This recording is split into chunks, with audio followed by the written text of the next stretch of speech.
Quinfart wave, quinfart wave, quinfart wave.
Quinfart wave.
Happy Thursday. Oh, whoa. Happy Thursday, everybody. Hi.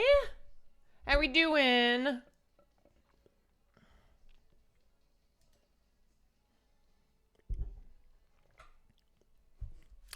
What's up?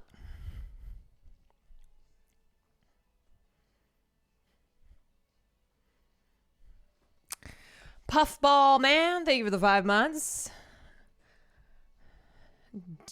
Dinor, thank you for the 29 months.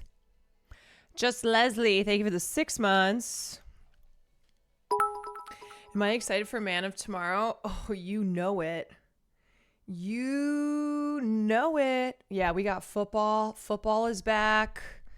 We got Man of Tomorrow announced for 2027. Life is good. Life is good, everybody. Jax, thank you for the 31 months. Ice Chest, thank you for the bits.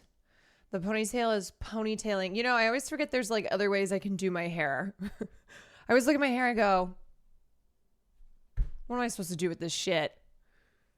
And then I throw it into like a little pony with it down. I'm like, okay.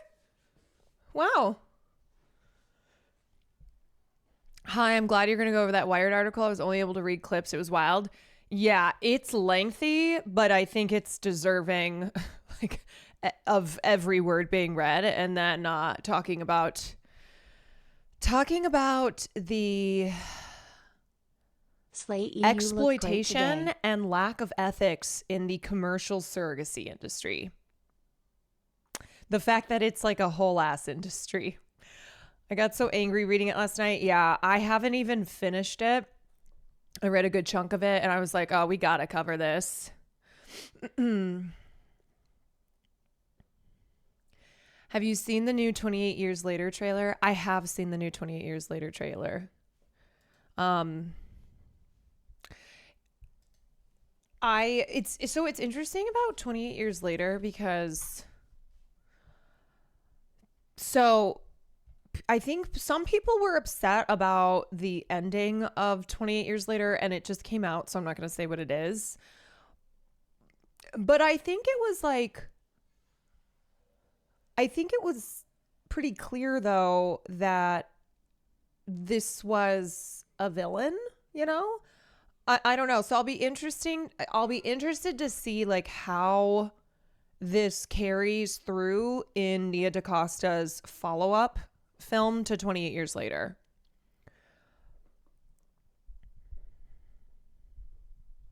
Anyway, if Barry Weiss is the free press is worth 200 million, how many million is this broadcast worth? I mean, can we talk about it? Can we talk about Barry fucking Weiss getting $200 million for her ass platform, whatever, Substack, whatever the fuck it is, the free press? $200 million. That is so much money.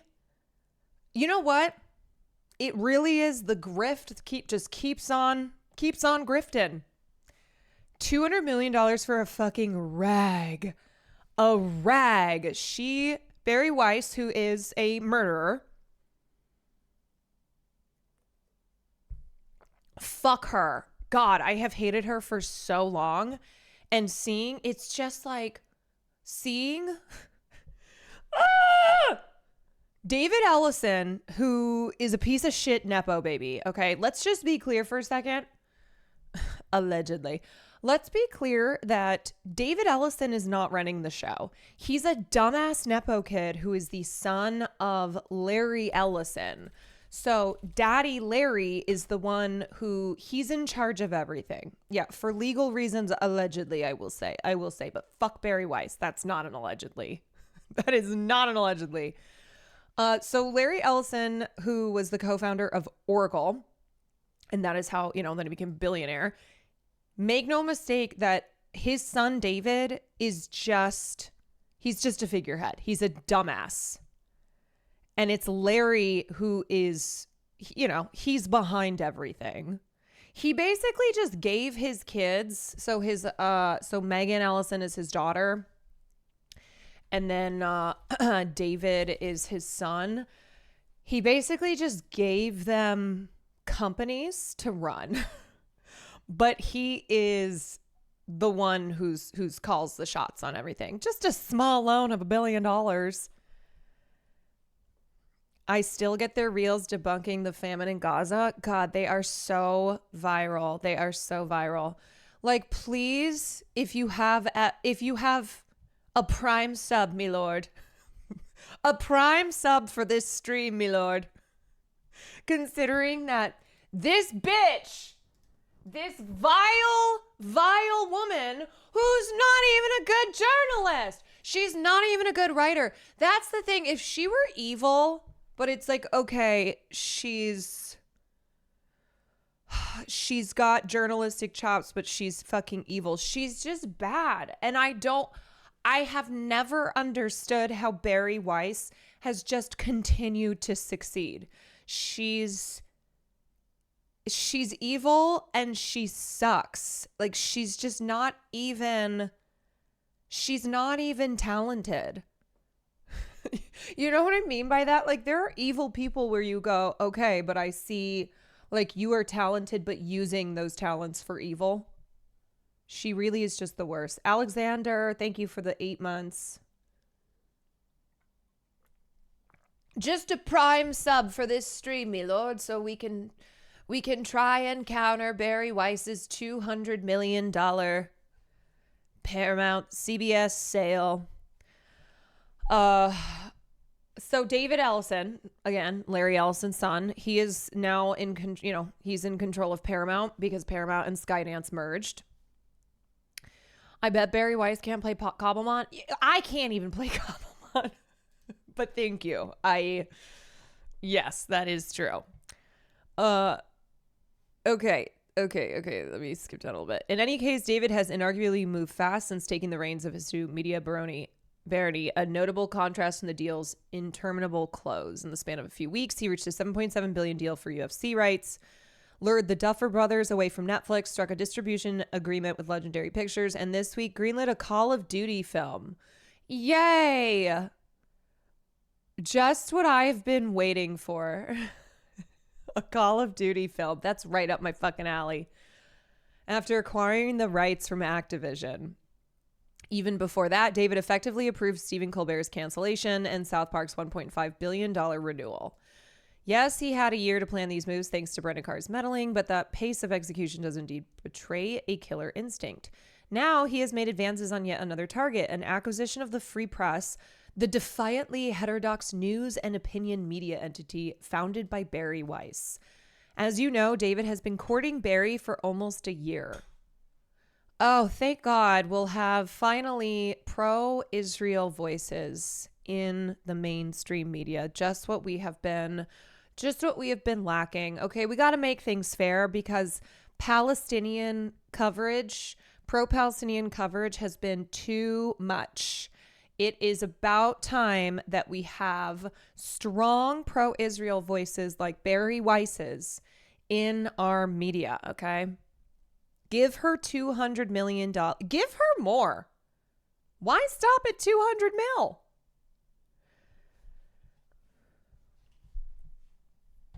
These talks have progressed in recent days, and I am now told the two sides have agreed in principle to a deal, and lawyers are hard at work finalizing a formal agreement.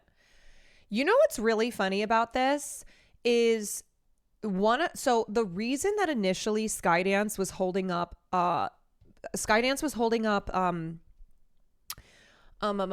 Park's deal is because Paramount had done this as well. They were like in principle had made a deal with Trey and Matt, and then Skydance comes in, they're like, sorry, we don't honor those kinds of things. And then of course, the South Park guys got their deal, but here they are like, oh, no problem when it comes to Bari Weiss's $200 million deal. David's offer for the Free Press is expected to be well above the site's value. Most recent $100 million valuation, but well below the 200 million figure that was recently floated in the Financial Times. Oh, okay, cool. So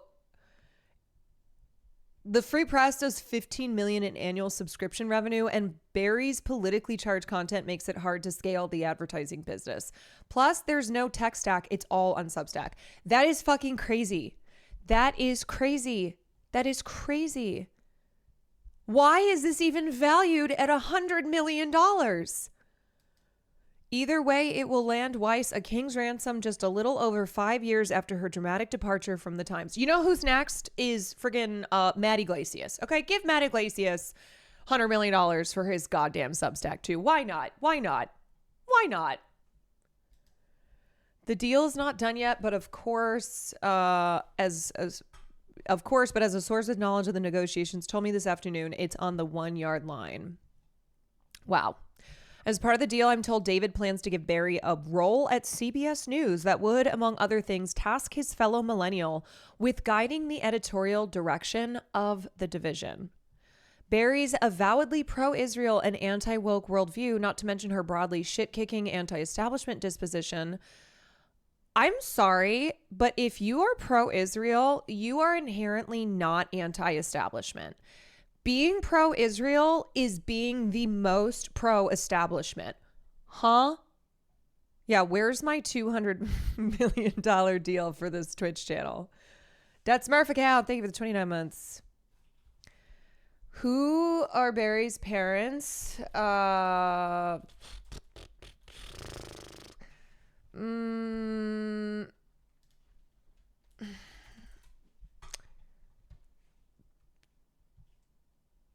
I don't remember. I just remember that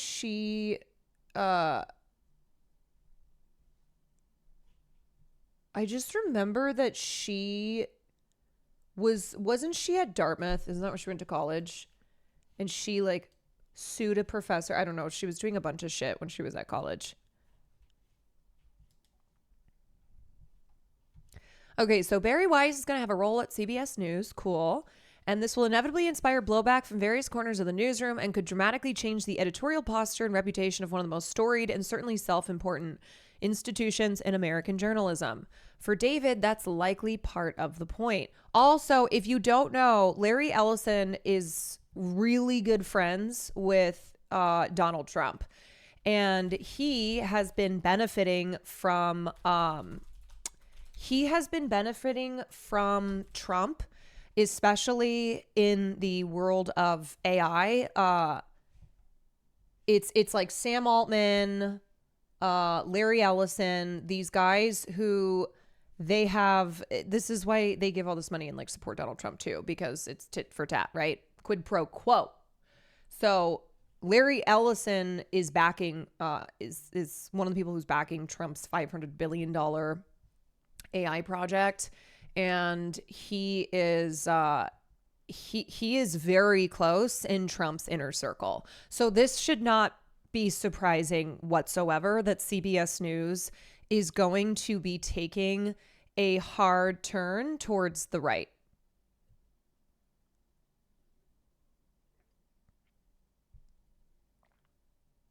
Barry was a huge supporter of the Iraq War, not anti-Raytheon establishment at all. Of course she was a supporter of the Iraq War. She's a when it comes to killing brown people in the Middle East, when it comes to killing Muslims, Barry Weiss is like, yeehaw.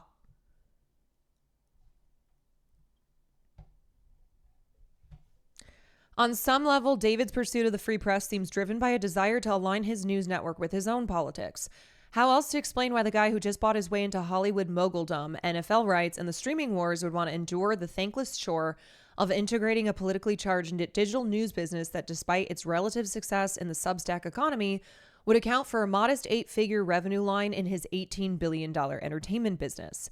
If the lifers at CNN threatened to burn the place down when Chris Light moved his office to a different floor, imagine the looming hysteria that will transfix CBS News. Assumedly for Ellison, employee migration is also part of the point. David probably looks at CBS News as a bit of a blank canvas. It's a declining business, a cost burden, and as recent history has made abundantly clear, a potentially massive PR headache. But the fact that it's losing money also opens a lot of opportunities for reinvention. Why continue to operate a declining asset that also bleeds cash at status quo? If you have to try it, why not try something unconventional? Without getting philosophical, he's planning on owning this asset interminably, and his shareholders have already suffered through years of Sherry-inflicted cash incineration. Why not take a flyer on a format that's economically inconsequential and eroding regardless? And if this maneuver gives David Rose second thoughts about moving, blah, blah, blah, okay. Therein lies the intrigue behind the Barry deal, even as he's poised to scale down the business, reduce talent salaries, and make it a leaner, trimmer operation. David is also poised to bring on a politically divisive marquee talent who might infuse the brand with a bold new identity and, frankly, at least make the network interesting again.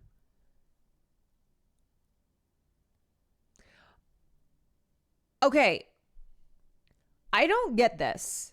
I really don't get this because Barry Weiss is terrible, but there's a lot of terrible people out there who share politics with her, but who are much more firebrands. This is what I don't get. Like, she's a disgusting, vile human, and her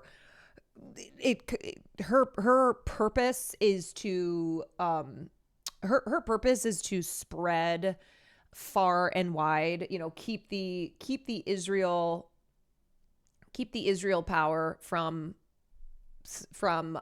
keep it well and alive. But she's also like so mid. This is what I'm confused by. There are plenty of people out there who if you want to bring in like a person with horrible politics, like a horrible person, Barry Weiss is not exciting. Like, she's not she's not a firebrand in the way that other right-wing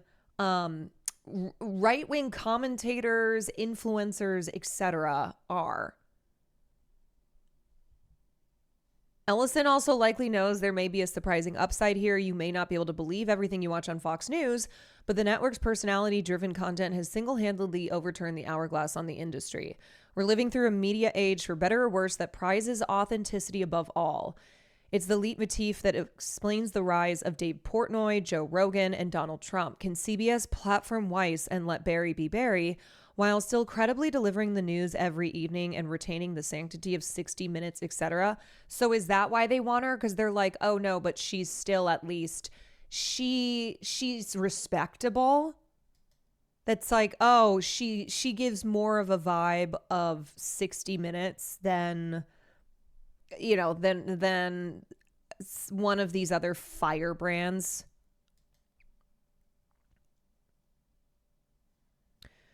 Yes, it certainly can, just as the Times and the Journal once did, and also because, well, that's what David wants. I'm sorry, but I just, as I said, I have a hard time believing that David Ellison is actually who's in charge here. Like, it's his fucking dad, and his dad also is his dad is a major supporter of Israel.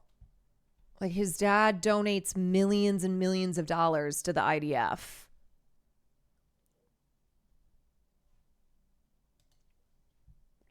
Wasn't there a lawsuit filed against him? Hold on. I mean, multiple lawsuits, but I'm trying to find one in, hold on. Lawsuit filed against Larry Ellison.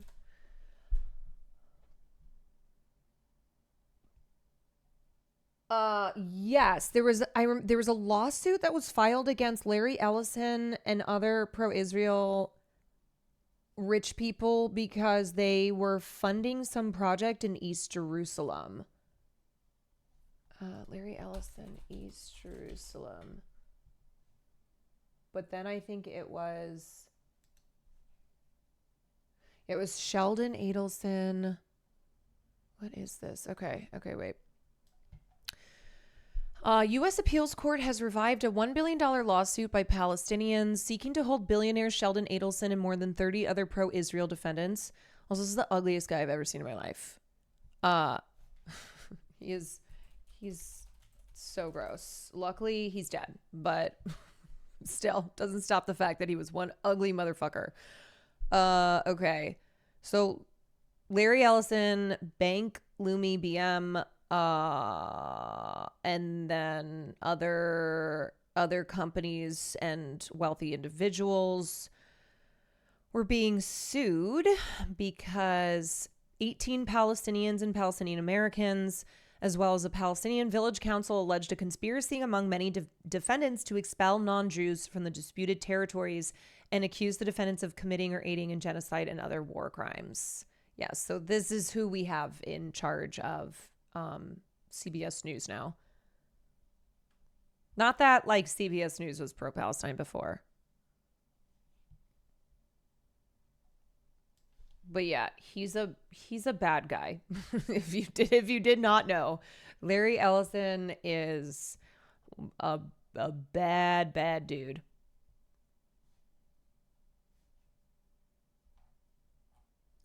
Vile grifters are taking over establishment media. Yep.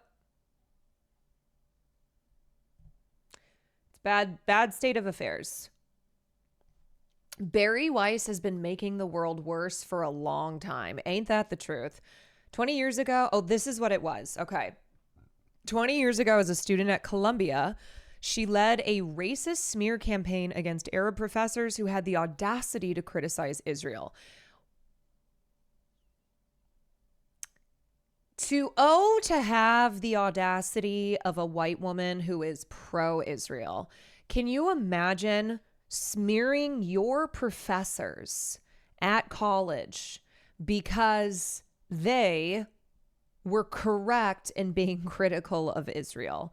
And so Barry Weiss tapped into the anti-Arab Islamophobia in the United States of America and went on a smear campaign against her professors.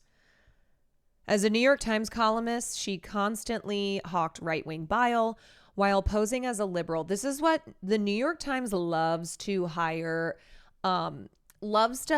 columnists and like opinion writers who they pretend aren't right-wing, and they are incredibly right-wing because it's the New York Times. So they're like, no, they're centrists. No, we just need to have a balance of voices here. And they pay people like Thomas Friedman, Barry Weiss, Matt Iglesias, all these horrible people. They pay them a bunch of money to just hawk this bile. White people were never called out. All right, it's time to be racist. Hey, you know what? I'm going to pull out my being racist card. And as founder and editor of the Free Press, she has pushed genocide denial, transphobia, and the freedom to make Nazi salutes. Yeah, isn't that funny that Barry Weiss, the same person who will say, no, we should have free speech to make Nazi salutes, will call protesters protesting the genocidal state of Israel, will call for their heads. It's like, oh, there's no free speech when it comes to protesters who are anti-genocide and, against the actions of Israel. But if you want to throw up the Nazi salute, that's your freedom. That is your right to do so. She actually tried her hardest to get fired from New York Times because she wanted to join the cancel culture discourse as a victim, but they didn't fire her. Yes, Barry Weiss is the epitome of I need to be a victim. And even when she's not a victim, she's still like, look at me, I'm a victim. She wears that scarlet V. If we lived in a less terrible time and place, Weiss would be dismissed as a crank and a bigot and never heard from again. But we live in the waking nightmare that is the United States in 2025. So instead, Weiss is being rewarded with a prize that even she must think is kind of wild. That prize, CBS News. The person handing this gift to Weiss is David Ellison, the billionaire Nepo baby who just merged CBS News parent company Paramount with his company Skydance Media. Ellison, Puck, Still, and buyers reported on Wednesday is paying somewhere between $100 million and $200 million to buy the Free Press and install Weiss somewhere at the top of the network.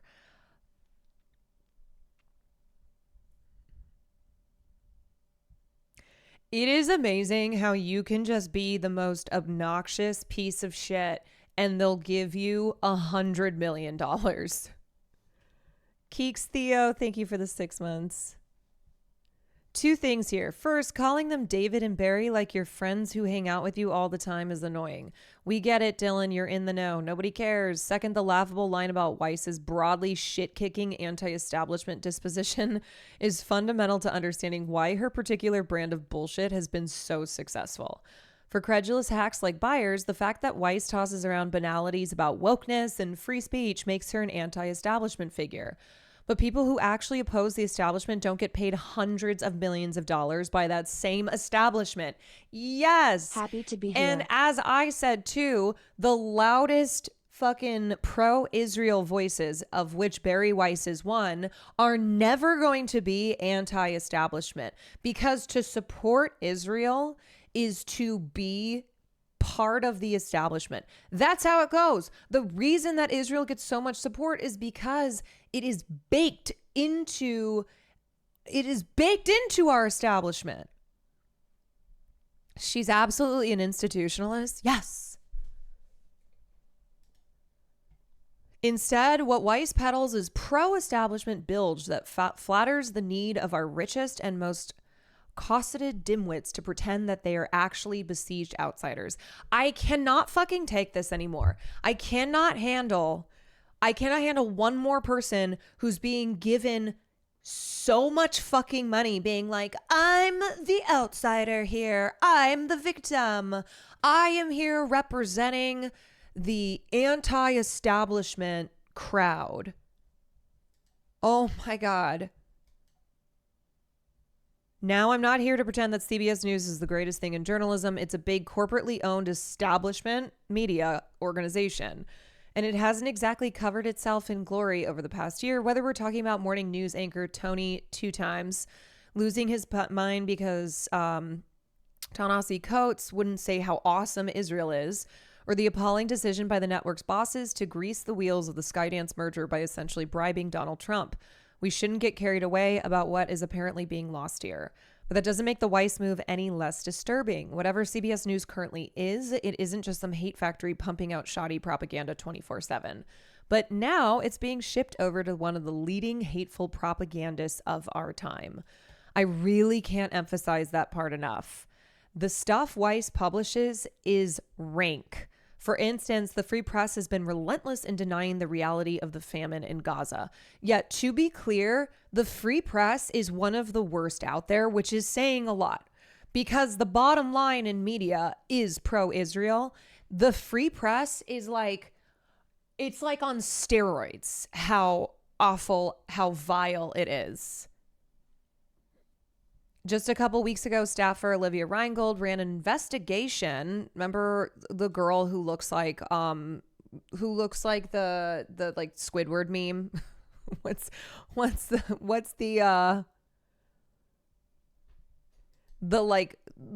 plastic surgeon Squidward? Just a couple weeks ago, staffer Olivia Reingold ran an investigation about the suspicious fact that many of the children, handsome Squidward, yeah, who have recently starved to death in Gaza may have also had pre-existing health conditions. Because, as we all know, if you're sick, it means your starvation doesn't count.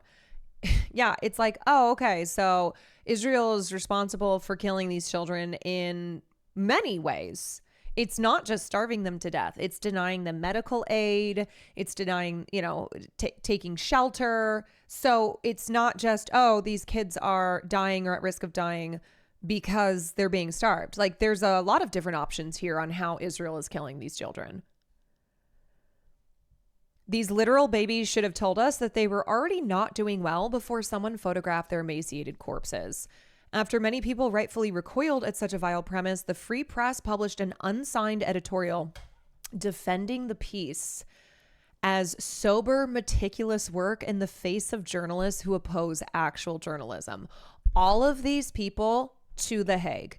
To The Hague.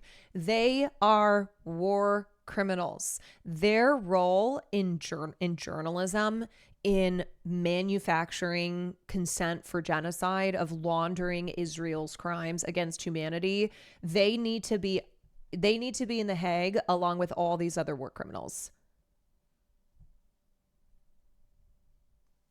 Weiss has also made, why does that matter though? So the reason that they are trying to say these kids aren't being starved, they're not dying of starvation, is because they're always lying and saying that Israel is not killing these children.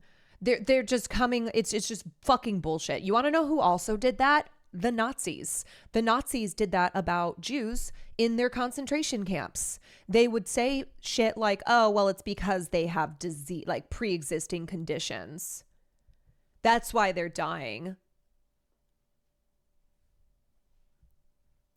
See, we told you. And it also feeds into it feeds into the eugenics of it all, of see, these people are inferior. They have inferior genetics. They're sickly. They're dying. They're not, they're weak. They were photogenically dead children.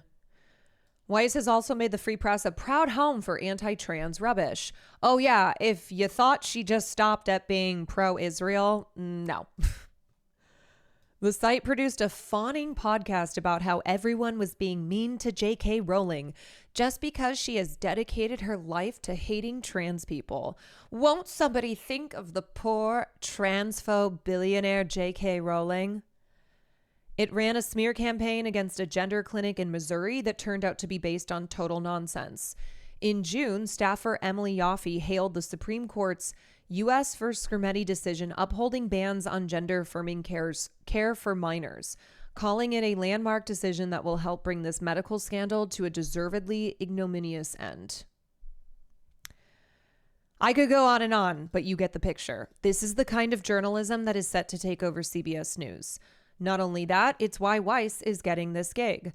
Earlier this year, when news of the Ellison-Weiss negotiations first surfaced, this is also the crowd that's all about how they're constantly getting canceled, that they're being silenced, that their free speech is getting violated, and they're getting 100 million plus deals and taking over major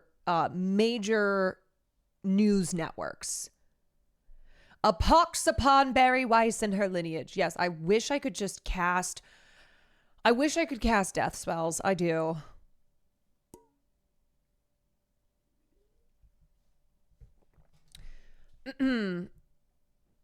That's the world we live in right now. Oppose genocide and bigotry and your life gets destroyed. Cheer it on and you get a 9-figure payday and the keys to the most venerable broadcast news network in the United States. There are lots of awful things about our current moment, but one of the worst is that we have to sit and watch as odious hucksters not only take over our public life, but make out like bandits while doing so. I hope that CBS News staffers resist this attempt to destroy their workplace with everything they have. I hope that Weiss's tenure atop CBS is short and failed.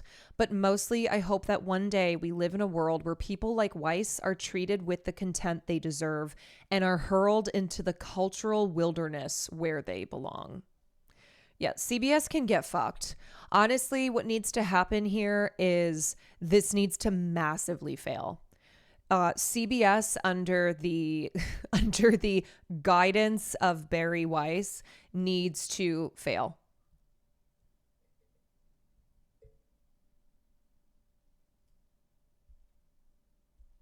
W article. You know what I love? I love articles like this that really don't hold back, but are also like, I could go on. I could go on. Let me tell you what a fucking piece of shit this person is, because that's what it is. You just have to come out and be like, hey, you know, this person who just got this insane 9-figure deal and is going to be taking over a massive news network. They are a piece of shit. And I'm going to detail what a piece of shit they are. And may they never know peace. Okay. May anytime Bari Weiss goes out in public, people see her and they're like, hey, you're that fucking piece of shit, right? Hey, you're Bari Weiss, aren't you? Yeah, you're a real fucking piece of shit. Hey, I recognize you. Yeah, I recognize you because you're a real piece of shit. Oh. Hey, is that you? Is that you, that piece of shit, Bari Weiss? That's what it should be. At the very least, that's what we can do.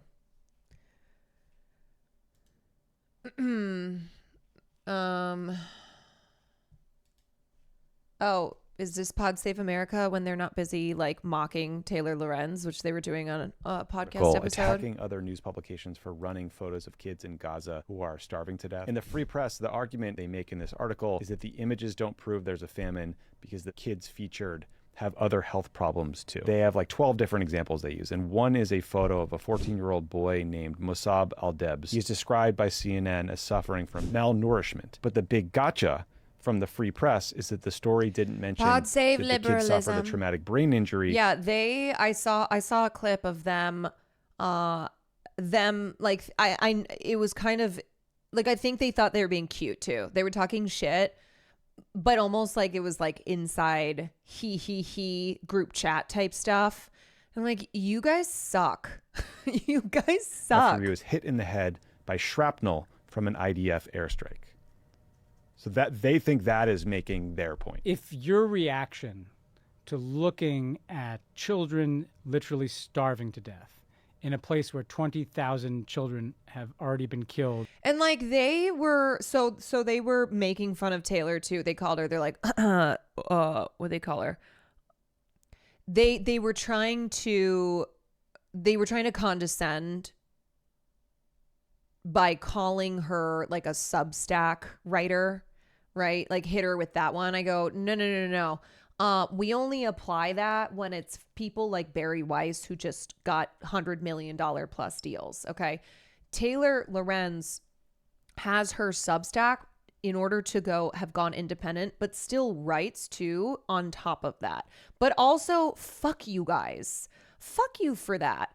Do you know what frustrates me too? It's like the Pod Save guys, they want to have it all. They want to be able to always come out looking like the good guys in a situation. And it took far too long for some of these guys to be critical of Israel in the way, like, I don't even think all of them still are as critical of Israel as they should be in a way that is like actually anti-Zionist. Like they are not, they're still liberal Zionists. They're still like two-staters. But it's just so gross too, because Taylor is someone, when it comes to Israel and Palestine, who for a lot longer than these guys has been writing and reporting in a very truthful way. So hearing them mock her on their little podcast, and it's like, oh, you know what? Actually, let's just stop for a second here. You guys are podcast bros. You're going to condescend to Taylor because she writes a Substack? Really? You guys are podcasters. Now, I think podcasts are great, and I think that podcasts can be really informative and are an important part of the, media landscape now. But we really want to do this. We're really going to act as if our little podcast over here is somehow that puts you, when it comes to media that is not just traditional media, that we're above Taylor Lorenz. Huh? If you're going to go in, go all in. But they won't, because they won't. It's easier to just make snide remarks against Taylor.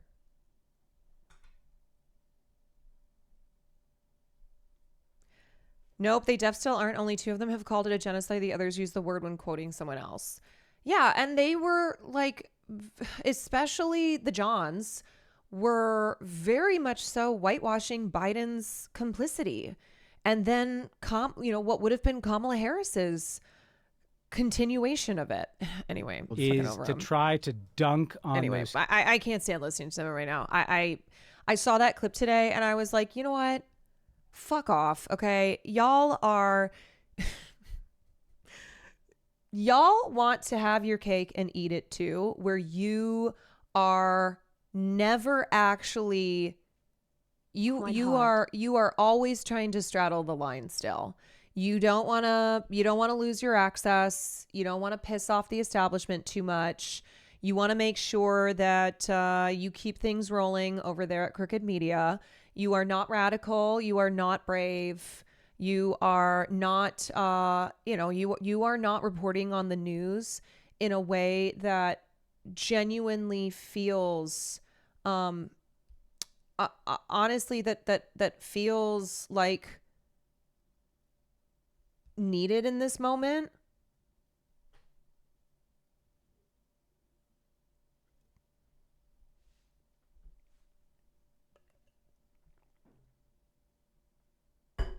Okay. Anywhoozers, Atacami, thank you for the 24 months. Okay, we're gonna get to this piece here because it's a big one.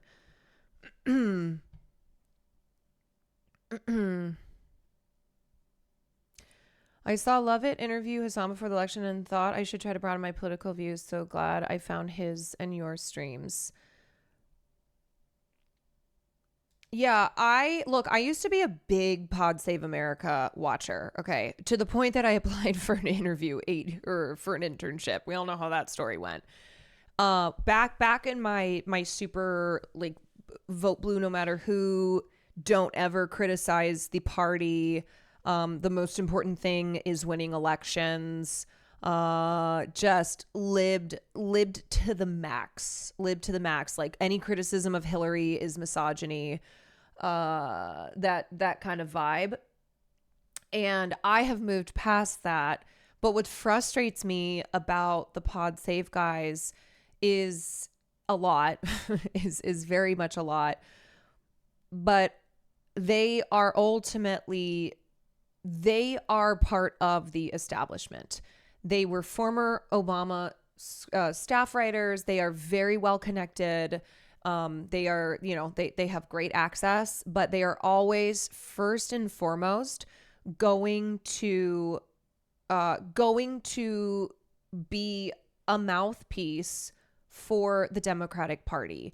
And look no further than how they, like a lot of other liberal influencers and media people, were not on board with the rest of us when we were like, hey, Joe Biden should not fucking be president again. Joe Biden should drop out. Joe Biden, something is going on here. Joe Biden should drop out. And then Kamala signaling that she wasn't going to be any different and going, this is a problem. Do you want to know the message the Democratic Party is sending? They are the party of billionaires and corporations. That is not a winning message. That is not a winning party. That is not what people deserve in this country. And they are, it's very, I think it's a reminder of the Pod John's position in the political world to see how they have responded to the Wired article that Taylor Lorenz wrote. As I said, that article was made so much more explosive because of the way that liberal commentators and influencers have responded to it, including the Pod Johns, where it's not like Jon Favreau had already made that tweet and then they continue to rag on her, but in a way where it's like, say it with your fucking chest. Okay. I see you on your podcast. Trying to do your little like hee hee ooh, little inside jokes, like kind of looking at each other like, Substack writer. Say it with your chest.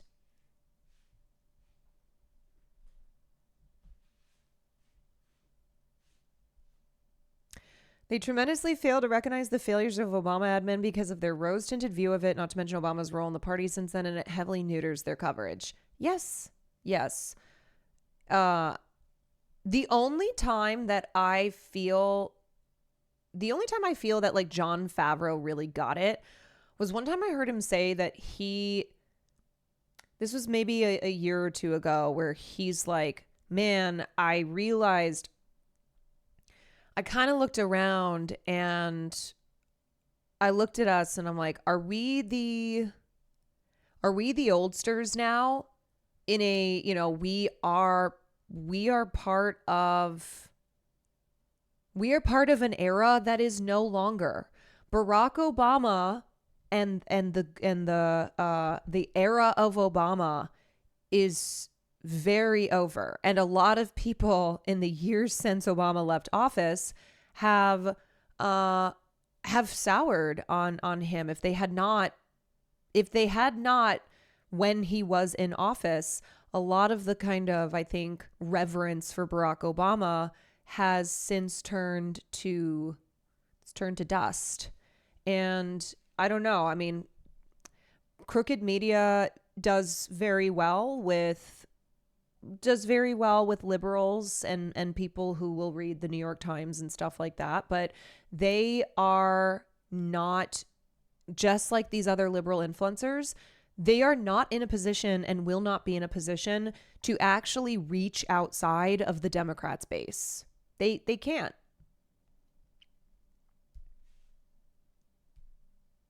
And I think they realize that. And so that comment that Jon Favreau made, I think he realized that, which is why they started to then try and do stuff with Hassan. They would have Hassan on their podcast.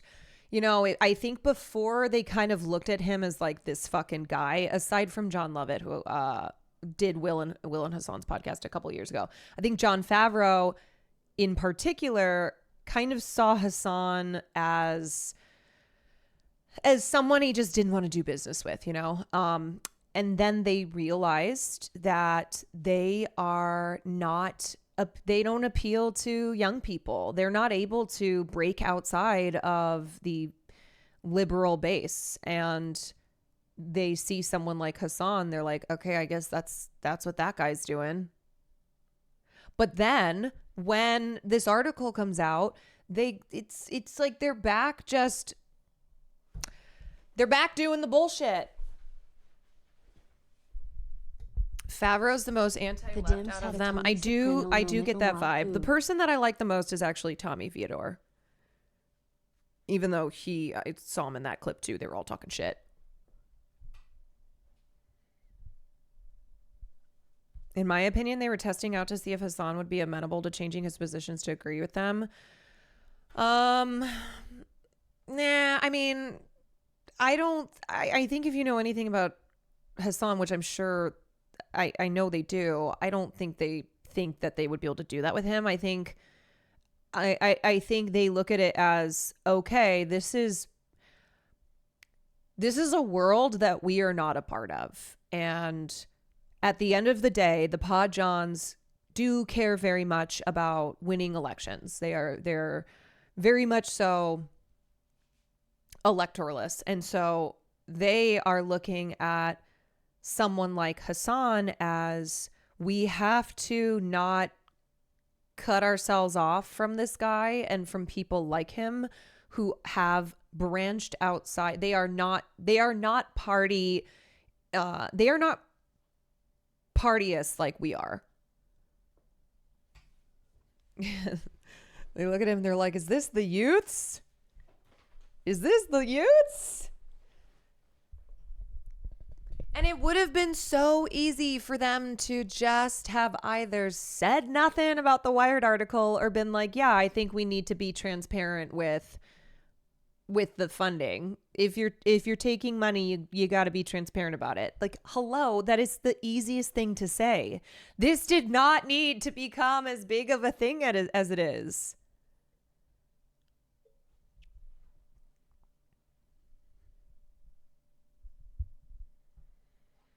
There's an obvious disconnect between mainstream and US, though, on the left, and you realize this in every grocery store line.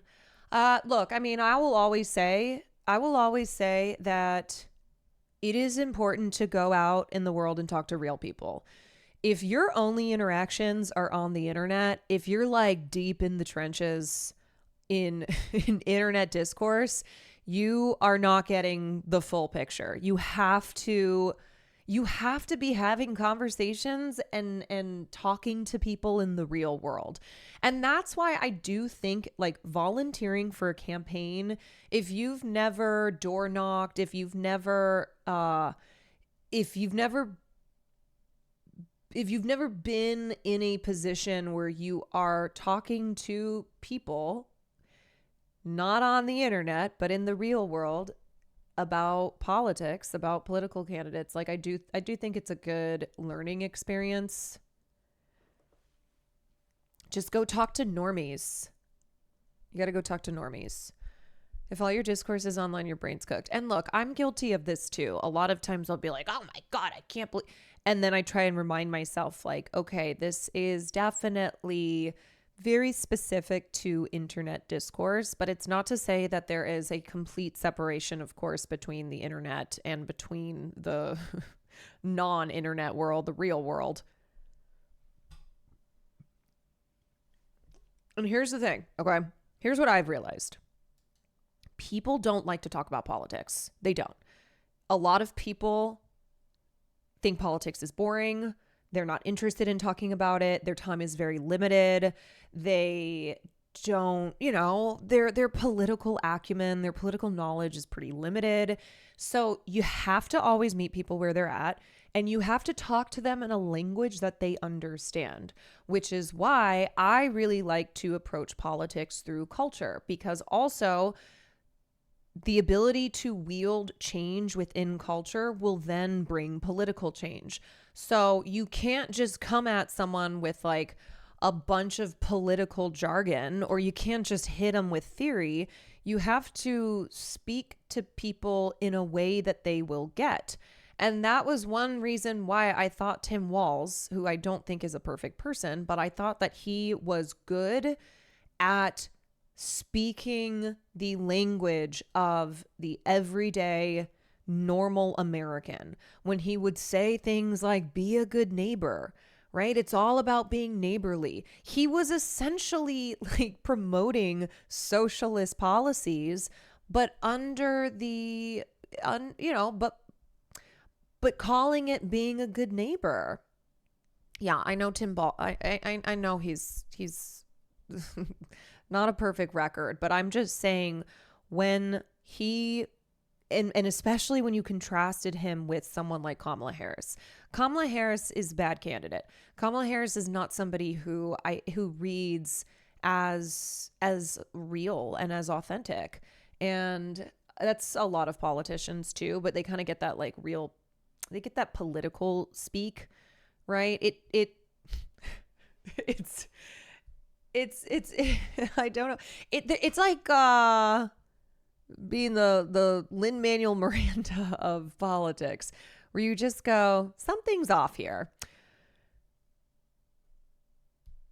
Surprisingly, I've had a couple good convos at the bar. Most people are very unfiltered in that setting. I dawned on me how little my fellow barflies now know. Yeah, and I think it's also realizing that, especially in one conversation, you're not going to move someone 180 degrees.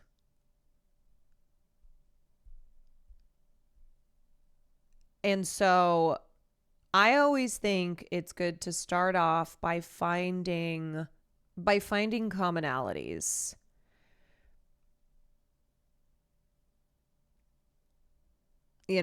Like the way you try and get to the core of something is by coming at it from the outside and figuring out what's the best way to talk about this here. And so, for instance, with MAGA people that I've talked to about Israel, I will kind of emphasize like the importance of taking care of Americans, right? The whole American first. And why are we out here prioritizing a foreign state? Why is it that we send all of this money, especially when that money is being used to kill children, like to cause great harm? We need to be taking care of the people who are here in our country. We've got problems here. And Americans are voting not for another, not for a foreign state, but Americans are voting for Americans. And it's America first, brother. You just put a little tinge on it as well. You're like, listen, I am all about America. Okay, I'm all about improving this country for the people who are here. It's all about putting America first in American politics. And by America first, I don't mean imperialism and like the rest of the world. Okay, I don't mean fucking up the global south by putting America first. I mean, we're going to take care of our people here. You get sick, you shouldn't have to become bankrupt. You get sick, you got to go to the hospital. Well, you should be able to do that and then not be living on the streets the next day, because that's not America first. That's not putting Americans first.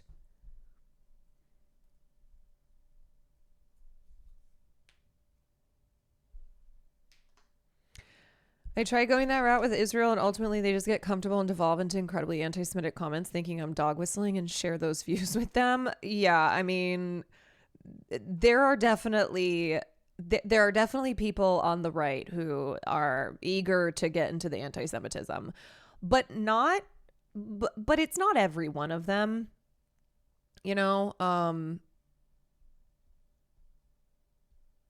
Okay. Anyway, I got to get to covering this story because it's a lengthy piece.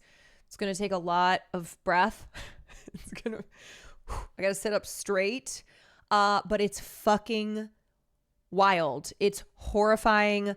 I cannot believe that this woman, Cindy B, you know what this is? This speaks to the narcissism of these tech venture capitalists, just rich fucks who are so evil, but rather than keeping that evil a secret, they go to, speaking of Wired, they go to a publication like Wired and talk about how evil they are because they don't see it as evil. No. This is going to be brutal. Yes.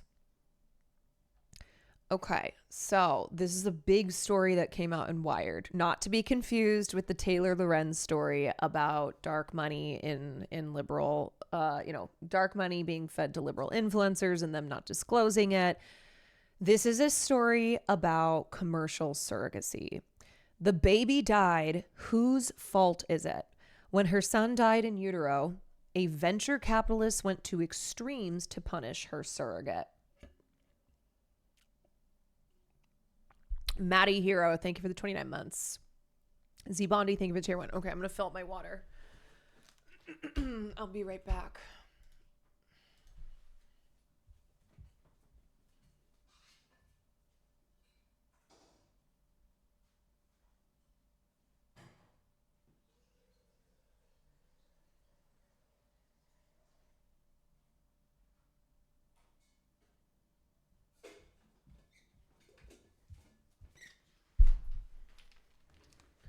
Okay, before we get into the piece, apparently Cindy B has been in people's comments because a lot of people are talking about this piece, and I guess she's been posting photos of her husband.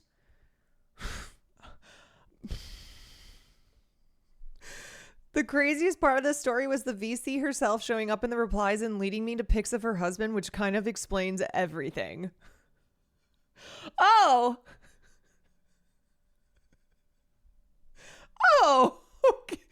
okay. Oh, yes.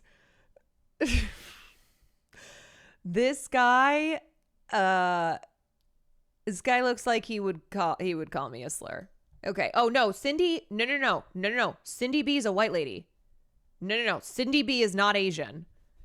Let me show you a picture.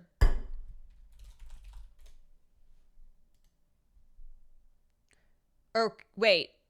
She is Asian. Wait a second. She is Asian.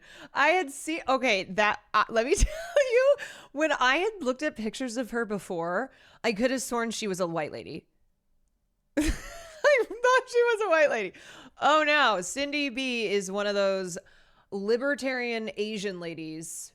She's one of those she's one of those like, kind of in the world of Nicole Shanahan, like tech venture capitalists, Silicon Valley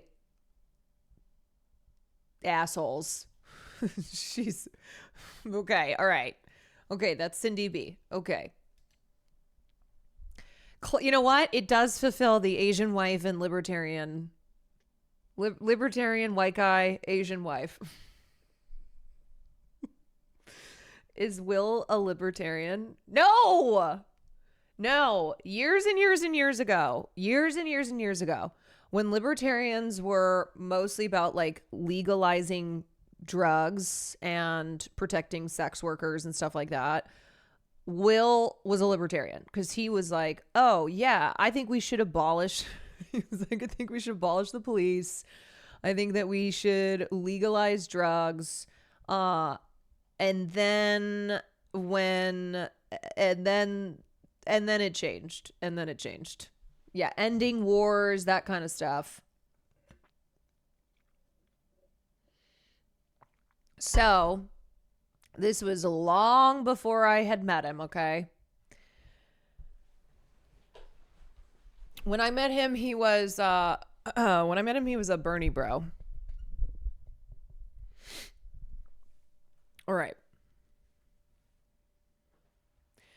Cindy B is not supposed to be telling me this story.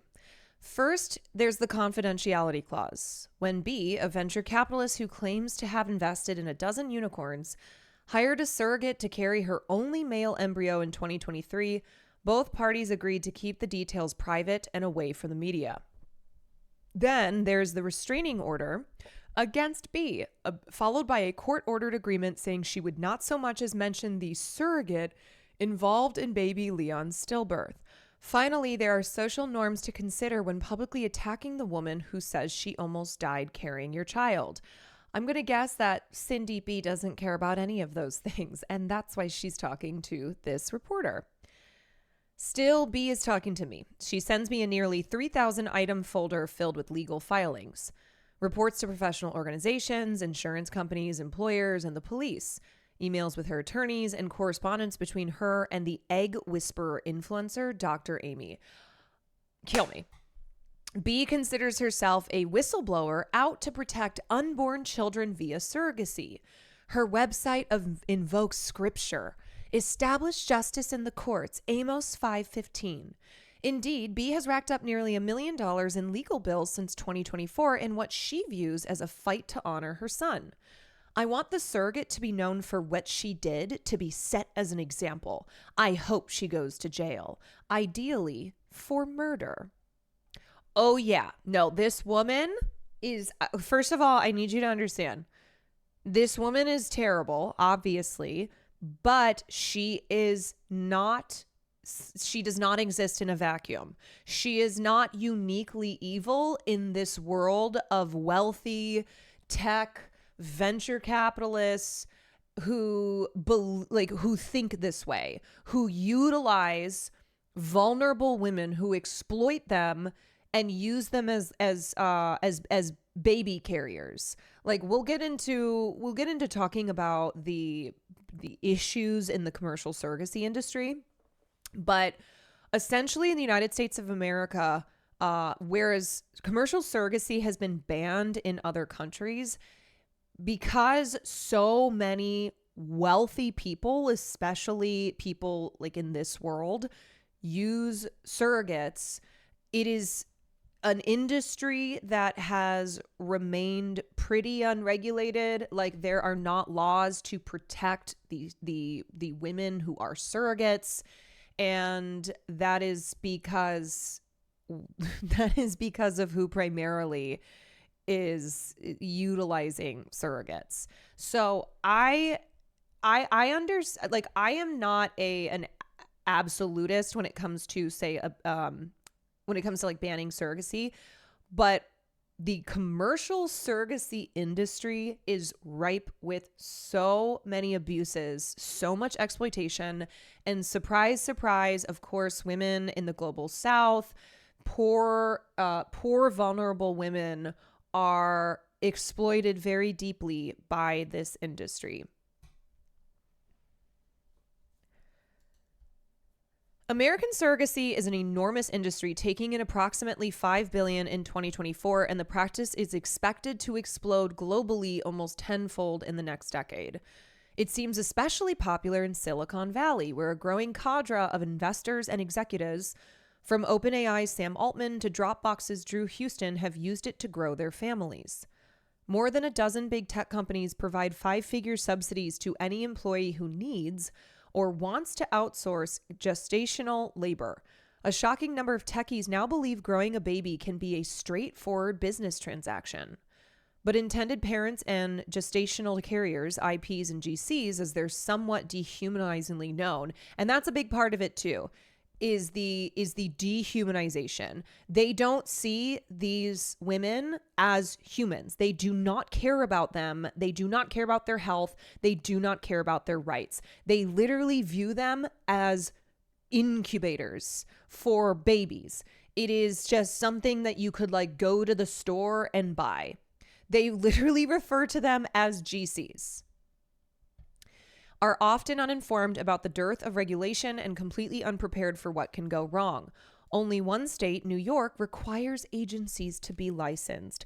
Only one fucking state in the United States requires surrogacy agencies to be licensed. Although America is the world leader in surrogacy, it's also the developed nation with the highest maternal mortality rate and one of the highest stillbirth rates, a situation described by many as a public health crisis. And of course, say you are a Black woman, though, you know, your risks, your health risks because of the racist medical system, you know, Black mothers dying at 4 times the rate in childbirth, for a country that is as rich and developed as the U.S. is, when it comes to how high our maternal mortality rate, especially if you are a Black woman, is it's disgusting. Like, it's so unacceptable.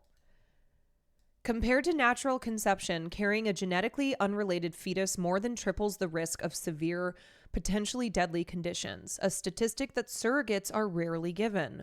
IPs do not always have to disclose complete medical information, including histories of certain conditions that may harm their GCs. They don't have to be honest about how many kids they have, why they are hiring a surrogate, or how many other surrogates they have simultaneously pregnant. Do you really know who is carrying your child or whose child you are carrying? Look at this horrifying photo. Meanwhile, the U.S. is torn over who controls a pregnant woman's body. Oh, you would think it's the pregnant woman, right? You would think that a pregnant woman is in charge of her body, but no. We are still debating over who is in control of a pregnant woman's body. The increasing acceptance of fetal personhood means that in many states, losing a pregnancy can be charged as a felony and potentially punished with life in prison. This is thorny enough when it's a woman's own baby. It's exponentially more fraught when the carrier isn't the parent. Many of the issues that Bee and her surrogate encountered on their journey are likely far more common than you'd ever imagine, but you haven't heard about them. They won't influence policy or case law because they tend to unfold in private, shrouded by confidentiality clauses and handled in closed arbitration proceedings.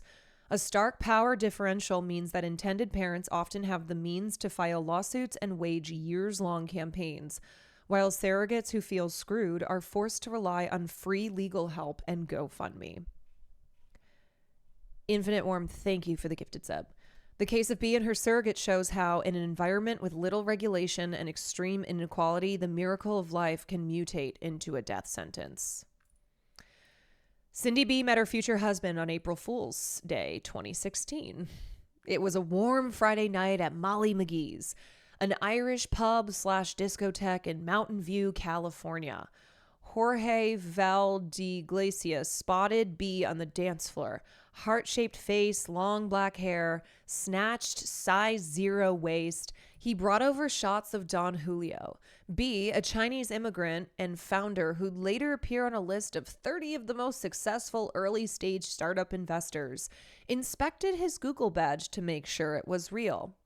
"I'm older than you," B told him. She was 36 to his boyish, rumpled 28. "But it's okay, I froze my eggs." Valdeiglesias was shocked by B's forwardness. He was just looking for a fun night, but it worked. When she and Valdeiglesias were ready to start a family 6 years later, surrogacy was the obvious choice. At 43, B felt she was too old to be pregnant. She also said she was on a medication that could lead to complications. B did not grieve the decision. In a Facebook group for future IPs, she wrote, "I've been prepared for this for almost a decade." At first, B and Valdeglesias considered implanting 2 embryos at once to have twins. B's fertility doctors strongly discouraged that because of risks to the baby and the surrogate. Instead, they settled on twiblings, gestated by separate women, but born a few weeks or months apart. They'd have a protective big brother and a sweet little sister, fortuitously born in the year of the dragon, the most auspicious sign of the Chinese zodiac. Brandon O, thank you for the tier 1. They signed up with a Southern California-based agency, Surrogate Alternatives, Inc. According to their psychological consult, B took an SSRI for PTSD spurred by work-related stressors, but hoped to wean off soon. SAI quickly matched the couple with a college-educated bank manager in Virginia. She was perfect, B told me. Tall, healthy, young, good job. I showed her off to my friends. The only thing I was concerned with was she's a single mom, but I saw past it.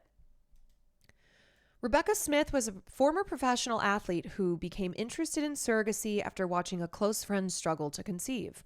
Although Smith's real name is public, I'm using a pseudonym to protect her privacy. She declined to be interviewed on the record, citing the confidentiality clause and ongoing litigation. The 34-year-old wanted to help a family who couldn't carry their own child.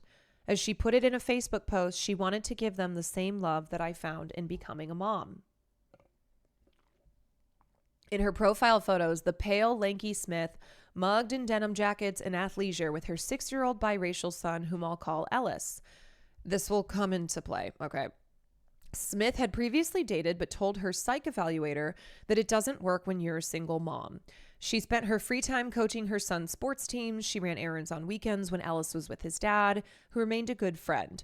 She was the type of person who preferred cooking at home to eating out, who made sure to eat breakfast, lunch, and dinner. Ellis was an almost 10-pound baby. The pregnancy had been unremarkable, but for the fact, perhaps, that her belly hadn't shown until she was 7 months along. And this is something that happens when, if you are a taller woman, the baby is growing vertically. There's just more space to grow. So a lot of times, like, you'll see models, you'll see really, really tall women who don't show as early as shorter women will. And the reason I'm bringing this up is because this will also come into play. Smith signed up with SAI, a well-regarded agency founded by a surrogate more than 2 decades earlier. Yes, also, if your abs are tighter when your pregnancy starts, it takes longer to show. There's just a lot of there's a lot of reasons as to why women's bellies don't show at the same time. Like, it's not a one size, it's not like every single person who's pregnant has the same pregnancy. She liked that it offered its GCs numerous safeguards. IPs went through thorough vetting, including psychological screening, and all had a medical reason for pursuing surrogacy. A detailed contract between the GC and the IPs would dictate the terms. A third-party escrow would hold the money and pay Smith. She'd get allowances and reimbursements for housekeeping and maternity clothes. If Smith had to be hospitalized or miss work, she'd receive payments for lost wages and childcare. Also, Smith's employer provided insurance would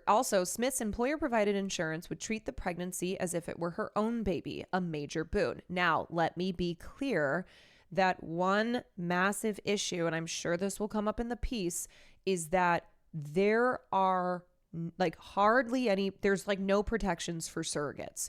So when medical issues arise, which there is more of a risk for issues with surrogacy, guess who has to cover those?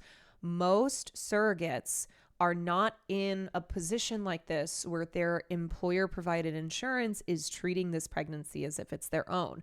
So what happens is surrogates are on the hook for covering extraneous medical bills that were unexpected. Although directly paying a woman to carry your child is technically illegal in Virginia, Smith's contract specified that all payments were reimbursements. She planned to use the $45,000 reimbursement to pay off her student loans and build an emergency fund. Smith met B and Valdiglesias in a standard video call facilitated by SAI. In her psychological evaluation, Smith seems smitten with the couple, calling them amazing. The therapist wrote she feels they are 100% compatible.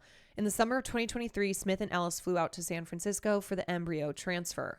B put them up in a nice hotel for 12 days close to her apartment and planned a detailed sightseeing itinerary. Smith didn't even request reimbursement for her lost wages. A doctor implanted B in Valdiglesias' only male embryo inside of Smith. Everyone was elated when it stuck. B asked Smith for permission to share a photo of the test result on Facebook, and Smith quickly agreed, inviting B to tag her. B and Smith texted all the time. Smith shared her happy nausea and impressions of baby Leon. B detailed her constant travels and her search for a second GC. Smith tried to recruit her own sister for the job, then a coworker. When scary but benign early bleeding brought Smith to the ER, B sent her a DoorDash gift card. Oh, God. Oh, wow. You're bleeding to the point you have to go to the emergency room. Here, get yourself some cookies off DoorDash. Do not become friends with someone who has this level of financial control over you. Yes, yes, yes. Do not do this. Like, you can already see how this is going to be set up for fucking disaster. But in the wake of the bleeding, Smith found something out. B had been posting about Smith's health in Facebook groups, sharing test results and crowdsourcing suggestions for her treatment. B didn't refer to Smith by name, but included distinctive details that allowed members of the tight-knit community to identify her, which violated their contract. Smith alerted SAI but didn't confront B, perhaps calculating that it was better not to risk tainting their rapport. After all, the surrogacy relationship was unlike almost any other. Once you were pregnant, there was no going back. A new human had to be created. Brainiac, thank you for the 21 months. In late 2023, a little more than halfway through the pregnancy, B got a Facebook comment that scared her. She had posted about Smith getting a new, better job, the COO of Art Risk Solutions, an insurance agency. She had posted about Smith getting a new, better job.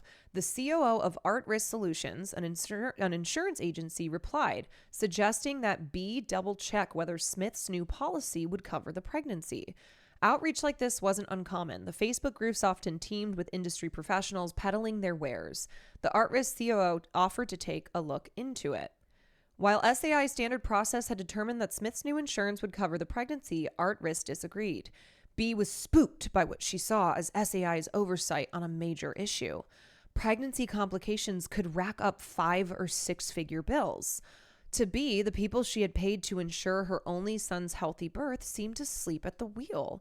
Since B alleged that SAI had made a mistake, she demanded they pay for Smith's backup insurance policy. When it stood by its assessment and refused, B was irate. Thank you for covering this, of course. She began posting about SAI, sometimes multiple times a day, to warn other IPs. Sometimes she said that Smith had told her about the job change. Other times she claimed that Smith hadn't notified her. She didn't want to burden Smith. "It's not your fault," she assured Smith, trying to protect her from the stress while keeping her in the loop. It seemed like they were on the same page. "I just hate that it all happened," Smith texted B. "I was so excited thinking the new job was surrogate friendly." B was sure that if Smith had known otherwise, she wouldn't have taken the job. It wasn't about the money. Smith's new subsidized Affordable Care Act plan at $391 a month was a drop in the bucket compared to the estimated $200,000 that B had budgeted for the pregnancy. B told Smith that they would lay low until Leon was born and then go after SAI. "I want to show them what justice should look like." Oh boy. On December 15th, a day on which B sent her more than 50 texts about the insurance, Smith felt liquid between her legs. She was 26 weeks pregnant and afraid that her water had broken. The emergency room sent her home, telling her it wasn't amniotic fluid. She should have been relieved, but she soon had another text from B. One of B's lawyers wanted Smith to sign a few forms. Smith had already signed a power of attorney giving B and Valdiglesias the ability to make decisions for Leon. Were they now asking for control over her body? B declined multiple requests to show me the forms in question. Smith confronted B gently. I guess I'm a little confused, she said. B and Valdeglesias hadn't been calling into any of the prenatal appointments where they could ask questions. What's changed? Well, after your ER visit, I have tons of questions, B replied. For example, was it due to the stress of Friday's insurance discussion? If not, what can we do to prevent such episodes so the baby can grow to full term?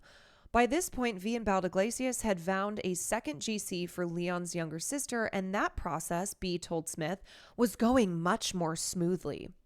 That day, Smith was back at the clinic for follow-ups on the leaking. She had already started taking precautions, sleeping on her left side and drinking a gallon of water a day.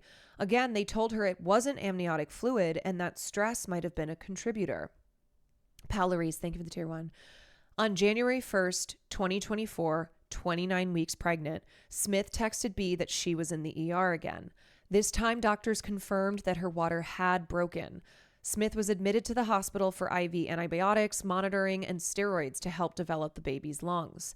She was to stay there until Leon was born. B and Valdeglesias had just celebrated New Year's Eve in New York City. A few days later, B ordered Smith a tower of boxes from Amazon. Coconut water, fried street cantaloupe slices. But B also pestered Smith with questions. Well, why was she in the hospital instead of just on bed rest at home? Was she submitting lost wage requests? Meanwhile, on Facebook, B claimed that Smith had broken their contract by not notifying her before changing jobs. A breach claim was serious. It meant that Smith was on the hook for any bills that insurance didn't cover, potentially $1 million plus sums that B acknowledged could bankrupt Smith. Technically, Smith had notified them.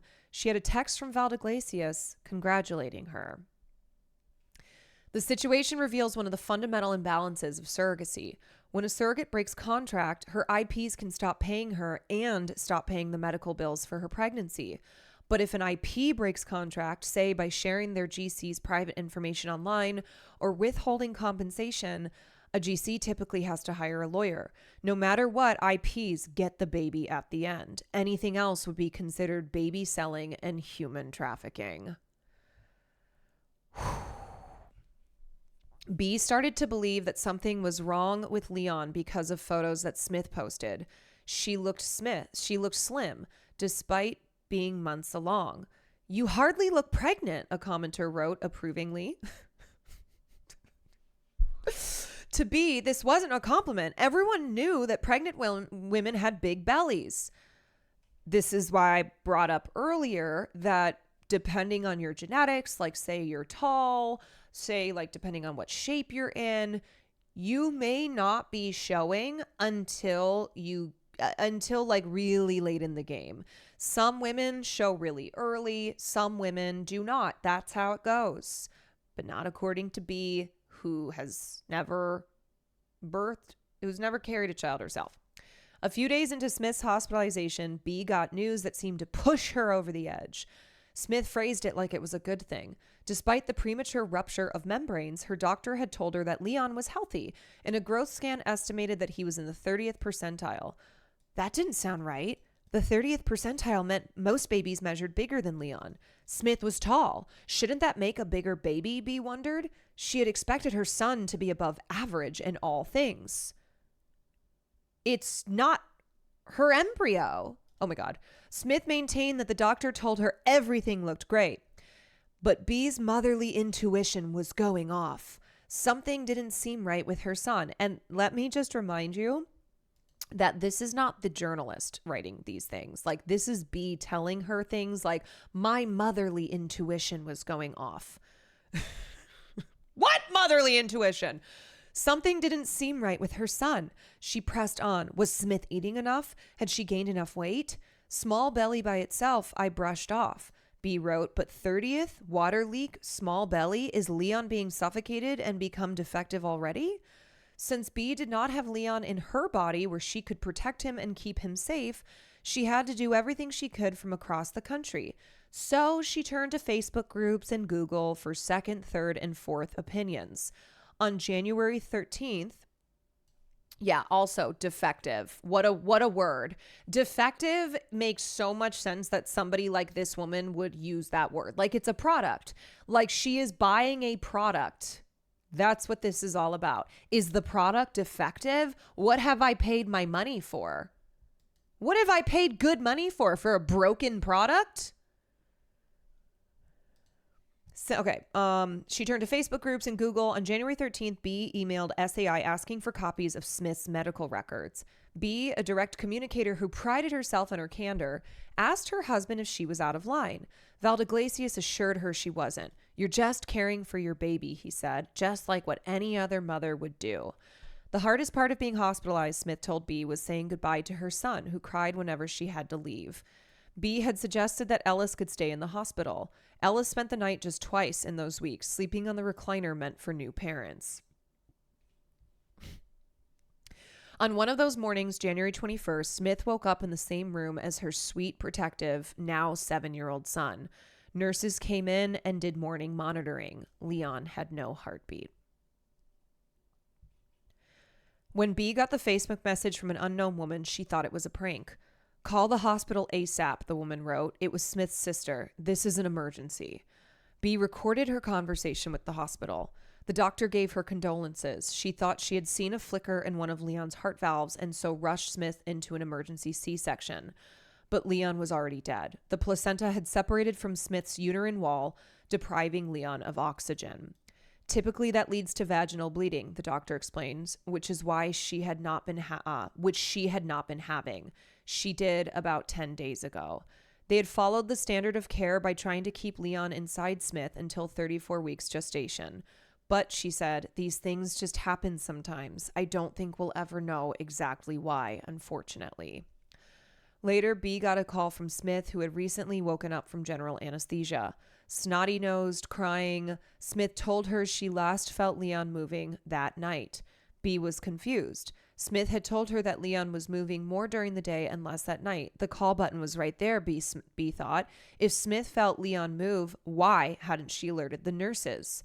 B and her husband arranged for flights to see their son's body. She emailed SAI. Could the medical records be ready when she arrived at the hospital? I didn't sleep, B said. I was contacting attorneys. Hogan, thank you for the gifted. Gobbledygook, thank you for the tier 1. Smith, meanwhile, had spent several hours in surgery. Placental abruptions are a major cause of maternal mortality. According to court filings, she lost a lot of blood and nearly died. This woman nearly died. Keep that in mind. Now awake, sliced through her core, she held baby Leon. He weighed 3 pounds, 12 ounces, almost exactly average for his gestational age. The child that she had carried for 7 months lay dead in her arms. What shocked B when she arrived at the hospital was the joy she felt with her stillborn child. Okay, are you guys fucking ready for this? He was a white boy, just like his dad. What? This woman is fucked. I'm telling you, the vibes, bad. The joy she felt with her stillborn child. He was a white boy just like his dad. He had light hair, a cut near his left knee, and hard-looking fingernails. B photographed Leon in a white gown and diaper, holding a blue crocheted heart. B would never know the color of his eyes. Yeah, so about the psychological evaluation they had to go through before the agency took them on. We sure we did that? We sure we got that psych eval done? A nurse told B that Smith was being discharged but wanted to speak to them. B said no. It was her time with her son before his autopsy. She did ask for a list of Smith's medications. 8 days after Leon died, Smith emailed V and Valdeglesias. She understood they might not want to talk, but her heart was breaking, thinking of them. I will forever carry the memory of your baby boy, she wrote, how his favorite place to kick punch was my right rib, and how he danced up a storm whenever Ed Sheeran came on. Back home in San Francisco, B felt empty. She wandered the sidewalks where she could have been pushing a stroller. Things were bad at home. She couldn't sleep, couldn't work. Instead, she dedicated all of her time to taking screenshots and organizing folders of evidence to wage a medical malpractice lawsuit. Are you ready for this part? She also hired psychics to give her answers.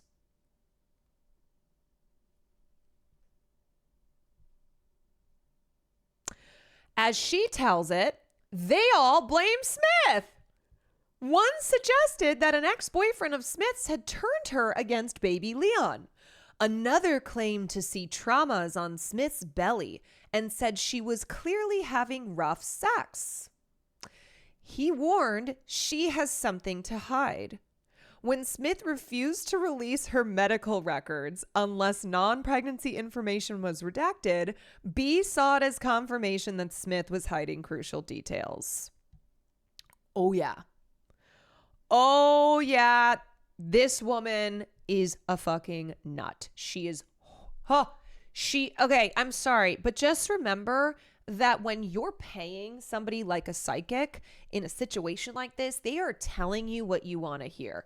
So she goes to them and is like, it's her fault, isn't it? I bet it's her fault. And as they're taking her money and being like, yes, let me look into the cards.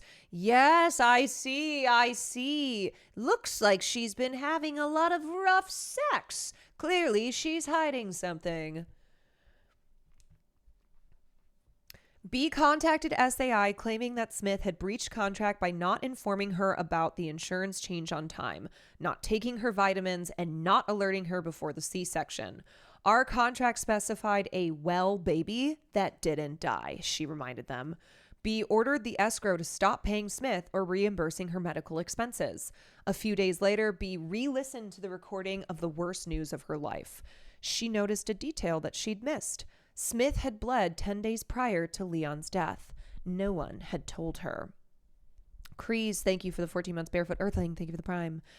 SAI countered that there was no documented bleed on the date in question, but clarified that there was some light pink fluid which the doctor was not concerned about. SAI said Smith asked the doctors to tell B directly, and that the contract gave Smith 2 weeks to tell B. That's emergency information, B said. She should have told me right away. If B had been told, she believed that Leon would be alive. She would have insisted on a C-section immediately. Remember that B is not a fucking doctor, by the way. So her being like, I would have insisted on a C-section immediately. You can't just do that. That's not how that works. Who the fuck do you think you are? It was a 3-pound fetus. Many stillbirth advocates believe that American doctors do not take the risk of stillbirth seriously, that the standards of care are often woefully inadequate, and that calculations about when to deliver a baby ignore risk factors. After losing a baby, women are often told, as B was, that these things happen.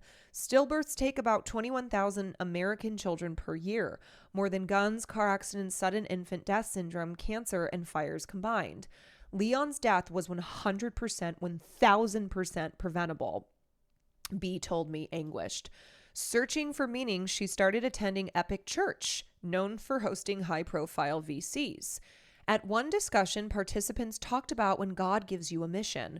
B sobbed, I don't want this mission, I want my son.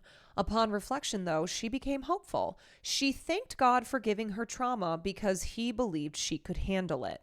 I will do my best to make sure it won't happen to other people, she promised herself. She would become her son's voice. I will make sure other unborn children are protected.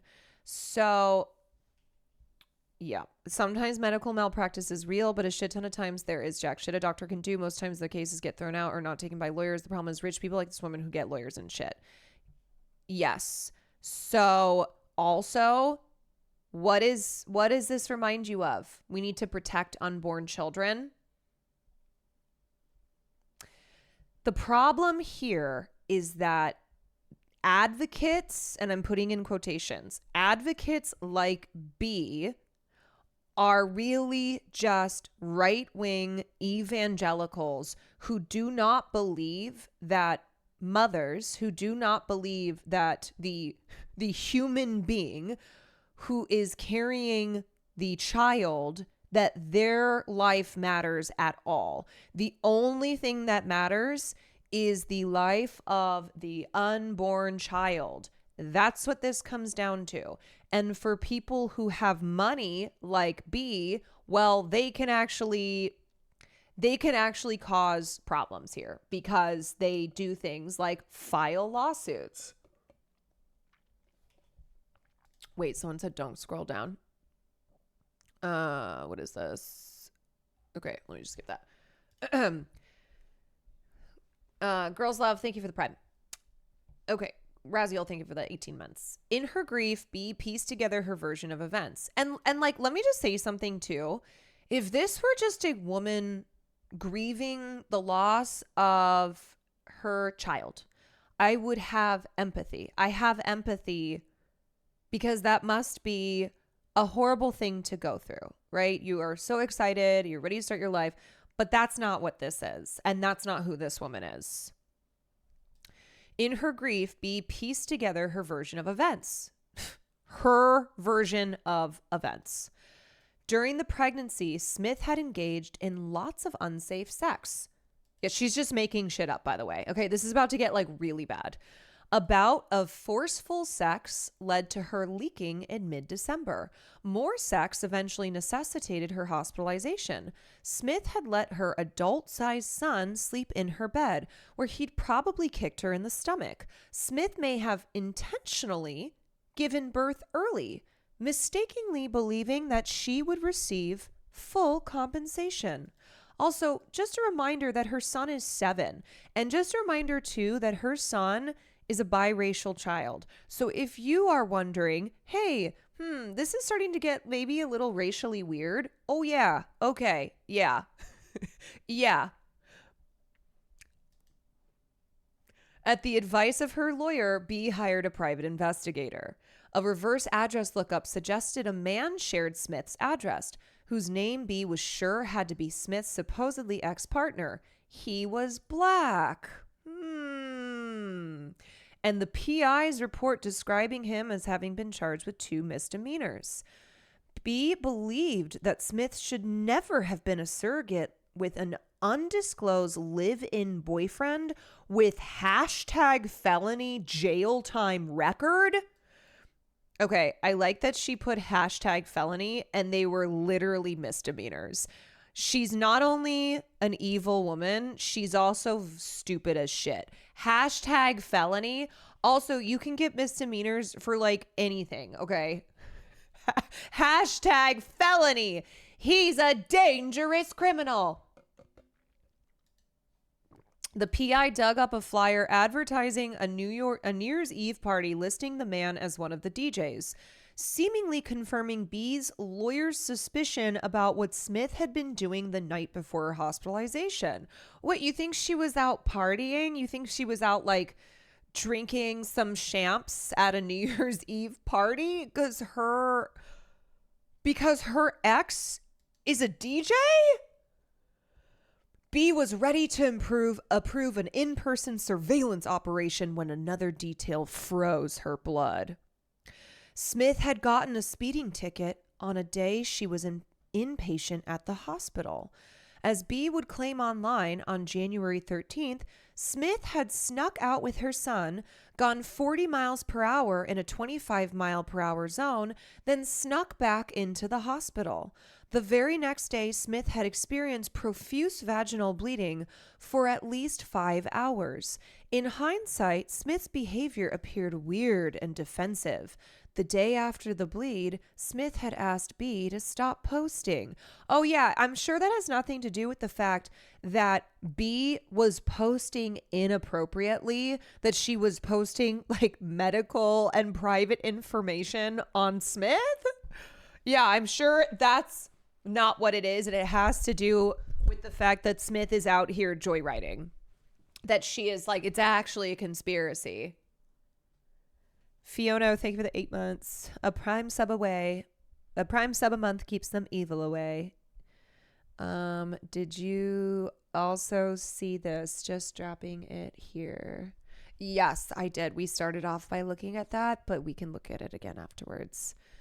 Normally, I don't find myself defending DJs. However, in this case, I will make an exception. Oh, yes. B understood how far-fetched her allegation sounded. If it were not for all the hard evidence, it's too shocking to believe that Rebecca Smith did what she did to kill my son. B wrote on Facebook using Smith's real name.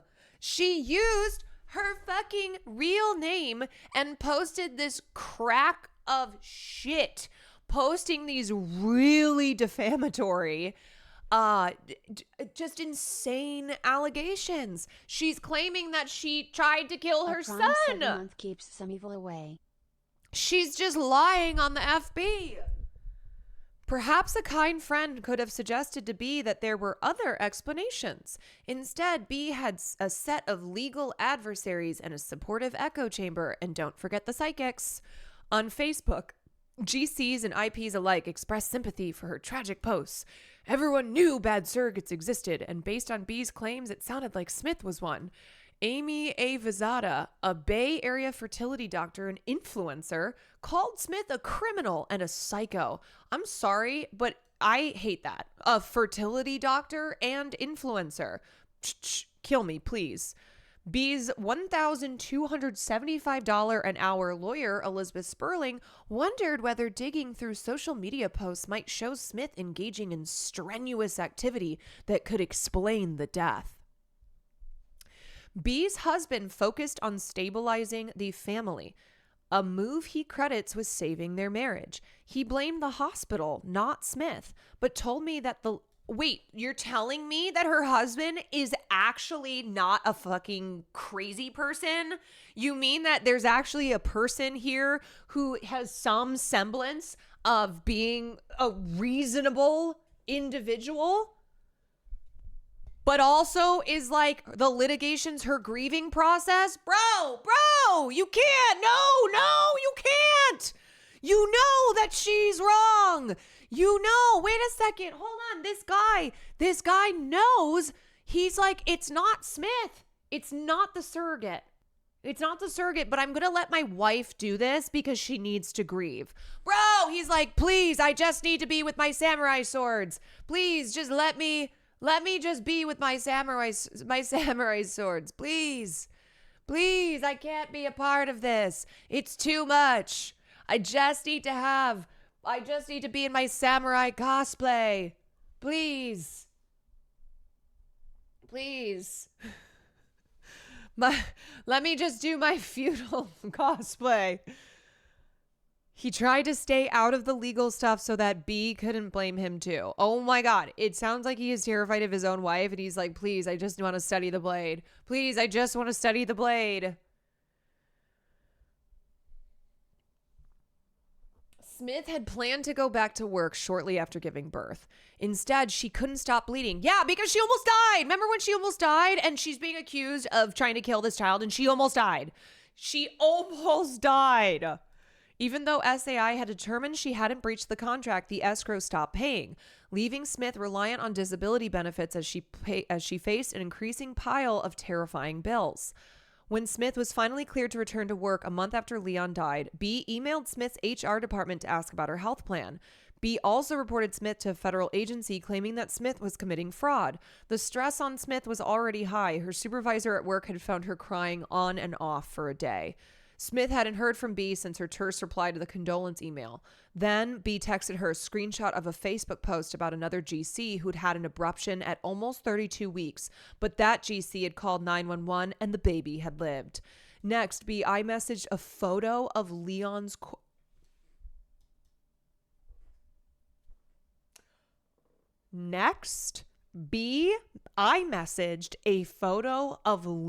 corpse to Smith's 7-year-old son's iPad.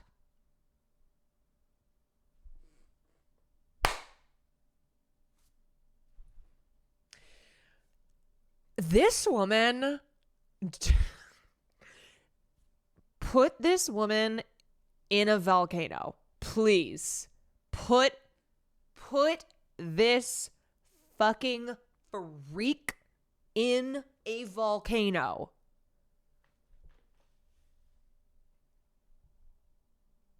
That is about to erupt. That is so, there's this, I'm telling you, this story, it's one of those that it keeps getting worse somehow. You think you've read the worst thing, and then you go, oh, no. Oh, no. And remember, she told this to the journalist. Yeah. She broke the confidentiality clause so that she could speak to this journalist because this woman is so delusional.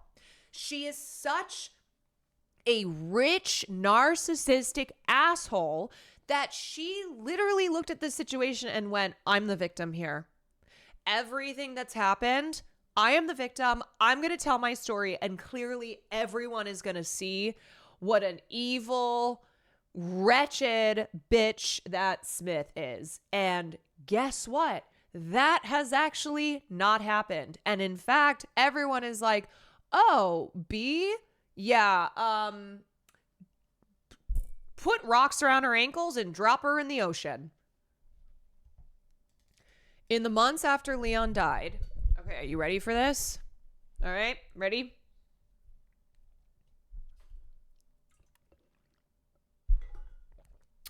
In the months after Leon died, B called the FBI 12 times, reported Smith, SAI, the hospital, and Clarity Escrow to more than a dozen state and federal regulators and numerous professional organizations, launched a new round of her $30 million venture fund backed by Mark Andreessen and David Sachs, President Trump's AI and crypto czar, on Leon's due date, posted Leon's ChatGPT written endorsement from heaven, offering his eternal blessings for her work, created TikToks, Instagram Reels, Facebook posts, X threads, LinkedIn updates, and a website for her advocacy, posted Smith's full name, photo, employer, mortgage license number, son's first name, and a link to her address, asked her husband again and again how it was possible that Smith had carried her son, but felt nothing about his death. I don't even know what the worst part is there. I don't even know. Yeah, I don't know. ChatGPT written endorsement from heaven, offering his eternal blessings for her work, doxing Smith, posting her son's first name.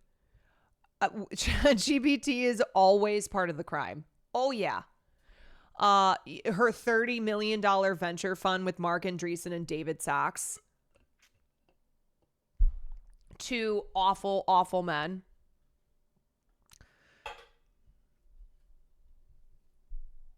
B has abandonment issues that she traces back to her 20s. Honestly, I don't give a shit. I'm sorry, I don't. A lot of people have abandonment issues, and they don't do this kind of stuff. Okay? Like, this is really one of those, like, sorry, I don't care. When her father divorced her mom for the mistress who'd conceived his long-awaited son. She got on lithium for her bipolar disorder in early 2021 and began looking for surrogates as soon as she stopped feeling sedated. I spoke to the therapist that B hired to consult with her and Val Iglesias. She told me that of the 792 intended parents she has evaluated for surrogacy or gamete donation in the last decade, she's declined to recommend only about a dozen. I'm not gatekeeping, she said. When it comes to serious mental illness, she added, it's up to them to disclose. One of B's fertility doctors, meanwhile, told me that it's not his place to scrutinize intended parents. He defers to the recommendation of the psychological interviewer. Do we see how many problems there are here? Are we already seeing how many issues there are in the commercial surrogacy industry? And the whole thing is about the person who's carrying the baby, right? All the concerns. If something goes wrong, it's on them. And we're not talking about the people who have paid for the surrogate. We're not talking about them.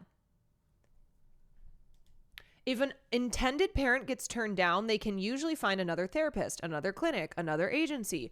But without anyone questioning her plans, B seemed betrayed by the challenges of third-party reproduction. Surrogacy is supposed to be the safest route, she wrote on Instagram. It wasn't just Leon's death that pushed B into her spiral of legal action and social media posts. It was the apparent lack of control of having her child inside another woman's body. The most basic fact of surrogacy. I'm sorry, you demon. You demon. You cannot have control over another woman's body in the way that you want to just because you are paying them to carry your child. And also, this was your fucking idea. Surrogacy is supposed to be the safest route? No, there are it doesn't matter that it's 2025. Pregnancy is still medically complicated. It can be dangerous. There's so many things that can happen. There's so many things that can go wrong. Miscarriages are so common. So many women who have had babies have also had miscarriages. Things like just anything can happen. And this is what it is. This is what it is. It's the lack of control over this other woman's body.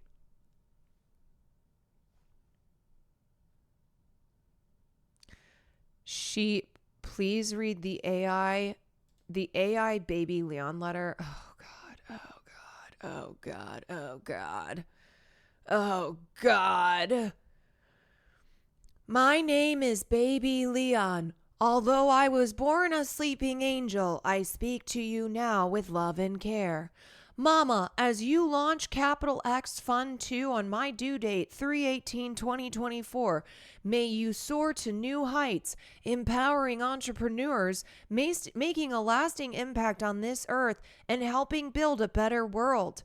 Capital X is the embodiment of Mama's dedication and ambition, a symbol of Mama's #resilience and determination to make a change through investment and #influence. I offer my eternal blessings. Dada, your handsome looks and steadfast temperament shape my #existence. I heard you and Mama cry and laugh next to me. #admiring how I looked 90% like you. My hair, forehead, eyebrow bone, nose, lips, chin, ears, and long feet. But look, I got Mama's wide #hands. I'm forever grateful for your presence in my creation. Mama and Dada, as you #mourn my absence, hold fast to the dreams you had for me. Know that those aspirations extend to Mira, your shining beacon of hope, your #rainbow daughter. Mira, my dear sister, I wish I could have witnessed the attention and #guidance that Mama and Dada would have bestowed upon us as we grew. Though I cannot experience it firsthand, I know they will shape you into the #remarkable individual you're destined to become. Mama and Dada, as you cradle Mira in your arms, know that I am watching over all of you and showering you with my #eternal love. Together you will weather life's storms, finding strength in each other's embrace and in the legacy we all continue to build. Mama, thanks for giving me a voice. Mama, thanks for birthing me in this special and meaningful way. With my eternal #gratitude, your baby Leon. ChatGPT did 90% of the writing. Capital X's work is only getting started.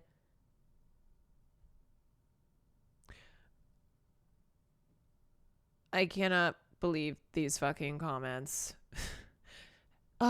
Dear Angle Leon, even though I haven't met you yet, I can feel that you are a special boy in your parents' lives. What do you mean haven't met you yet?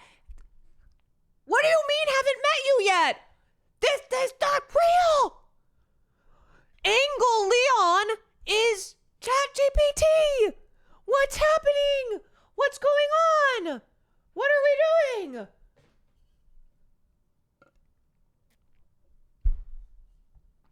Oh my God. I am so disturbed and distraught on so many different levels.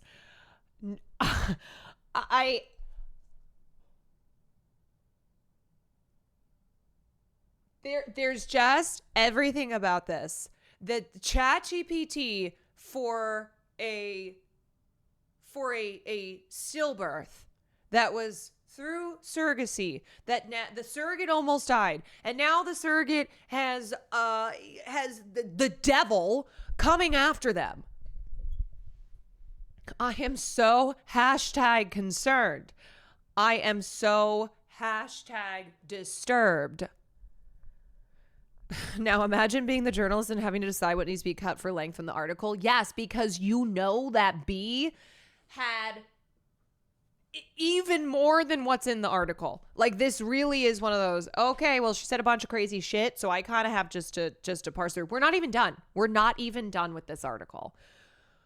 Okay, continuing on. On Facebook, strangers started calling for Smith to rot in jail and lose custody of her son. She and her family feared online vigilantes would search out the woman that B portrayed as a profit-minded baby killer. Smith's parents bought security cameras for her car. Then Smith moved back in with her son's father, then moved again. She changed jobs, hoping to spare her small office the chaos.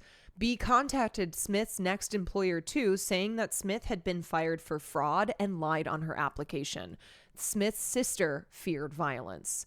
Smith had suicidal thoughts. She wondered if her son would be better off if she were dead, if that meant that B would never send him another disturbing message. Oh, there's more. Oh, yes. In June, B sued Smith and the other parties that she blamed for Leon's death. When a judge ruled that B had to follow the original contract and do private arbitration instead of a public lawsuit, she spent $25,000 appealing the decision. One day at work in front of her new colleagues, a man served Smith papers naming B and Valdeglesias as Leon's parents. Smith's pro bono lawyer advised her to acknowledge the papers without realizing that B's lawyer, the husband of B's psych consultant, had added a section forcing Smith to release her medical records. After another court battle, the judge threw out that requirement. Whatever loophole existed, B would find it. If Smith relaxed, she would take advantage. The only goal she had was to destroy my life, Smith wrote in a court document, to get her fired from her job so she couldn't support her son, to have her behind bars, to bankrupt her, to make it so that Smith could never be at peace while Leon was dead. In the fall of 2024, B was served papers. Yeah. Get fucking wrecked, bitch. Smith had filed a restraining order. Smith maintained that she had been single and lived alone with her son, that she had never snuck out of the hospital. Nurses permitted her to go home to pick up an obscure vitamin that B had asked her to take. The doctors had advised her not to create extra stress by telling B about the minor bleeding. She'd asked SAI to inform B about it. Smith's supporters said that and also the thing is, there's nothing that could have been done. B thinks that she's like, oh yeah, I would have called for a C-section. You don't just get to do that. Just because that is your surrogate who is carrying your child doesn't mean that you come in and like make all the decisions. It doesn't change anything. It does not change. That is not your body. And that's not how medicine works. She'd asked SAI to inform B about it. Smith supporters said that after the stillbirth, she'd volunteered at the Ronald McDonald House for the NICU, sponsored a gold leaf on a tree for angel babies. Excuse me, it's angle babies. Pumped and donated her breast milk to feed fragile babies in Leon's honor. B found these claims ridiculous. She kidnapped and killed my son. I am the victim here, B told me repeatedly. Being a single mom, she said, doesn't give you the right to kill another son. You don't have that victim card to play. She was almost screaming when she said it. B explains I like these little details that the journalist put in to remind us all that B is fucking horrible. I love that she's like, she was screaming when she said the words, being a single mom doesn't give you the right to kill another son. B explains over and over her belief that surrogates hold all of the power.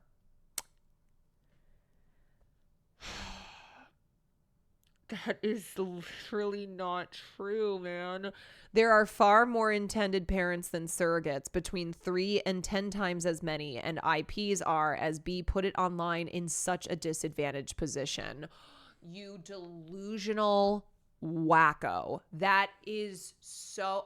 And I just I keep reminding myself that this woman is she's Silicon Valley. Like, she is a multi-millionaire venture capitalist tech vampire who gets funding from the likes of David Sachs and Mark Andreessen. This is a person who's like, I'm a victim. I'm in the disadvantaged position. The woman who can pay for someone else to carry her child, and then who can pay to try and sue her into an early grave. Yeah, that's who's disadvantaged here. On this episode of Rich Person Didn't Get Exactly What They Want. Once a GC has the embryo inside of them, they can harm the baby. Therefore, IPs are at their whim. B sees a model for surrogacy in the okay, here we go. Ready? In the anti-abortion laws that recognize and protect the right of a fetal life. The baby, she believes, should come first. B thinks that when doctors see surrogates go against medical advice, that they should report it to the police. B is an anti-surrogacy. In fact, she frequently advises other investors who are pursuing it and sends me links to startup after startup. Sheil Monat, a venture capitalist friend of B's who has commissioned Twiblings, said the problem is that information is siloed when each agency has their own database of wombs. In this model, surrogates are the gestational equivalents of Uber drivers or Amazon warehouse workers. There should be a database of carriers allowing us to filter on what we want. Age, BMI, willingness to abort the fetus, Monat said. 6 months after Leon's death, B's daughter was born. In an Instagram announcement, B sits in a hospital recliner wearing a medical gown, clutching a newborn to her chest. B often compared her two surrogacy experiences. I had the world's worst GC and the best, and told me for months that everything with Chelsea Sanabria had been easy and smooth. Well, not quite. Sanabria told me she had a great relationship with B, but a pregnancy plagued with placental issues. Hold on a second. So these are two surrogacies now that had placental issues?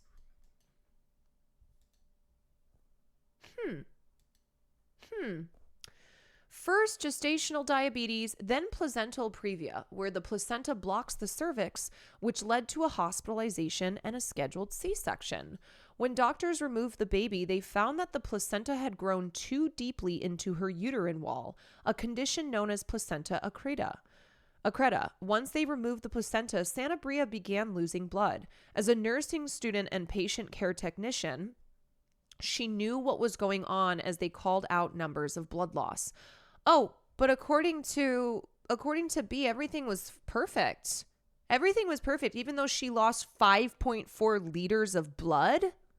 But it was all great and perfect because she got her baby at the end. She would not have given two flying fucks if Sanabria had died. As long as she got her baby, that's all that matters. Let her lose every liter of blood in her body as long as the baby is put into B's hands. The weirdest part was being awake while she was dying, she said. An emergency hysterectomy saved her life. An emergency hysterectomy. Do you know what that means? That means she can never have children again. Do you know how intense that is? And to this evil woman, she's like, oh, my other surrogacy was perfect. I had the best GC and the worst GC. Yeah, you want to know what she considers perfect? An emergency hysterectomy. That's a perfect pregnancy, huh? She had to get her fucking uterus removed. She woke up 9 hours later, intubated in the ICU. A 2024 survey found that naturally conceived pregnancies carry about a 2% risk of several adverse maternal events. A surrogate pregnancy increases that to almost 8%. Oh, but according to B, who knows everything, surrogacy is supposed to be the safest way of having a baby. Safest for who? Safest for whomst? For whomst? For you? Yeah, okay. Nobody had talked to Sanabria about these risks. Now she posts online to educate other surrogates. Yeah, that's the other disturbing thing here. A lot of women end up becoming surrogates for, for reasons that usually speak to their vulnerable economic circumstances. It's a way to make money, especially in poorer countries that there is just so much exploitation. They just have the most disgusting names for these clinics that women go into and become surrogates. But the other thing too is that they don't tell you about these clinics, these places that women go to be employed as surrogates. They do not inform them. They don't tell them about all of the risks. Of course they wouldn't, because they need the business. Like, it is not some easy thing to carry a child. Even though a lot of obnoxious people on the internet will be like, what, like it's hard? Can't you here just have a baby? Why don't you have 12 babies? Why don't you're 33 years old, you're washed up, you should have 15 children by now. Why do you think, let me just ask this rhetorical question.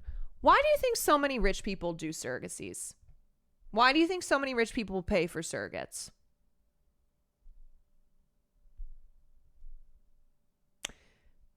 Is it maybe because the stress on your body, the risks, the physical and psychological effects of carrying a child are something that these rich people don't want? And let me be clear, B tried to be like, oh, I'm 43, I'm too old. This is a very, very common thing throughout Silicon Valley. They are all using surrogates because they are rich and because they do not want to carry children themselves. They do not want to provide the labor because they outsource it like they do everything else. So, the whole thing where the richer you get, it's basically about just outsourcing labor. Oh, you don't want to have to grocery shop. Great. Somebody does that for you. You don't want to have to pay your bills. Great. Somebody does that for you. You don't want to have to carry a child. Great. You just outsource that labor. That's what being rich is.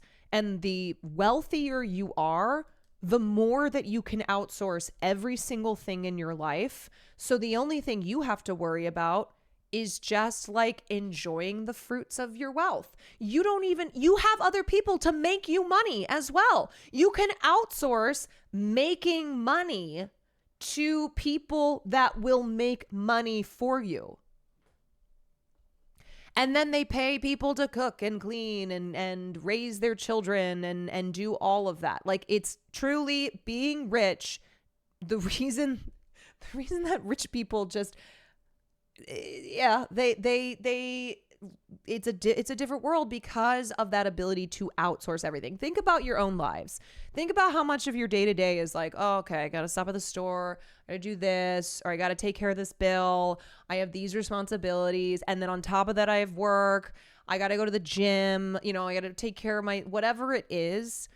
That is labor that you yourself are having to do. So that's why this whole surrogacy thing with wealthy people in industries like Silicon Valley is so nasty, is because it's just another aspect of outsourcing labor to other people and people who are in a position where they need money. So they'll do it.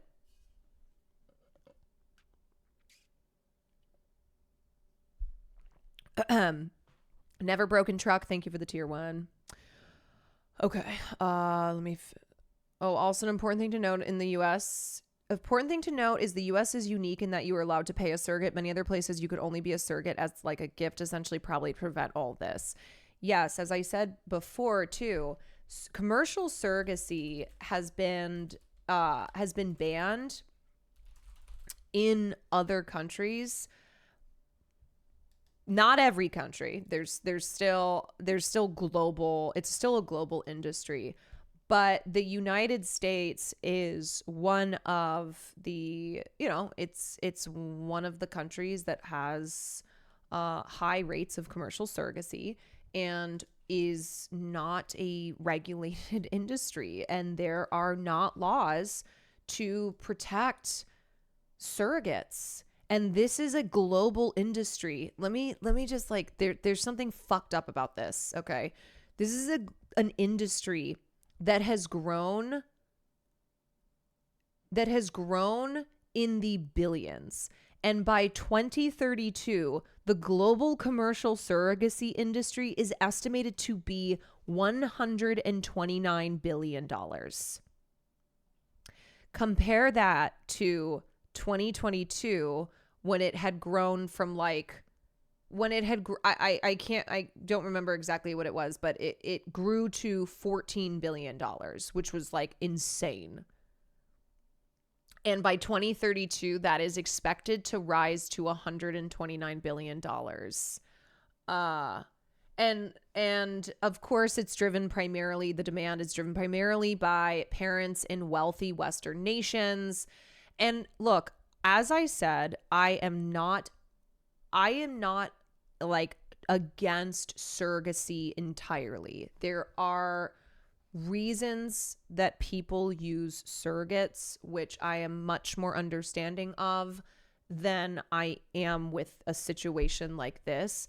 But we can't deny the fact that this surrogacy industry is an offshoot of capitalism. Like, that's what this is. And that ultimately, like capitalism does, the people who are most exploited are poor Black and brown women. Per usual. Okay, let's keep going. As Americans, people from developed countries often surrogate from developing countries as well, which adds to the already extreme exploitation. I think in America, surrogacy costs over $100K. Actually, no. You want to know how much Kim Kardashian paid for her surrogate? And Kim Kardashian's a celebrity. She paid $45,000, which is about what surrogates make, no matter if you are caring for Kim Kardashian or not. Now, I think the average is about 30,000. So 45,000 is on the higher end, but it's not like it's not above that. It's not you're carrying a child for this billionaire celebrity, surely you're making six figures. No. Okay, as B pointed out repeatedly in her quest to get Leon's placental slides, the placenta comes from the DNA of the biological parents, hers and Val d'Iglesias's. This is really important to understand because both of these surrogates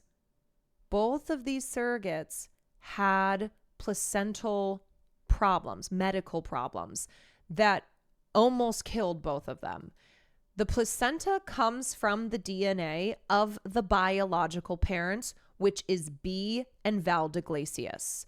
In fact, B's mother and sister developed diabetes while pregnant, an issue stemming from the placenta, and remained diabetic. Val d'Iglesias told me that his aunt had her water break early, but that everything was fine. But B and Val d'Iglesias' family medical histories were not disclosed to their surrogates.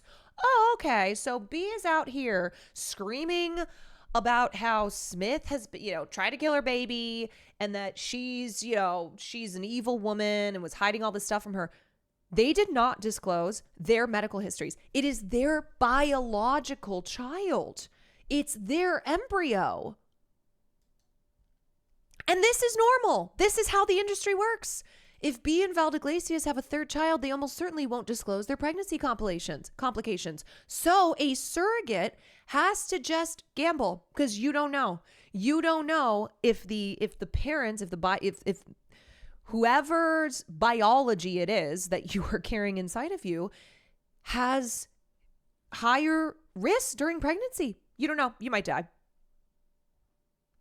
Imagine a journey being treated like a human incubator and not like a person. Smith wrote in a Facebook group for GCs. Imagine a journey where the intended parents leave you to pay all of the medical bills. Hundreds of thousands of dollars of medical bills are in Smith's name, which could wreck her credit.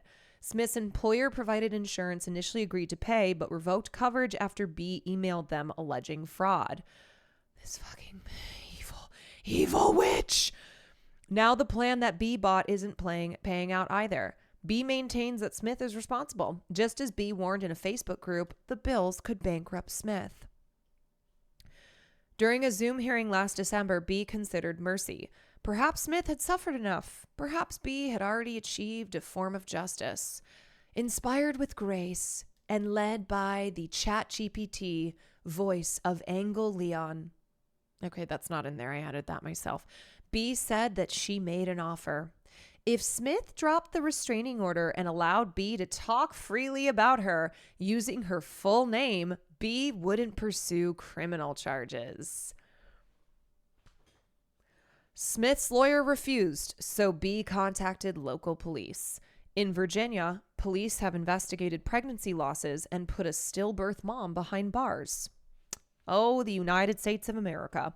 If that fails, B hopes to nail Smith for perjury based on the lies in her restraining order application.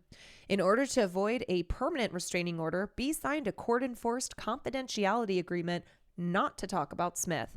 But B now views that agreement as toothless.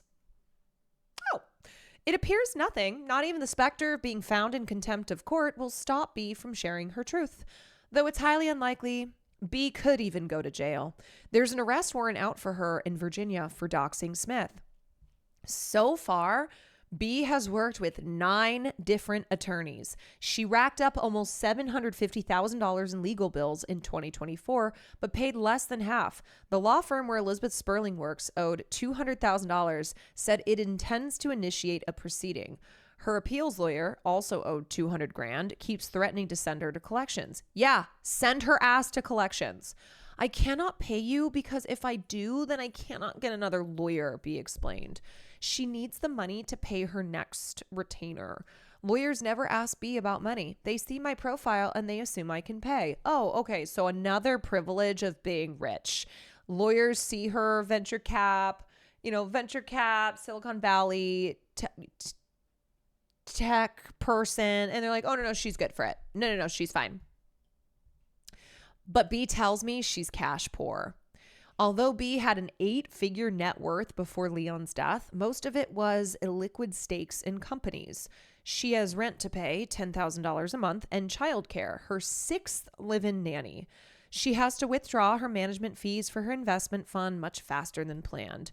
B hasn't worked much since Leon died, but she doesn't know how she can continue working as a venture capitalist if she backs down.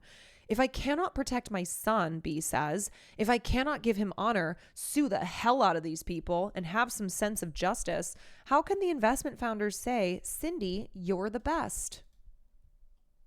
Just when it seemed like B might not be able to stomach or afford more lawsuits, she found someone who would represent her without charging hourly. Pitbull attorney Doug Rochin has the kind, open face of a Midwestern pastor. He's gotten 8-figure payouts for abused foster children and mistreated prisoners and specializes in sexual abuse cases. B says that Rochin will sue the doctors and the hospital for malpractice and pursue arbitration against Rebecca Smith, SAI, and the other parties in exchange for 40% of B's winnings. Meanwhile, B and her husband have been hunting for their 3rd surrogate. In the spring, B emailed with the biggest ask agency about a great surrogate profile, another single mother of 2 who lives with her parents. But she hesitated. Should she give her daughter a little sister or use the money to pursue justice for her son? I just can't pull the trigger, B told me. Not yet. So if things were good and right, B would never be allowed to use a surrogate ever again.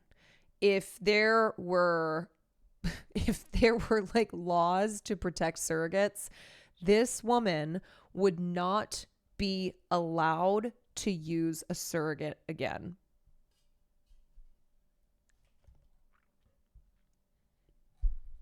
Yeah, she is a villain. Now, one can only hope that she loses all her fucking money. That she loses all her money, that she can't pay for another surrogate, like prison abolition except for Cindy B. It's so astonishing. It just is so astonishing. And as I said, apparently there are people who've been commenting on this, and Cindy B has been popping up in the comments. Like, she not only spoke to she not only spoke to Wired and said all these things, but she's now popping up in people's comments who are talking about it and being like, here's my cosplaying samurai husband. Trains are coming. What up, Speed Razor? Yeah, so that is the horrifying story of Cindy B. And I think just more largely how wealthy women, how wealthy, not just women, wealthy people are outsourcing all of child labor, right? From the birthing, right? From carrying the child, from birthing the child to raising the child. That's all labor that they outsource to the poorer classes. And there is an entitlement that these rich assholes feel towards and over the bodies of those who they have hired to be, to carry their children for them.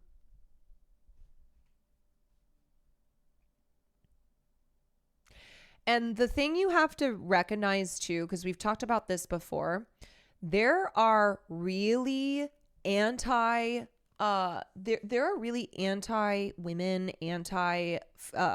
body autonomy,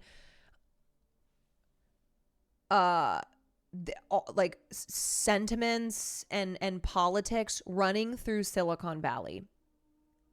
So you have a lot of these pronatalists, like that one couple I've covered before, who are literally like cartoon villains. Simone and Malcolm, these weirdos who they are leading the pro-natalist charge. They have like Donald Trump's ear talking to him about pronatalism. You have people like Elon Musk. That's why he has that compound in Texas and why he's always having another child. And he's like, I have to repopulate this planet with my seed, with my genetics.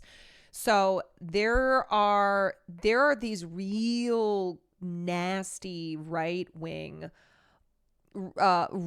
politics flowing through Silicon Valley. And I don't just mean as far as like, as far as the stuff we already know. What I'm talking specifically as it pertains to women's bodily autonomy, and to, like, weirdly enough as well, them being anti-abortion, them being anti-choice, but being people who have careers. And that's why they're saying, well, I need to outsource this labor because I have, I can't stop I got my venture cap fund. I can't let this get in the way. But how for women who don't have the finances, who don't have the resources, and where having a child would be, it would be incredibly difficult to have alongside trying to have a career, or like, and any and all the reasons that people decide not to have children.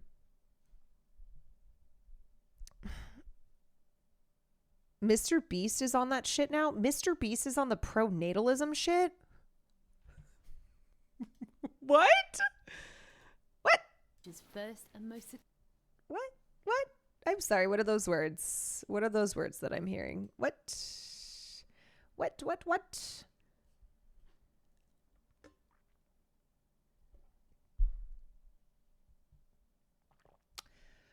Caroline, please go look at her Instagram. Her second most recent post caption is ChatGPT baby Leon. Oh, we were already all over that. You missed it. You missed it. I read it out loud.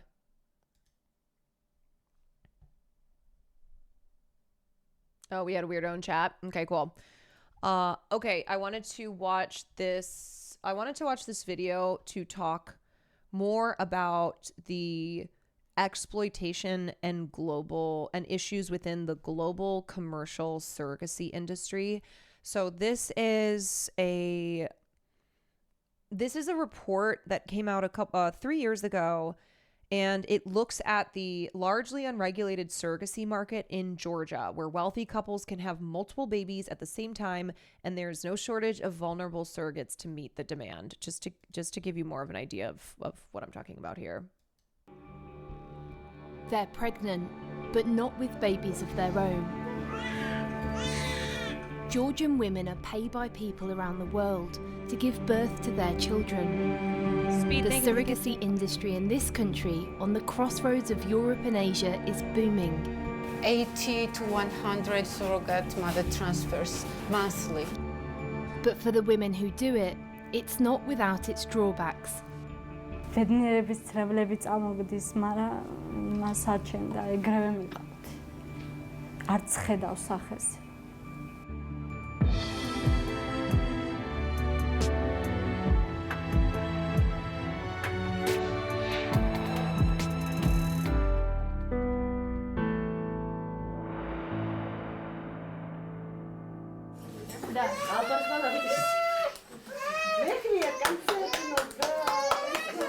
This household has put surrogacy in Georgia on the map.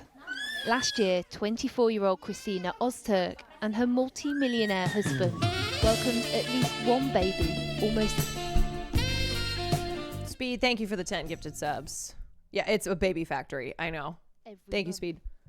Алиса, включи цыпленок Пи.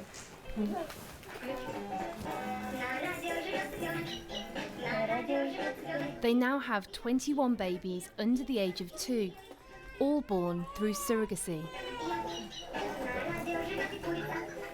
It's quite an overwhelming sight. 21. Может, погромче ее можно сделать? You know, the other thing I keep thinking about, specifically with the Wired article and these Silicon Valley VC assholes, is how they view the rest of us as Amazon workers. No matter what it is, no matter what we do, that outside of this little rich tech VC bubble, all the rest of us are just, we're Amazon workers to them, whether we are producing children for them, whether we are whatever it is. Yep. They don't, we're not humans. Like, we're just disposable, tools. How many nannies do you have working at one time? Recently, they found a farm of surrogates that kidnapped women from Asia and forced them to be surrogates in Europe, and they keep them prisoner.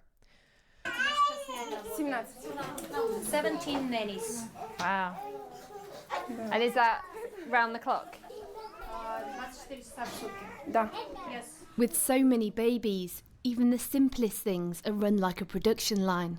Это так наш называемый паровозик. Можно увидеть с самого начала до самого The конца. children sleep here, the babysitters The main sleep question there. I have is why?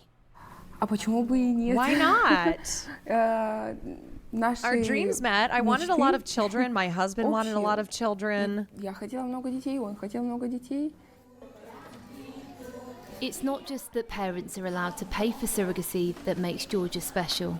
There are also almost no regulations about how many children you can have or who can have them. Do you sometimes feel torn into a million pieces? Да. Yes. Потому что Because I do everything. всё делаю я. Regime, То есть schedule, здесь food находятся menu, все child режимы, development program. графики. No, you're the CEO. You're the CEO of this children factory. Like, these are all your laborers. They're the ones who make the food. They're the ones who bathe your children. They're the ones who feed your children. They're the ones who birth your children. You are the CEO of this baby mill. Меню, This питание, conglomerate. детское развитие, детское, то есть I я also invite приглашаю teachers and учителей, doctors from я other приглашаю countries to help. врачей из других стран. Смотри, у часиков есть стрелки. How does the clock и они go, ходят Miriam?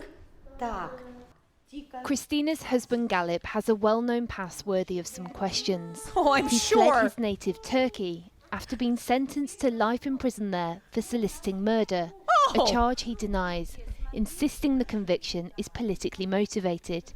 Unfortunately, he's working today and not around to speak to. The situation with your husband with the courts, was that something that you were worried might stop your dream, or did the surrogacy agency not ask about those things? She will not answer this question. She won't answer.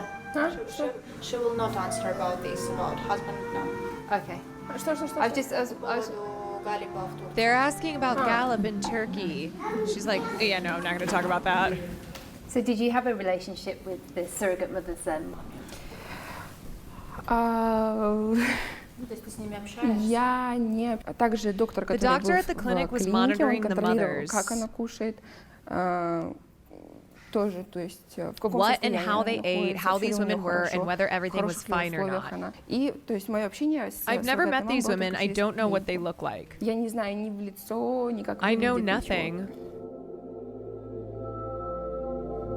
Georgia is one of only 4. I like that the journalist was like, so do you have a relationship with these women? And this rich lady's like, why? Why would I need to know? Why would I care? What? No. Countries in the world where it's legal to pay a woman to give birth to your baby. It pays well, about £10,000, which is around 3 times the average wage in Georgia, but it isn't without a personal cost. I've come to meet Nino, who's 39 and 8 months pregnant with her second surrogacy. Last time she had twins. ეს ჩემი წამლებია. ამას ვიკეთებ მუცელში, ნემსი არის. ამას ვსვავ, ეს არის წამალი იმის, რა ქვია, ეს არის კიდე კარდიომაგნილი გულის მუცელში. ტრაქსიპარინ. Is that every day? Yeah. Wow. As she has 5 children of her own, this will be the 8th baby she's given birth to. კი, yeah. იცის ფეხციმეთ რო ვარ და აქ მადებს თავს ხშირად და მეფერება. ესე თათით. She says she became a surrogate to provide for her children after leaving her abusive husband. ეს რვანაკერი, რომელიც არის. And I think fundamentally what this is too, it's a question about whether or not you have a right for anyone to have their own biological child. And therefore, like,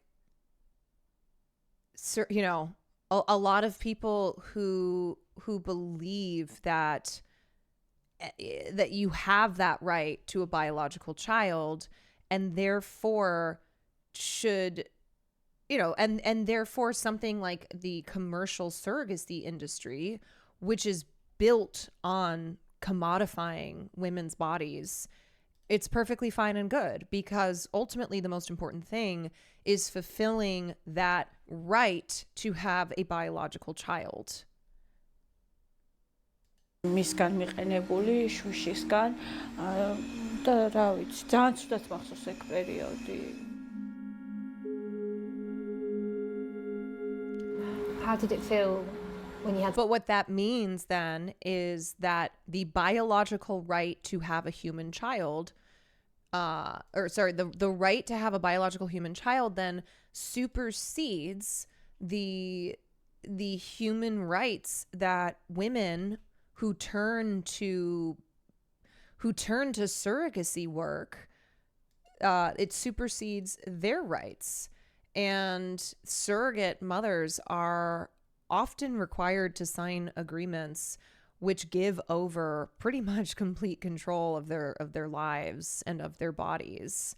And in just the way that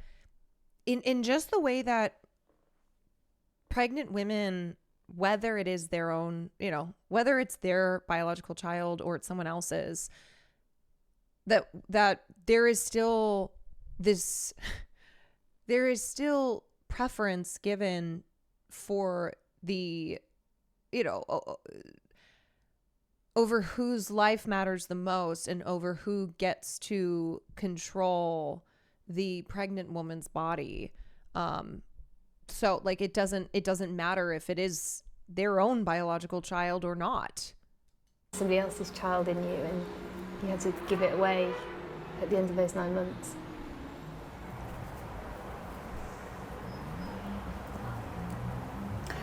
გრძნობა ის რაც დედაგანის შვილების მიმართ იგივეს გრძნობს შეკითხვა რომ ანუ ხვარი მომზადებული ორგანიზმმა ხო იცის რომ მან ხვარ იცის რა სხვისი You have to be very strong psychologically ანუ ფსიქოლოგიურად ძალიან ძლიერი because the feelings are the same as for your own child. So I've had to work very hard on myself. But I still don't know in advance what will happen. The first time I thought I was strong and would give up the baby easily. No, give up is not the right word. I thought I could handle all this easily, but it was very difficult. Yeah, this is not a simple business transaction, even though it's treated as such. Like, this is not, hey, I drew this picture, and another person's like, hey, I'd like to buy that picture.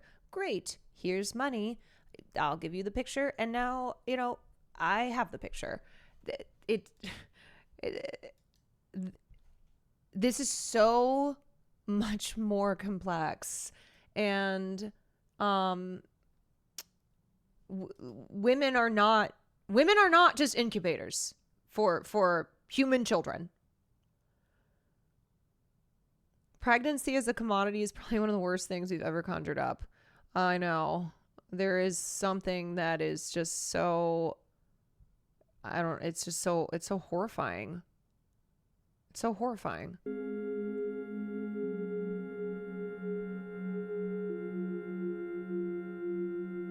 Like, I have listened to women who are rich talk about how they want a child, but they don't want to have to they don't want to have to birth the child. You know, they don't want to have to gain weight, all those types of things. And they'll just say stuff like, oh yeah, I would just get a surrogate.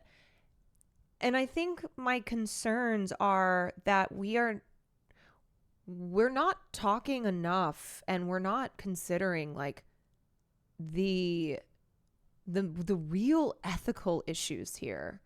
And it should never be something as simple as oh, I'll just pay someone to do it for me. You know, I think that's concerning. I think it's something that if you're considering being a surrogate, or if you're considering hiring a surrogate, there's a lot of things that need to be considered here that I don't think are being considered. And I hope that article in Wired, and I hope the conversation that's happening right now, the discourse around it, is bringing up these real ethical considerations that have not been that have not been considered. And I hope that if you're considering being a surrogate, that article can be informative to you, because I think a lot of women are uninformed. Like, they don't know, and they're not told about stuff. And obviously this is why a lot of the global industry is so exploitative and predatory, and it preys on very desperate women. It preys on very disadvantaged women who become wombs for hire, and their lives and their rights are not taken into under consideration at all. We thought we were coming here for a happy story for a woman who was pleased with her decision to be a surrogate and was having a second surrogacy, but you scratch the surface and dig a little deeper, and it's clearly not the case. It's just incredibly sad to see how much she struggles with it all. Yeah, I think it's always important to look at the differences too between individual, anecdotal cases and the industry. The global commercial surrogacy industry is exploitative. It is exploitative. So you may be somebody who, I don't know, you may live in the United States and you're like, oh, well, my friend offered to be a surrogate for me and my partner, and everything was great and blah, blah, blah, blah. Okay, but that does not negate the issues, the ethical issues and the exploitation that is this industry. And it is like, why do you think that it's been exploding in growth? In 10 years, this industry is predicted to be at $129 billion.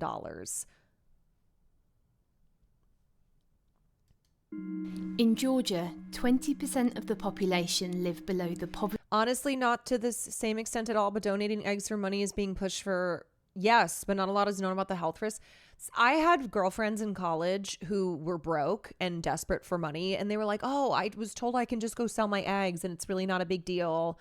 It's a very, easy peasy, like they think it's donating plasma, something like that. And it's not, but it's being sold that way because of that industry. Of course, they want women to think, oh, it's no big deal. It's as simple as donating blood, as donating plasma. Because the egg selling industry is, it's been exploding in growth as well. And I had a friend who she went and donated eggs, and like, it was not easy. It was really, really not an easy process, both physically and then just psychologically afterwards, which she went through. And she had no idea. She had no idea. She was a broke college student and was told, I don't know where she heard it from. It was like, oh, you can just go sell your eggs.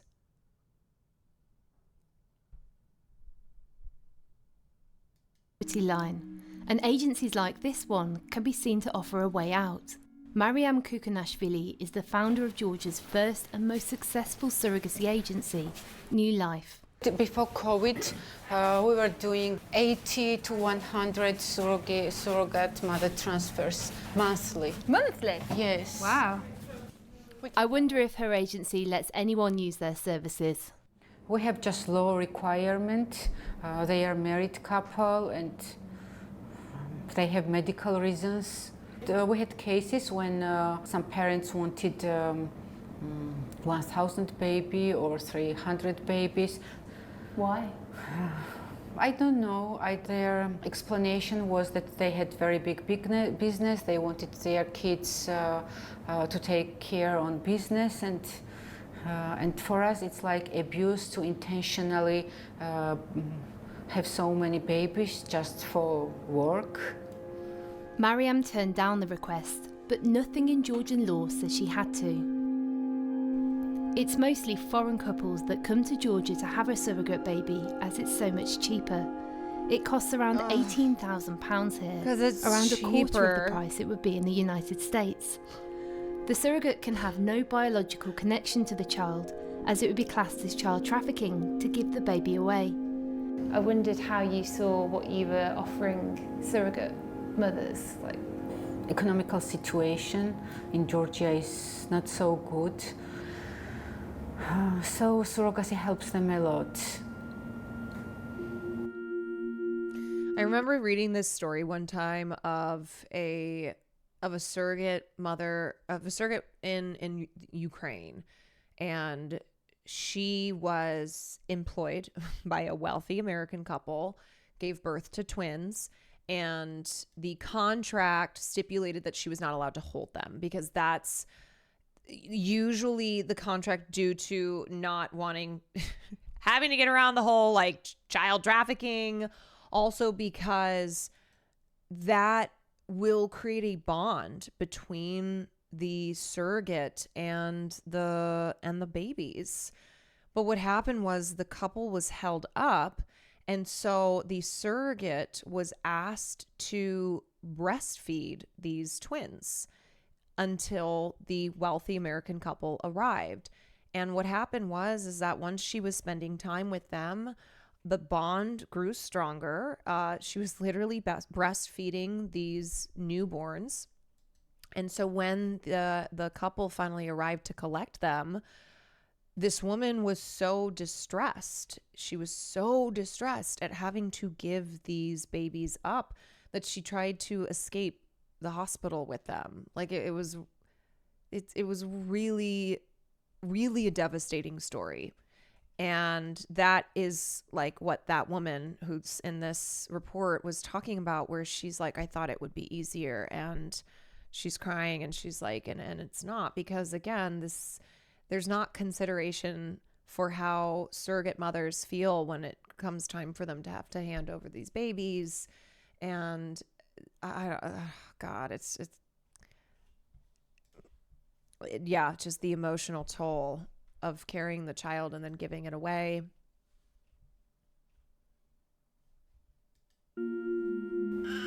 Across the city, 20-year-old Alessia has just become pregnant for a couple in Miami.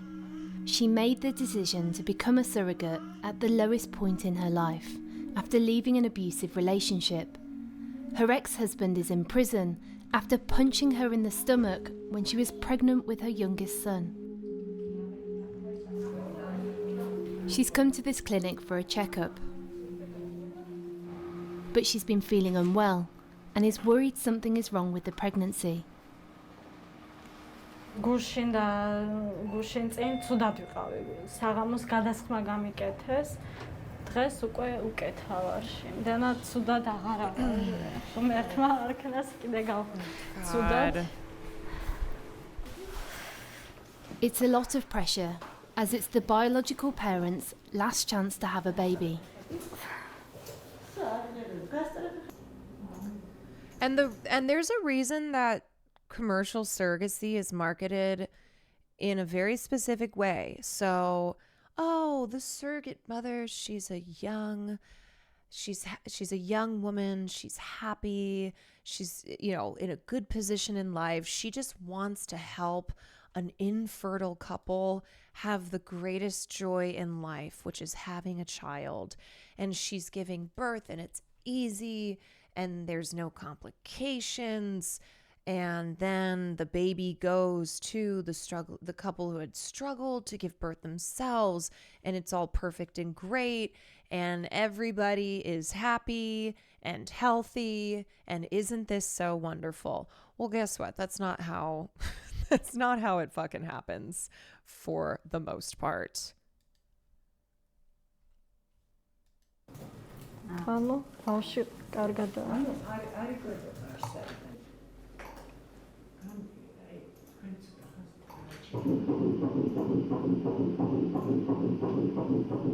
ძალიან კარგად, ძალიან ბედნიერი ვარ. დედამის და მამამის მეუბნები ბედნიერი მშობლები იქნებიან.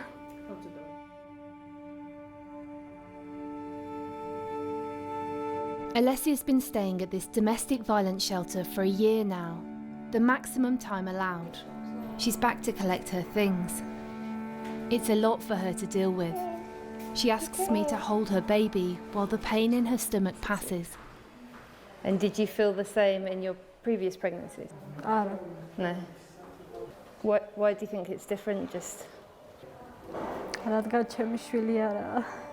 Because it's not my child.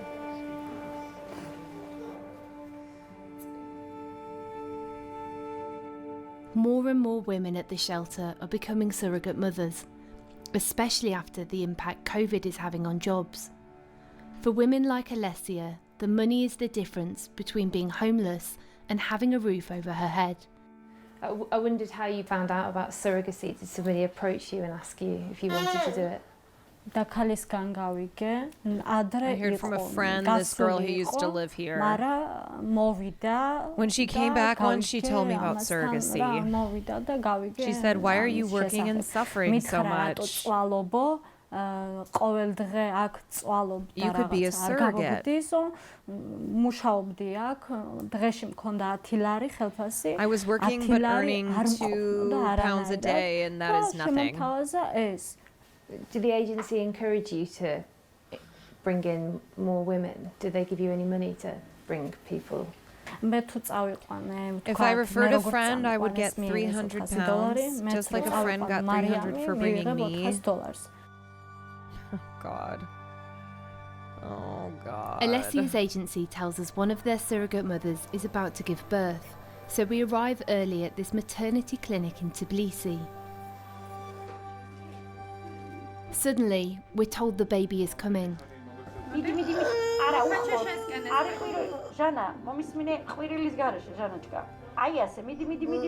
don't think they're gonna show anything, but just in case. This is Jana's second time as a surrogate, this time for a couple in China. As a divorced single mom, she needs the money to buy a home for herself and her 2 children. I don't feel good. Don't be afraid. Why are you not well? Tell me, what do you feel? Okay,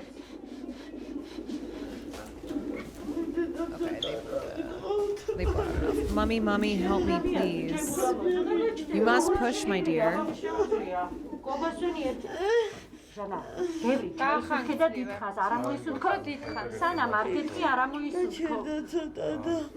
After around 20 minutes, the baby is nearly out.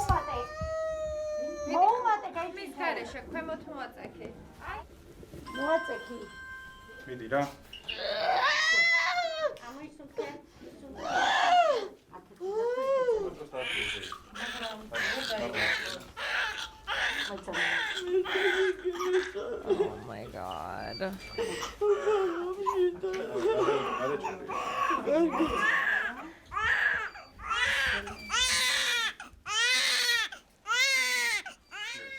Jana and the baby are separated immediately.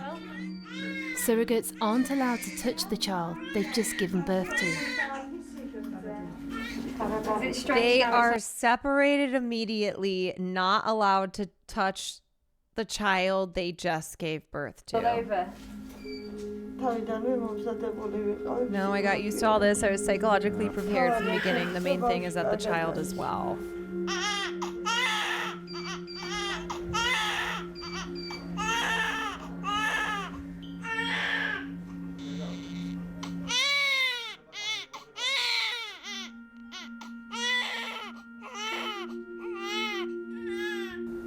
That was such an intense experience, watching that baby being born. Usually the baby would be put straight onto the mother's chest, but obviously the surrogate isn't able to touch the baby they've just given birth to. And in this case, the baby's intended parents are still in China, and so the baby's just been put straight into the cot and hasn't had anyone cuddle him yet. It feels really weird. You just kind of want to go and pick him up.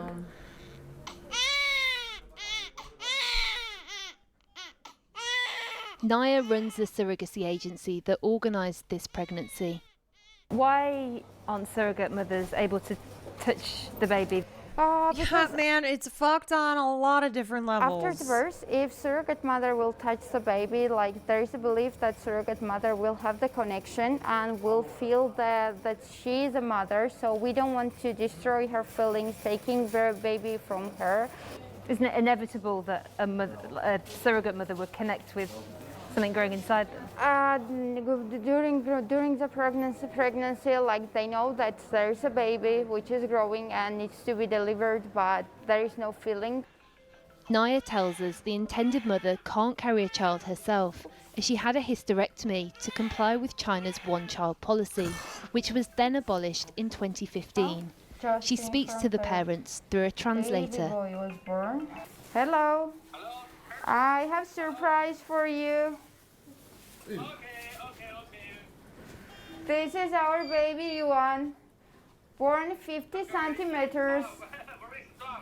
And here we have the surrogate mother, our hero. And she's feeling okay. Okay, if it's possible to say. Yeah. Tell the parents huge. These moments are very emotional. Like you have the experience, like it's your own. Yeah, baby. can you ship it to 123 Main Street? Yeah, that felt very quick. Yes, because China is very quick.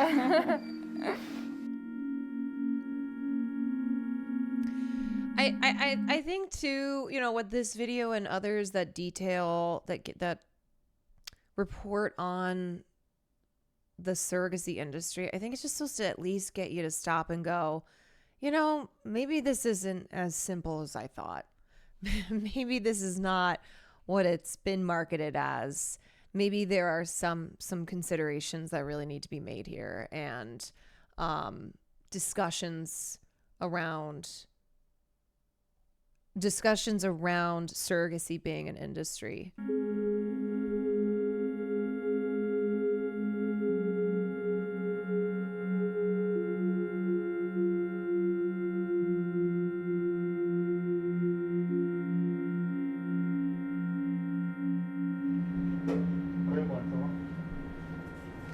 I'm an adoptive mom to one son and about to adopt our second. I would never for one second think this is okay. We know mom of our soon-to-be baby. We want her to have time with her baby. This makes me think of how some adoptive parents refuse open adoptions.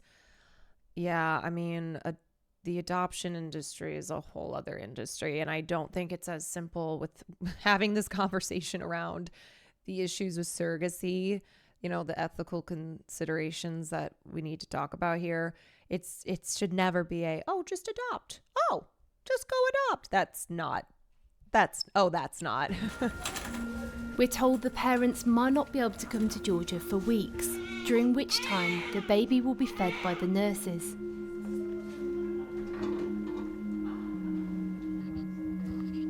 After 9 months of carrying the Yeah, I mean, it's complicated for a lot of reasons. Like, I had a family member, I had a family member because she got pregnant out of wedlock, even though she ended up marrying her boyfriend, who she's still married to 40 years later.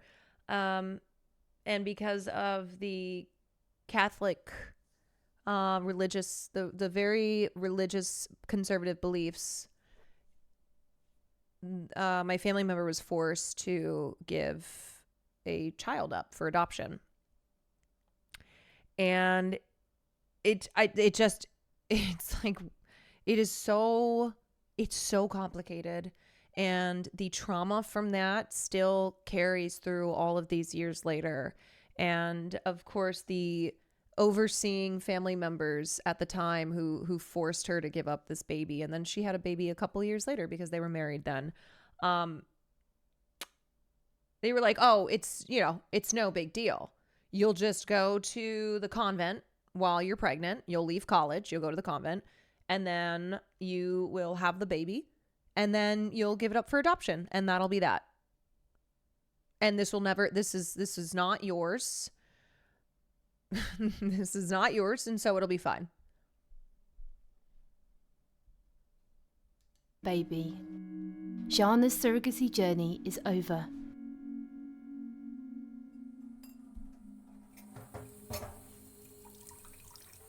But for Alessia, it's just beginning, and her ability to pay for her new apartment hangs on a successful birth. She's starting to receive her £10,000 payment in small instalments, but those payments will stop if something goes wrong this early on. It can be a ruthless industry.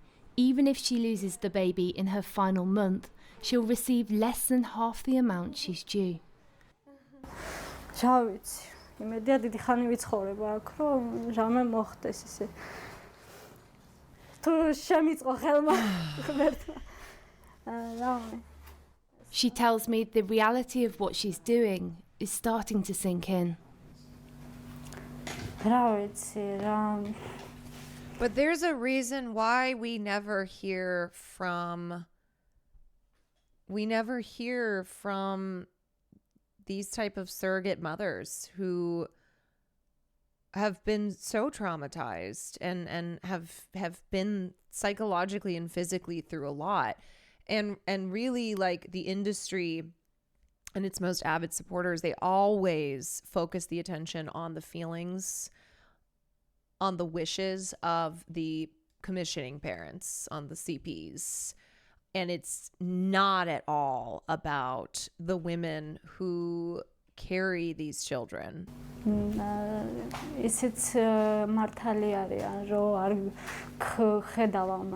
have him inside you for 9 months, you give birth, and then suddenly you give him to someone else.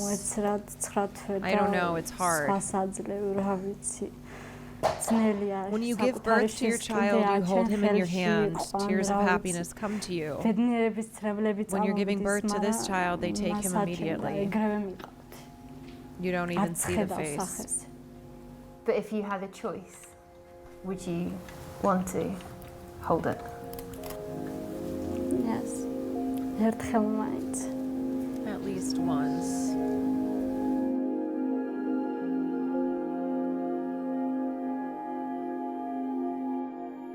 In the last few days, it's become clear to me that the women who become surrogates do so at a huge personal cost, and with hardly any regulation, there's nothing that forces agencies to provide aftercare, though both the ones we spoke to say they do.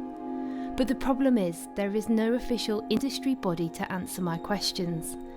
Worryingly, this lawyer tells me that even the contracts being drawn up by the clinics fail to protect both the surrogates and the intended parents. No thanks. I mean, I gotta be so fucking for real. Like, anything involving children is, it is marketed to women as, oh, no big deal. Whether it's you having your own child. I mean, I grew up like, oh, children, the miracle of life. Like, it's the most beautiful gift that you can have. And as an adult woman still facing pressures, and when I bring up concerns about children, and like, I am a person who, I have enough support in my life and I am financially stable enough. If I wanted to have a child, I would be in a better position, like just resource wise, to do so. And yet I have a lot of concerns, and they are always waved away. And it's like, oh, there's never a good time to have children, but we make it work. Like, it's pitched to you like, oh, it's so great and it's the best thing ever, and don't worry about all of that other stuff. Yeah, right. It's like, no. Sure. You might get a little sick. You might have some problems here, but it's fine. Okay. It's fine.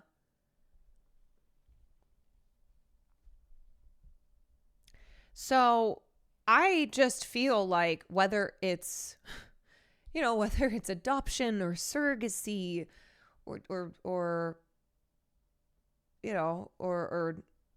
birthing your own children, this is not a simple thing. And it all goes back to the women who are responsible for carrying these children not having bodily autonomy, not being considered as human beings here, and being treated as incubators. It makes me feel insane. I know. Stands for surrogacy itself. This sphere is basically not regulated at all. The contract maker is the one protected by the contract.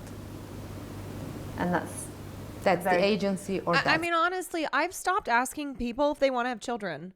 Like, it's such a normal thing, and people ask me all the time. Like, it's just so normalized. But I finally decided, like, I'm not gonna fucking ask people that anymore. There's better things that I can find to ask them about.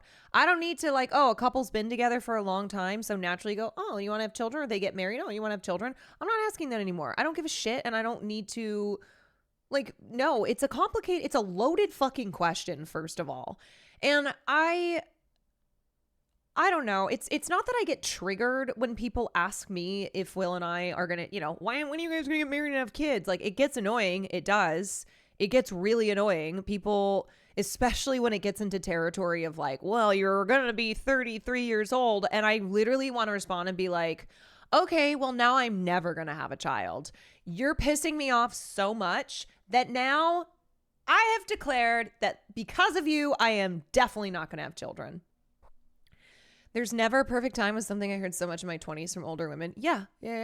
And that's why, like, they also will, there's so much attention and emphasis being put on the declining birth rates. Like, oh, global declining birth rates. Women aren't having children in their women are waiting until they're older to have children now. Geriatric pregnancy. They call it a fucking geriatric pregnancy.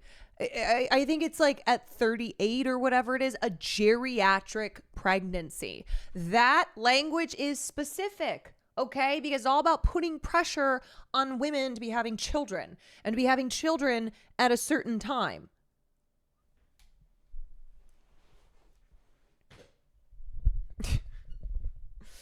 And do you know how many women I know have bought into propaganda? Who are like 34 years old and going, well, I have to freeze my eggs now because otherwise, like, I'm toast, and how they're handing over $15,000 because they've been told it has to be now. It has to be now. You have to freeze your eggs. You can't have children. Or that, I have to have children at this point or else it's over for me. There is so much misinformation in women's health. No one gives a shit about women's health. It's underfunded because it's women's health. And it drives me nuts. It drives me nuts. Like how women are, how there's just all these expectations on us. And yet we're not even informed about our own bodies. We're not even informed about our own health. Ticking time clock. Oh, you got a ticking clock. Ticking clock. Ticking clock. Shove your ticking clock up your ass and have it explode. Okay? Please. And it's funny too, because whenever people ask like, so are you guys going to get married? The married thing bothers me, I think, probably less. Like it's not one of those things. If it's people in my life like that I personally know, I'm like, oh, okay. Whenever it's strangers on the internet, I know that it's usually misogynistic. It's usually like, looks like you're past your prime. Oh, a woman in her 30s? Well, you'll be dead soon and you haven't fulfilled your goal, your purpose in life of being a wife and a mother.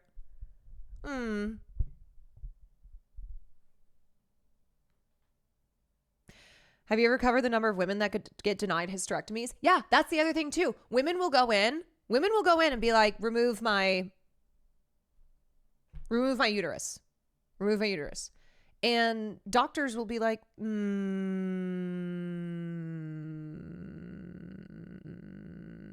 you sure? I don't know. We can't. I think we have to have some more talks about this. The requirements to have a hysterectomy are crazy.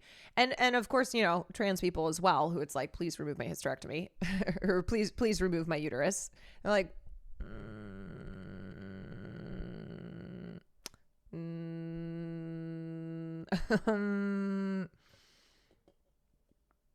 this is not a simple decision.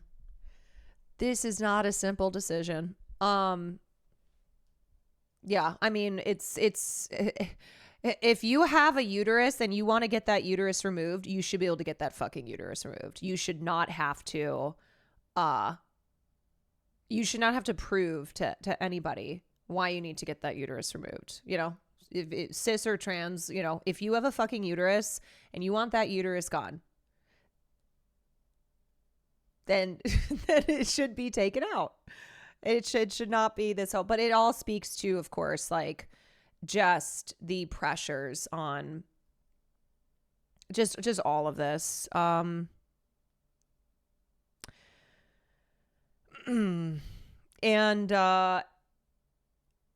Anyway, I don't know. I mean,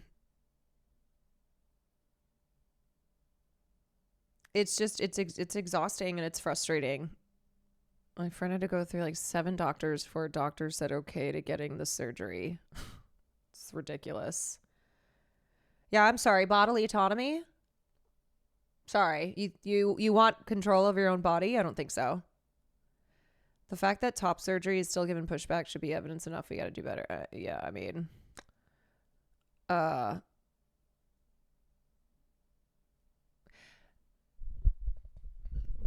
what it is, it's not like, oh, okay, let's talk about the risks or whatever, like you would with any surgery when you are facing opposition, when you are facing pushback, if you want a hysterectomy, it has to do with the societal pressures on, oh, you have a uterus, give birth. Oh, you uterus haver? You want to know what that uterus is for? It's for carrying a child.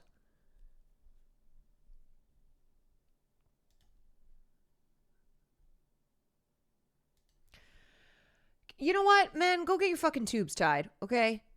If you got tubes, go get them tied. That's the other thing, too, is like birth control, all these things. You can get those tubes untied. I know it's, I'm being a little hyperbolic here, but anyway, okay, let me just finish this. The clinic. But surrogacy's been big in Georgia for many years now. Why do you think it's still not regulated properly?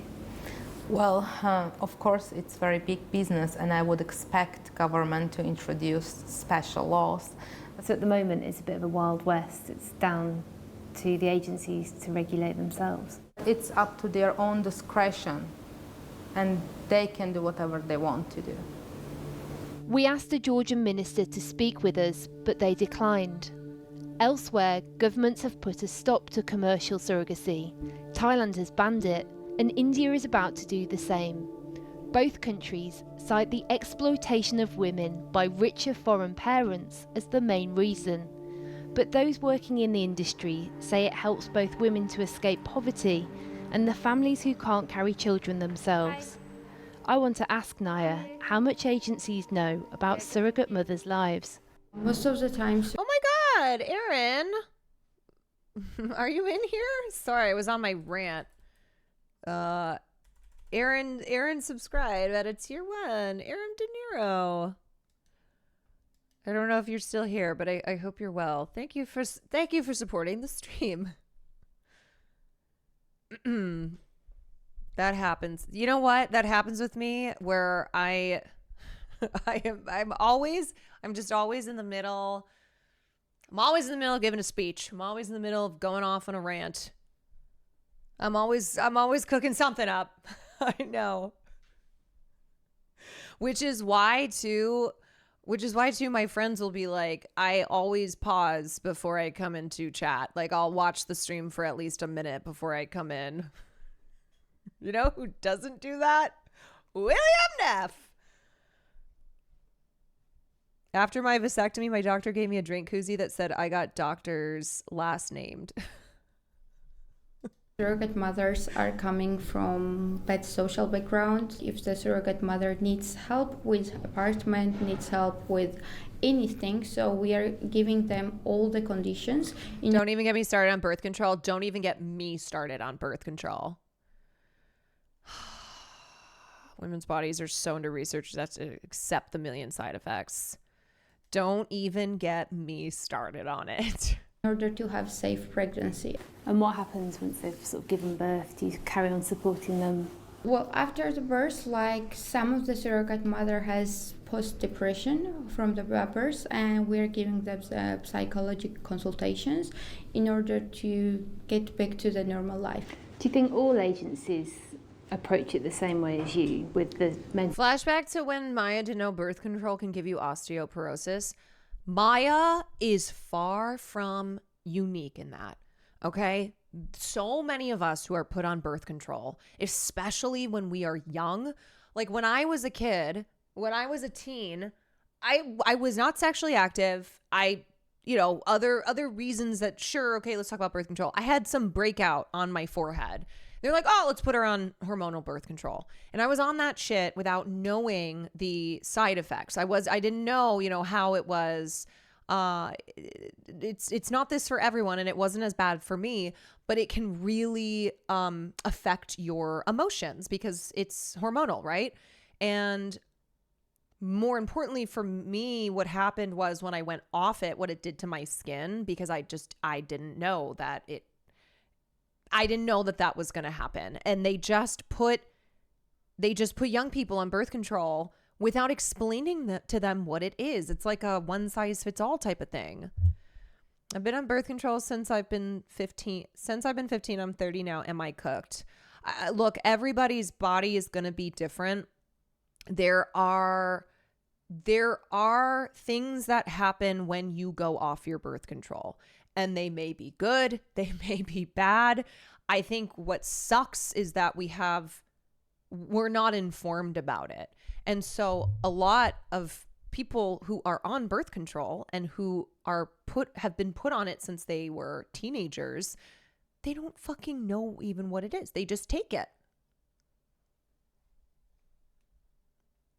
So what happened when I went off my birth control and I had the worst hormonal breakout of my life is that was like, I was kind of a test subject for my sisters and for other people in my life who had no idea that that's something that could happen. And I that's why I've talked about it before on my stream too, where I'm like, look, this might happen to you if you've been put on hormonal birth control, and especially if it was like for acne, it's not uncommon for your skin to purge, to break out after you go off of it. And as your hormones are rebalancing, and it could be a month, it could be, I mean, I had a friend, it took her 5 years for her hormones to naturally balance out and for her skin to clear up. And that's the thing. It's like, you don't know, and you're not aware when you go on to it. So I don't ever want to like scare the shit out of anybody. It's just, I think, being aware.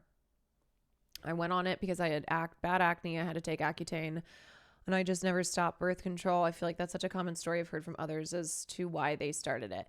And it's something that you need to talk to, you should talk to your gyno about, talk to a dermatologist.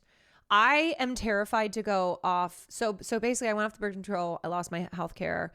And then my skin was so bad. And I went back to my gyno and I went, what the hell am I supposed to do? And she said, well, are you trying to have kids? I said, no. She's like, okay, well then let's just put you back on it right now, because it will clear your skin back up. So I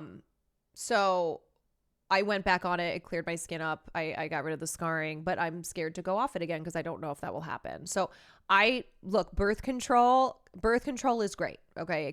It can really, really be this wonderful thing, but you need to understand. And one major problem I have is that people are put on birth control without given all of the information, and they're put on it at a young age. And then, it's like, then they get off it 10 years later. You just need to be informed. Yeah, there are pros and cons. So I don't want to, I would never like scare anybody off of birth control. And if you're on it, I mean, I'm on birth control. A lot of us are on birth control. I would not, I don't want to like, I don't want to freak you out. I think it's just so you can be more informed. And that's what I said to people that I knew, where I said, look, you might go off your birth control and this might not happen to you.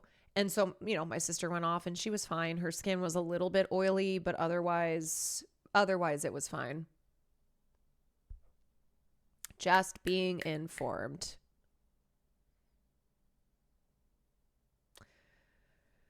I have premenstrual dysphoric disorder, basically severe depression before my period, a constant roller coaster every month, from suicidal thoughts to finally happy again. Then the cycle starts again. People don't realize birth control is not just for preventing pregnancy. And it can also, like, birth control can help mental health problems. It can also exacerbate them. It is not a one size fits all. I know people who their birth control worked to help keep their depression and anxiety at bay. And then for others, it made them very depressed. And then they had to it's also like, there's different kinds of birth controls. There's not just one. So if one doesn't work for you, then you can try another. Mental health aftercare, do you think there should be more regulation to make sure that agencies have to do that? Like, I cannot say that all agencies do that, but if there will be regulation for that, that will be also helpful. We've spent some time now trying to understand all parts of this industry. We've seen many sad moments and found pockets of hope in the strangest of places.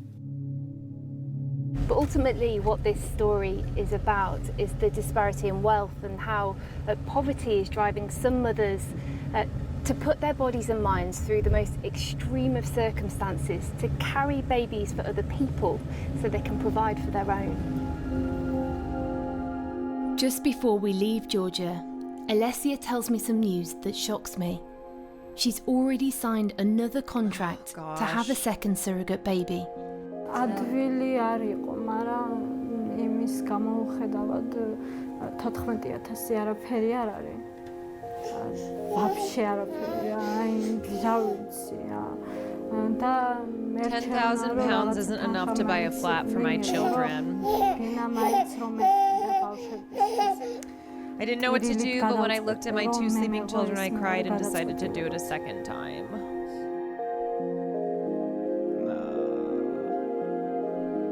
It's 10,000 for the whole thing. Alicia is now 3 months pregnant and is planning to have her second surrogate baby when the doctor allows. Nino gave birth a month after filming. The baby was taken into an ICU with breathing difficulties. The baby boy Jana gave birth to has been waiting more than 2 months to meet his parents. They are staying in China until the baby's legal documents in Georgia are ready.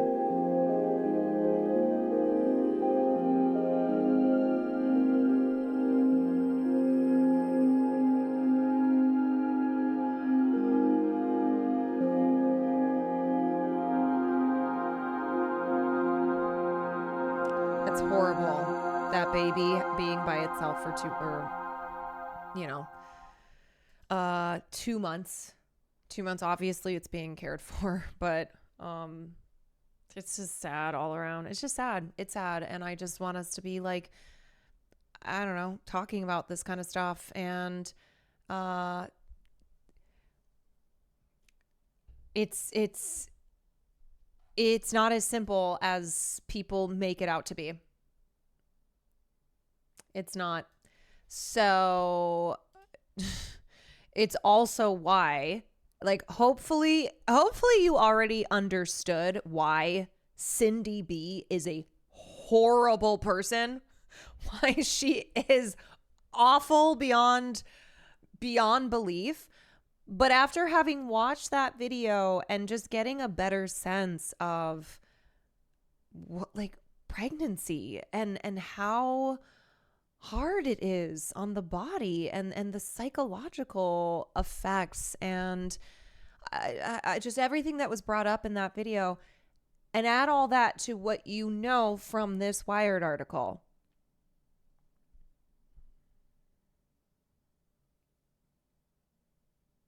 Right? Like, doesn't it's already bad. It's already bad. But when you think about it more deeply, like how traumatizing this has been for Smith, for the woman who B is trying to sue into oblivion.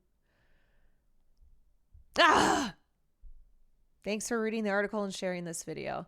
You know, I have to say too, I'm like, okay, the article was so long. I went, I don't know, people are probably gonna fuck off. I think it was so deranged, and surrogacy is a topic that I don't think gets brought up often, that I think it's why people are so they're so tuned in to this piece, and also just now talking about the commercial surrogacy industry. Also, fuck Cindy's husband for being like, she's just processing her grief by trying to destroy another person's life. Yeah. No, fuck that guy. Oh, you mean this guy who just wants to study the blade? You mean this guy?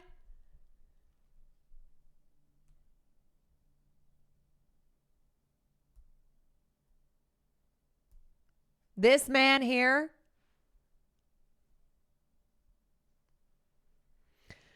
Surrogacy in tandem with adoption, because then you have to talk about healthcare and access to basic human rights. I know. All of it. Gotta talk about all of it. Big Waldo, thank you for the 2 months. Evil Will Neff.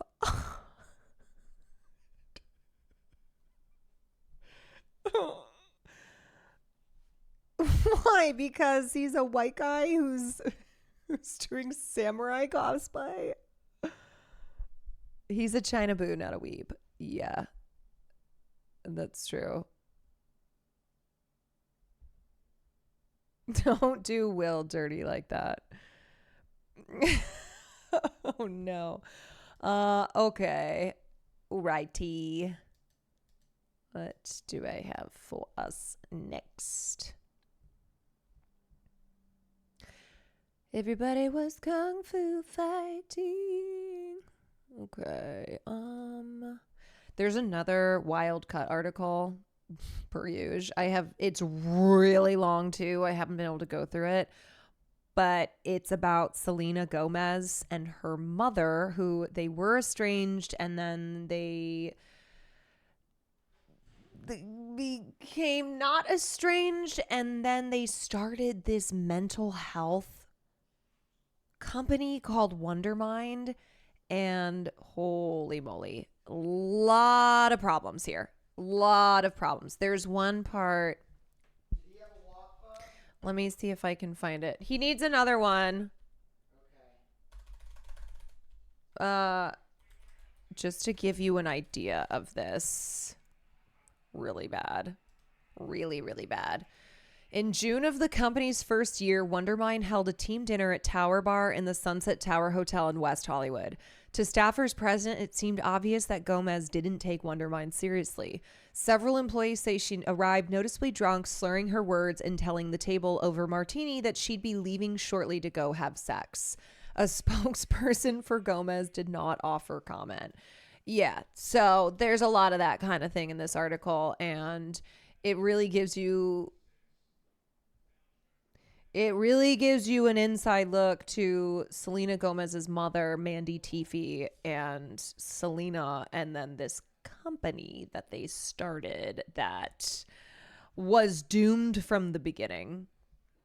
Is it about Selena or her mom? It's about both of them. It focuses. I haven't finished it. It's really fucking long, but it focuses a lot, at least the first half, on Selena's mom.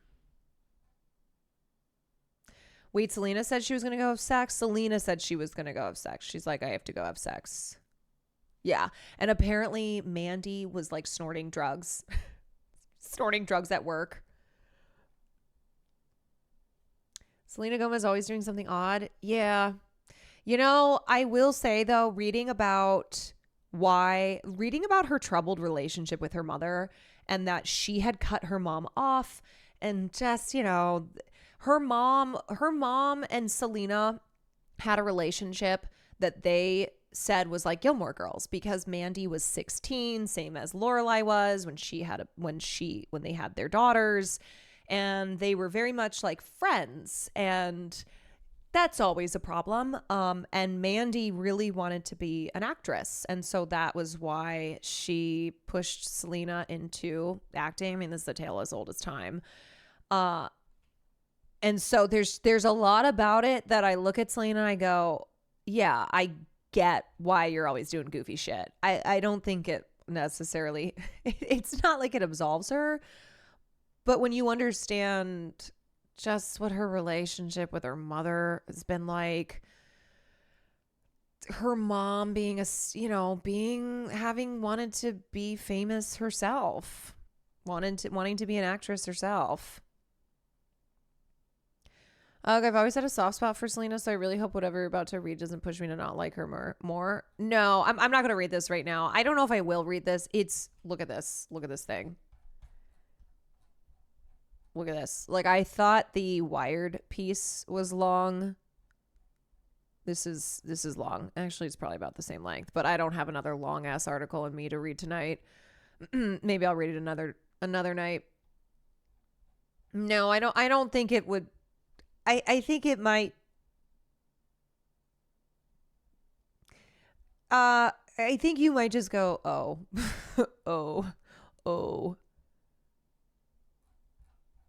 oh, okay. But I do want to talk about A24 finally, which I've said I was going to talk about for a long time. Okay, so Foist. Let me pull up this. Movie posters. Compelling, tantalizing works. Okay, so we're going to watch this one, which is how A24 replaced artists with AI. And then I have Daniel Kwan talking about AI. And then I have the A24 article that dives deep into the world of AI. We're not going to read, into the world of A24. We're not going to read the whole thing, but the part on AI. And like, why are people talking about AI 24? Art. Exciting, vibrant, wild images from the heart. Ethiopian But what about baddie, movie thank you for the posters prime. made with AI?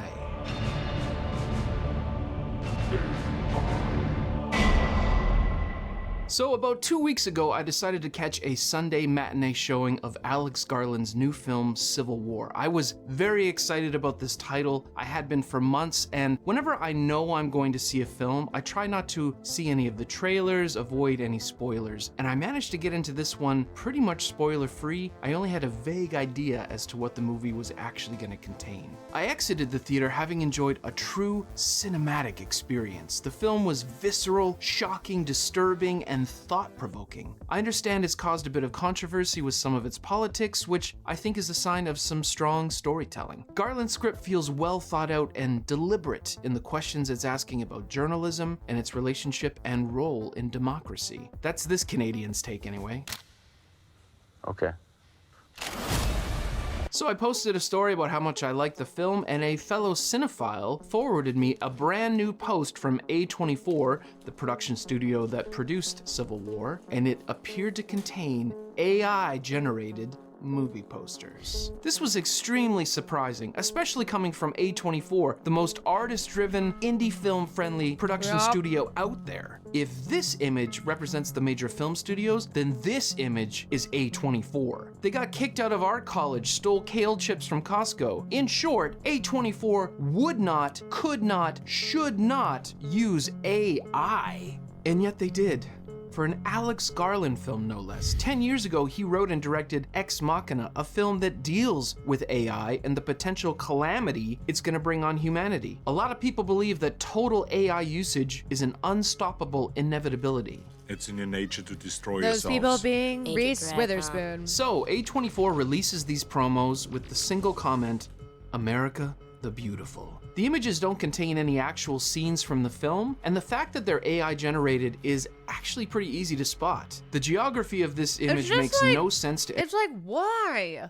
Why? Why did you anyone need to who's do that? actually been to Chicago. Cars don't usually have 3 doors on one side, and this swan is swole as huge, enormous swan. The comments roll in, and they are largely negative. Hire an actual artist. Absolutely disgusting. Fire the person who approved this garbage. Various unions and guilds within the film industry went on strike for this very issue, the use of AI in their industry. Wait. Can you see me? Fire the person who approved this garbage. Various unions and guilds within the film industry went on strike for this very issue. I don't see me. The use of AI in their industry. So it's a little bizarre for a major artist-friendly film studio to do this. That would be so fucking funny. Wait, what else? What were we watching one time? It was during the strikes, and I was like, wait, that's me. I can't remember what it was, but it was a clip from one of the strikes. Was it a news clip? I went, that's me. These articles come out about the posters along with some tomfoolery in a Netflix documentary, but who cares about that? It's Netflix. From the studio that brought you Rebel Moon Part 2, The Scar Giver, Netflix, no one cares. But we're talking about A24, the film studio that brought you Moonlight, Hereditary, and EEAAO. They shouldn't have done this. The tweeters made it to the memes. I know, I had some people send it to me.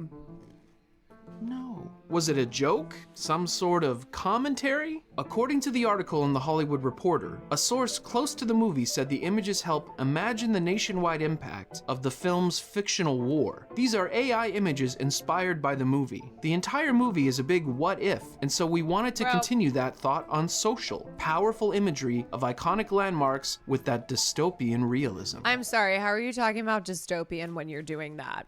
So I'm sure A24 has learned by now that powerful imagery and AI generated don't really go together. Most people consider it to be low effort, low quality work. If you're not up on your AI image generators, it's incredibly easy to make a poster like this. To demonstrate, I'm gonna create a poster for A24's inevitable sequel, Civil War II: Conflict in Canada. Little did they know, the real fighting was happening up north. You know what I think has happened with A24? Hold on. I need to close my door. I hear football.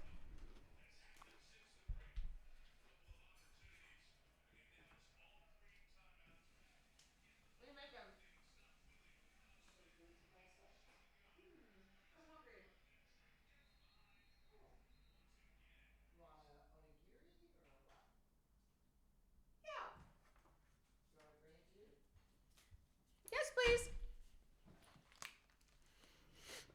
Okay, as I was saying, I think the movie stuff, the A24 stuff, I think people are going, wait a second, my independent auteur-driven cinema, right? Because movie was like the distributor that was all about, global artistry, auteur-like films, and then they had the story come out where they took that investment that has ties, Sequoia Capital, with ties to Israel defense companies, and then A24 and the article in the New Yorker about their AI division.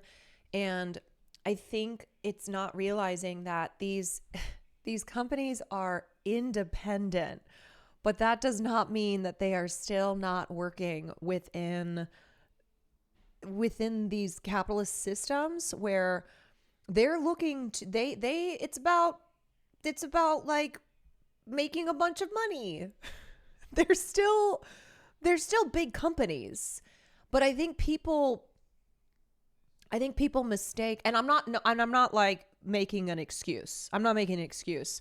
But I think this is something that's been happening with A24 for a while, with kind of brandishing themselves as the independent studio of being a David to the Goliaths, the Goliath studios, the established studios. I worked at a small independent brewery owned by one guy, a mom and pop, if you will, but he was wealthy and evil. Thank you. Appreciate ya. Let's head on over to Midjourney here. Okay, so I'm here in Midjourney, Vancouver, battle, Civil War. And instead of a giant swan, we're gonna go giant Canada goose in the style of a modern movie poster. Okay, there it is. I think we've got it. Wow. Okay, I'm just gonna put the text on here. All right, that looks pretty good. All right, so let's upload this to Instagram and wait for the hate.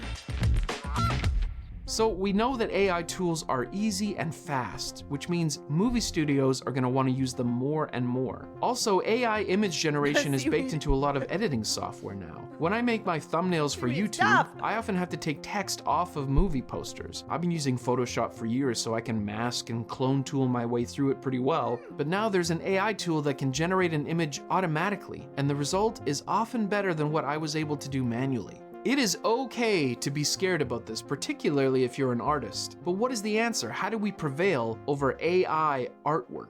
In my opinion, Here's how we the prevail. best tool we have We gotta do what Reese Witherspoon says. We gotta girl boss it. Okay? We need more women in AI. That's the way. When you see artwork or hear music, whether it's AI generated, made on a computer, yes. or the point of art for it to be extremely quick. It's like, fast food. That's how art should be. Just fast and penciled in by hand on paper, slop. Critique it, assess its merits. Good art makes you feel. So does this? The amount of time it took to make doesn't automatically make it bad or great, nor does the simplicity or complexity of the work. It's the aesthetics, intent, and execution that are key. If you feel that using AI means the Look, I don't think excuse me.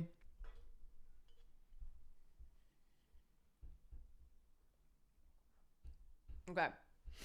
I don't think every artist has to be like Miyazaki, okay?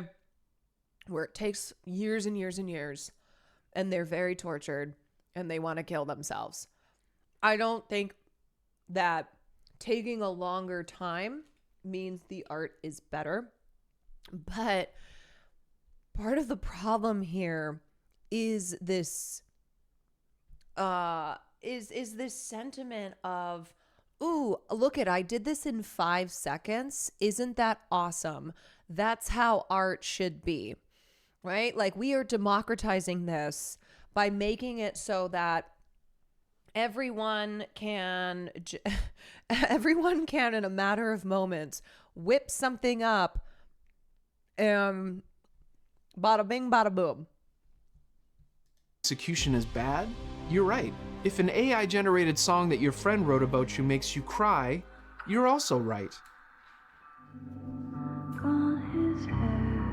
Yeah, not the 20-second Ghibli scene that took a year because Miyazaki needed it. To the walls where his stars still seem to linger, but time peeled away and the memories they fade.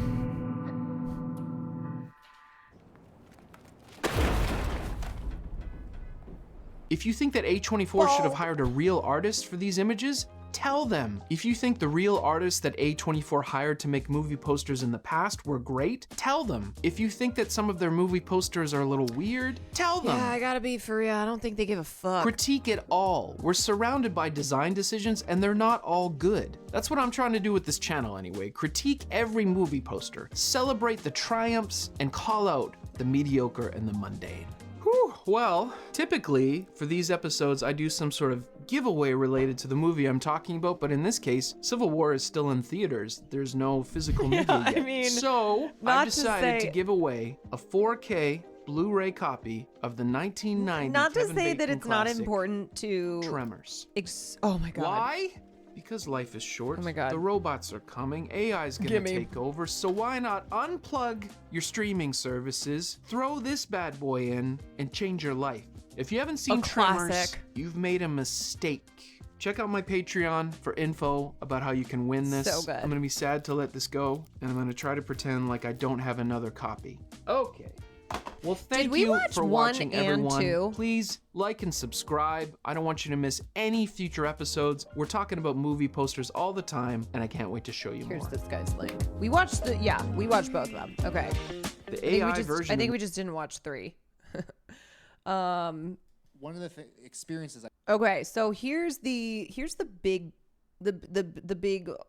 piece in New Yorker that kind of goes through the rise of A24. I'm not going to call it the rise and fall because A24 is they have not fallen, but just how I think the business model changed. So it's this part here that was what stuck out negatively to a lot of people. Legacy studios such as Sony Pictures have attempted to buy a stake in A24. Instead, the company has opted to take Wall Street money, preferring not to be drawn into what one executive called Hollywood's 100 years of doing things a certain way, but emphasizing innovation comes with other hazards. Thrive Capital, which helped to secure A24's $3.5 billion valuation. So A24 is independent. They are still a multi-billion-dollar company. I think that's what I'm trying to get across is like, don't be fooled into thinking these independent businesses are not still worth billions of dollars, and that their bottom line is not like increasing those billions. Just a mom and pop movie studio.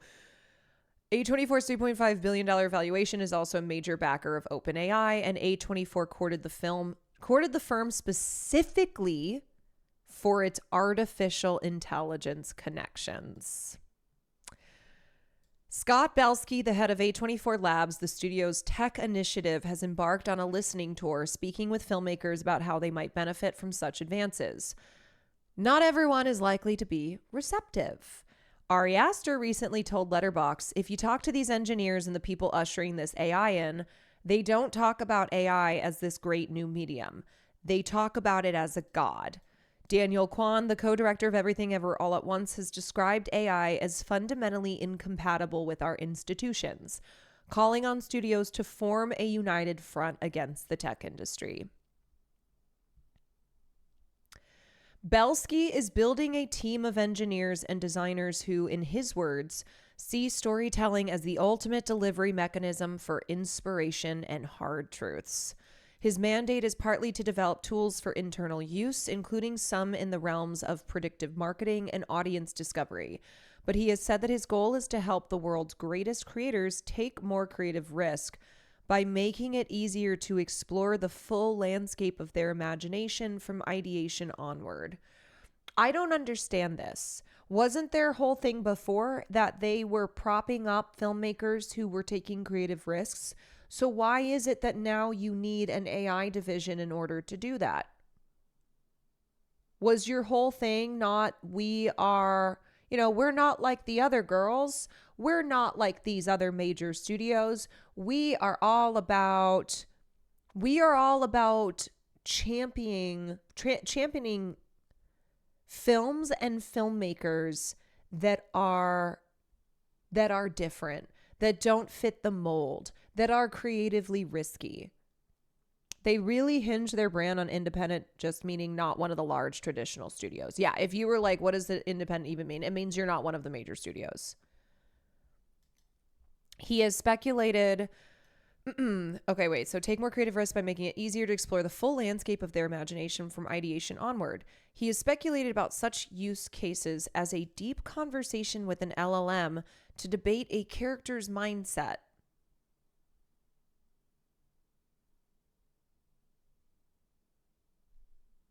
So here's the thing. People have done that for a long time before LLMs. The whole debating a character's mindset, that's called part of the writing process. That's called discovering who these characters are. What makes them tick? What's their backstory? Who are they? That's part of the work. And that's also supposed to be part of the joy in like constructing these characters from your imagination. Like, this is what I don't get is they're acting as if now suddenly they're going to be able to make movies. So what were we doing before? This idea of, oh, now we'll have an AI division, so we'll be able to help filmmakers take creative risks and write characters. So what was happening before? Like, what's what? Okay.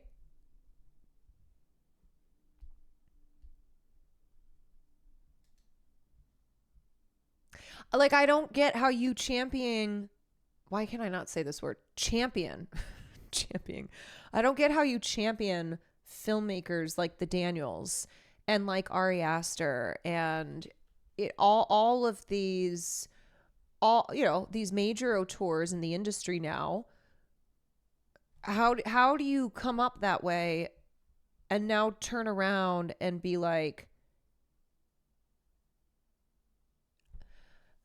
and kind of essentially shit on what it is that you made your name in? Like, are you just trying to create another Daniels, but via ChatGPT? Is that what it is? Rather than actually find the next Daniels out there, the Daniels, a filmmaking duo, like prop them up. You're like, oh, no. We're going to use AI instead. I'm just so confused. I'm so confused. Your whole point as this independent, auteur-driven, creatively risky studio, is to support filmmakers like these ones. It's super odd because not only were they doing it before, but arguably they were successful doing it. Now it's like, wait, what? You're changing this somehow? Right. That's why I'm like, hold on, what the hell's going on here? This is what made you guys become a $3.5 billion company. Like, you have been the best at this. Everything Everywhere All at Once is one of the most Oscar awarded and nominated films of all time.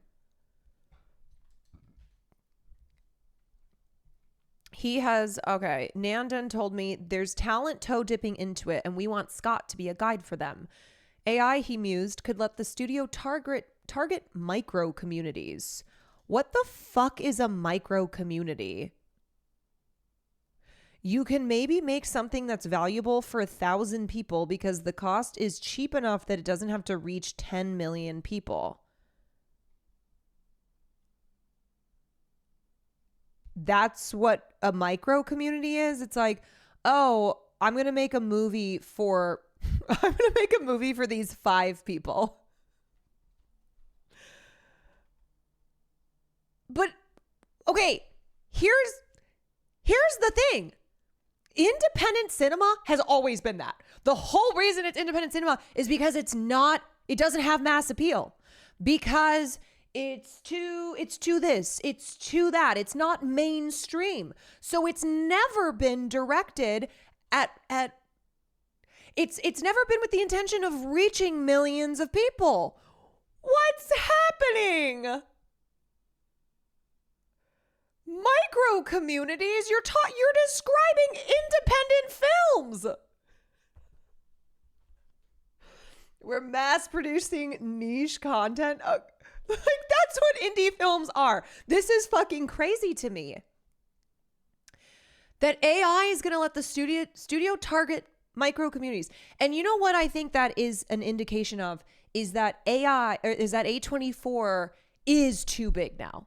Like, because their films now, bigger budgets, bigger this, bigger that. They're not really indie. And so they're like, okay, we need to be indie, but without being indie. We need to be indie, but not be indie. And it's time for A25. Well, I was calling this AI 24.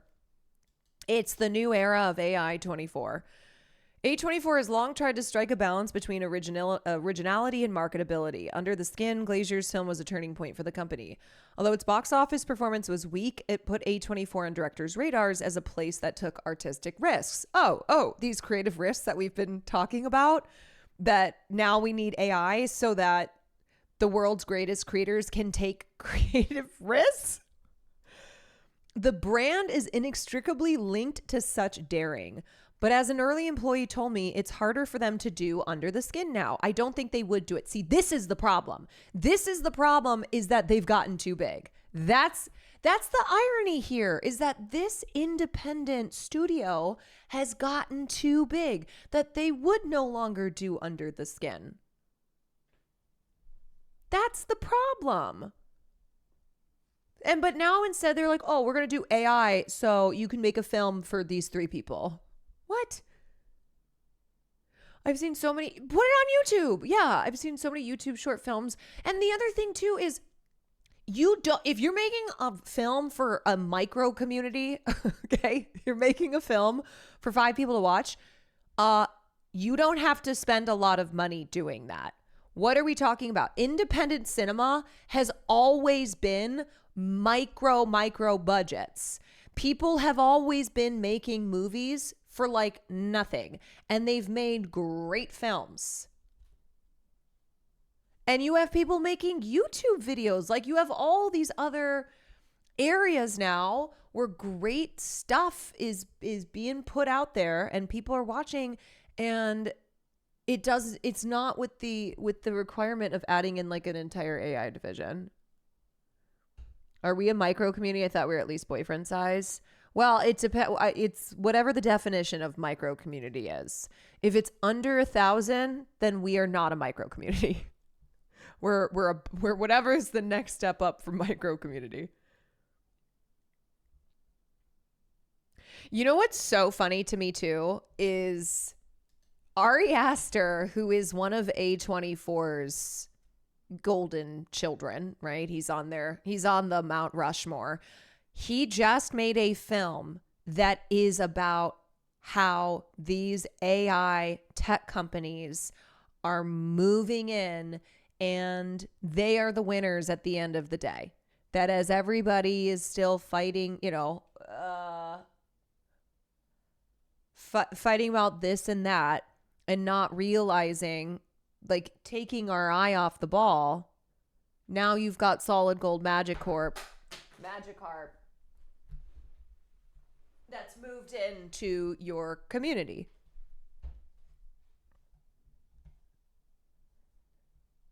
Okay, let me watch Daniel Kwan now. This was from 1 month ago.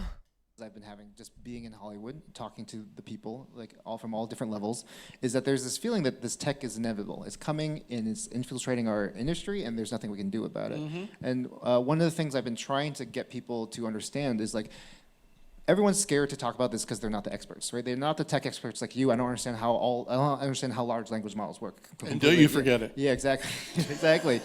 But I want to remind the people here who are filmmakers that you are experts. You're experts in storytelling. You're experts in filmmaking. You're experts for your own industry. If you're a doctor, you're an expert in medical. If you're a teacher, you're an expert in education.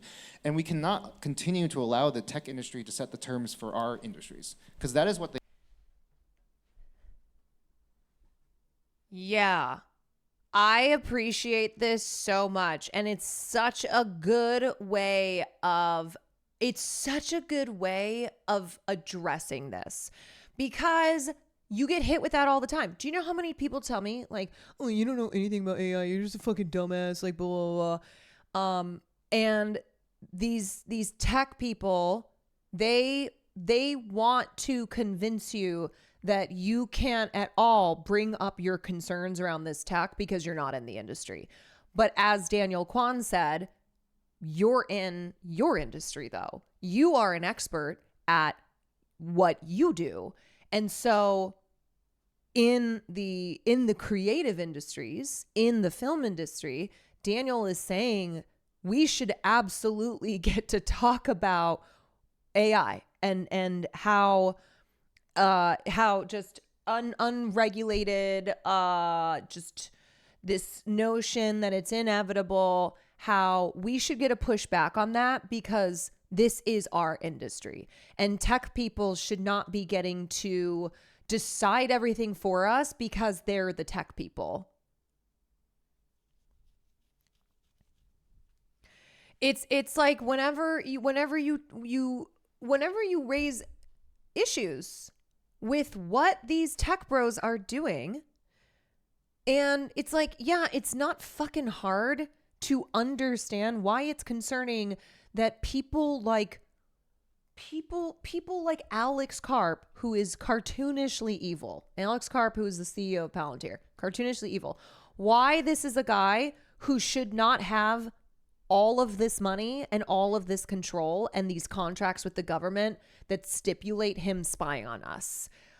You don't have to know how this technology is made. You don't have to be a tech genius to know that a billionaire like Alex Karp should not have the power that he has, should not be getting these $500 million contracts where his company's tech is being used to spy on Americans, is being used to spy on Palestinians, is being used for even worse purposes than spying. Same with the vampire Peter Thiel. Like, we don't trust these people for good reason. So you don't have to know about the tech to understand capitalist exploitation. They've been doing. They've been basically running the world for the past 10 years, and we cannot allow them to set the terms for our world in the same way, because you guys have been treating us like a playground in a lot of ways. And so what I like that he says you guys. I offer to people who are scared and confused is to engage in a way where you are putting your hands on the steering wheel, because if you don't, they will. What we need to be doing right now is basically, like, how do we set the terms for our industry? We have to understand that AI is fundamentally incompatible with our institutions, both on a global scale, but also within our industry. AI is going to blow through our systems and our institutions in the way that they cannot handle them. And so we have to collectively upgrade those institutions and systems. So I honestly feel like we did a 180 so fast from, oh, AI, you know, whatever, it's not going to be a problem, you're being exaggeratory. Like, it's hardly, look at how these hands look, to suddenly it felt as if everyone was going, oh, it's inevitable. Sorry, yeah, you either get on board or you drown. Like, gotta get my bag. You should probably get yours. I felt like there was no in between. Suddenly, we just switched over to, oh yeah, no, sorry, there's nothing we can do about this. It's inevitable. It's inevitable. I hear that fucking word all the time. There are people who just last year, or during the strikes, were protesting, were raising their concerns about AI in our industry. We're, certainly singing a different tune than they are now. And now it's like, oh yeah, I just joined the board of this tech company because I want to make sure I get mine. It is this hyper individualistic mentality. And I think we're not being honest about that. I think we're acting as if like, no. It's, there's nothing we could do about it. So no, it's because people want to make sure they would rather ensure that they are taken care of, that they're not getting hurt by this stuff. Rather than stay principled, stay morally consistent, be like, hey, this is not something that we should just be signing everything over to. Why? Who decided that this is inevitable? Why? Because the tech companies said it is? Because these tech billionaires are like, nothing you can do. Isn't it great? China. Gotta beat China. Film industry, that means we kind of have to do something unprecedented, which is we have to bring together the studios, the unions, the academy. And look what happened today. Warner Brothers Discovery sues AI giant Midjourney for copyright infringement in major legal battle. Remember how we said this was going to happen? Where we're like, okay, Warner Brothers doesn't give a shit when it's a no-name, regular plebeian person who has had their shit stolen. Warner Brothers, a massive company, cares when it happens to them.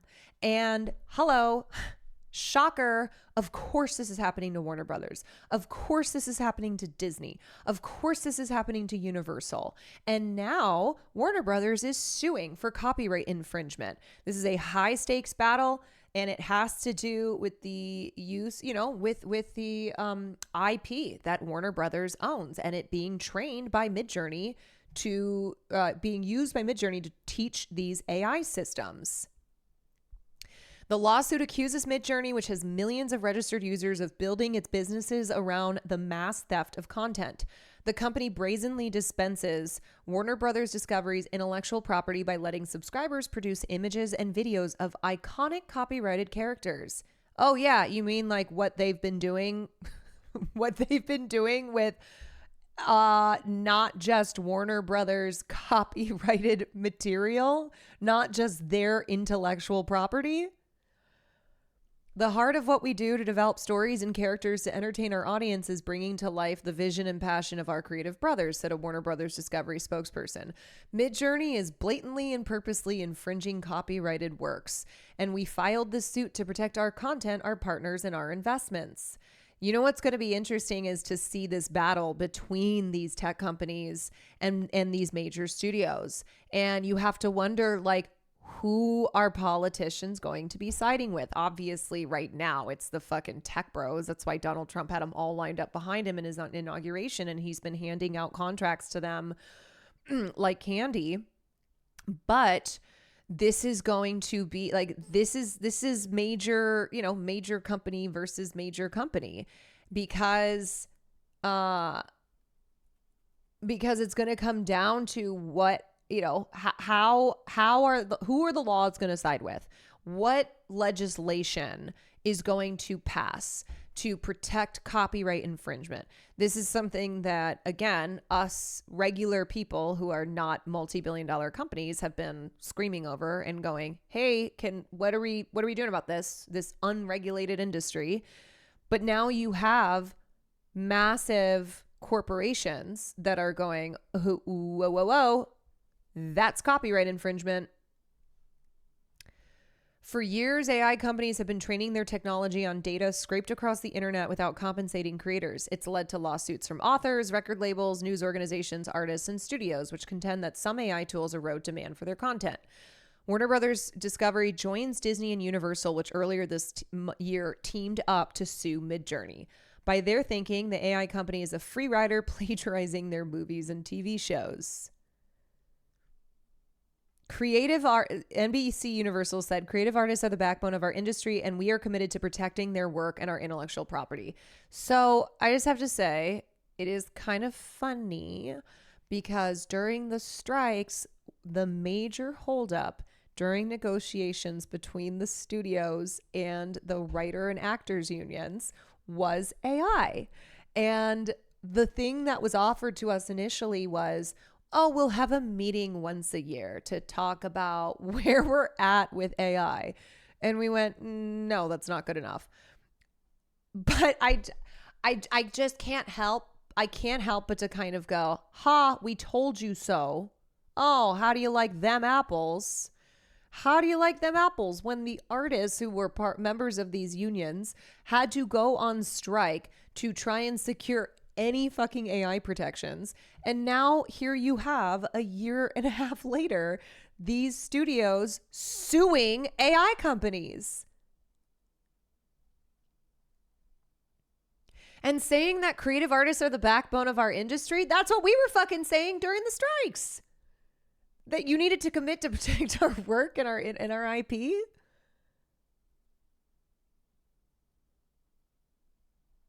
Anyway, okay, so back to what Daniel was saying. Basically everyone, agencies, everyone has actually come together as a unified front against the tech industry. But if you guys get your act together, it means less money for me. You can't do that. that. I'm sorry. You have to fight. You have to fight. I give up. More strikes. More strikes. No, you have to. But you have to have. You have to have more ridiculous studio heads. You need to greenlight cliched, doomed projects. See, this is endlessly. what we're up against. You have to. Please, please. I'm begging you. What do I have to do? It's important that this is not seen as a. Are we gonna talk about the elephant in the room? Yeah, what's going on?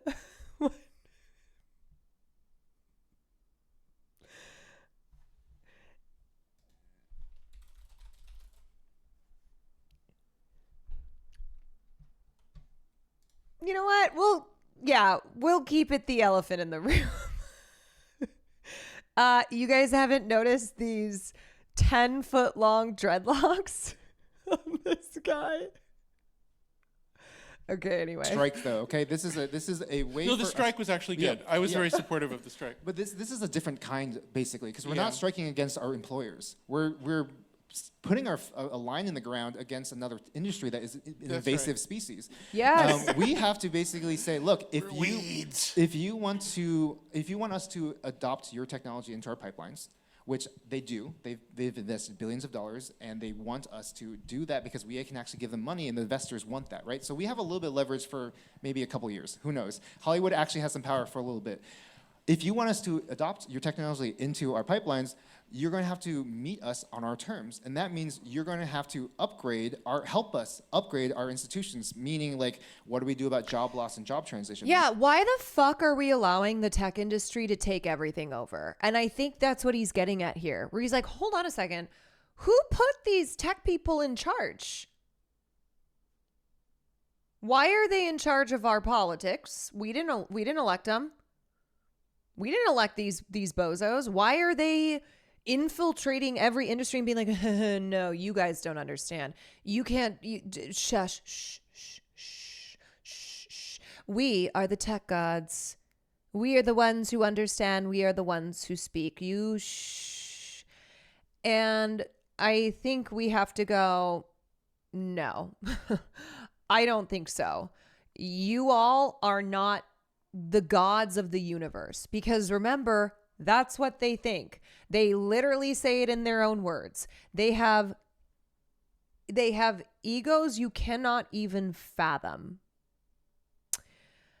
And they believe that they are gods. And so it's not the, like, as a reminder too, that when we are talking, you know, when we're talking negatively about this stuff, I'm not talking about like lower level tech workers, okay? And I'm not shitting on technology itself. I am not I'm not someone who does moral panics whenever we have a new technology. Oh, it's rotting the kids' brains. What I'm talking about are these hyper capitalistic tech bros who view themselves as gods. They don't give a fuck about people. They see the rest of us as simply a means to their end. Why do you think they all have goddamn bunkers and escape plans for when they're like, yeah, we've kind of ruined this entire planet, but we'll be okay? They are not people who we should have running our world. Who put them in charge?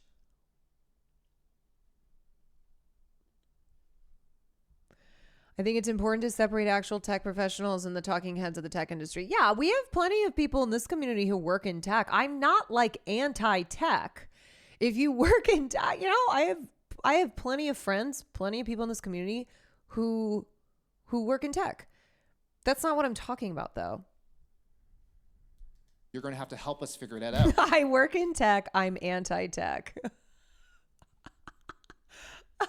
Like, I also know people who, I know people who go into tech because they are trying to fulfill their like humanitarian goals. Like, they set out and go, okay, I'm from a part of the world or whatever, you know, I want to help my community. I want to engage in, I want to be able to use technology to actually make people's lives better. This stream is funded by, actually Big Tech funds this stream. Jelmer, thank you for the 15 minutes. Tech should be to the benefit for all of mankind, but capitalism makes that not. Yes.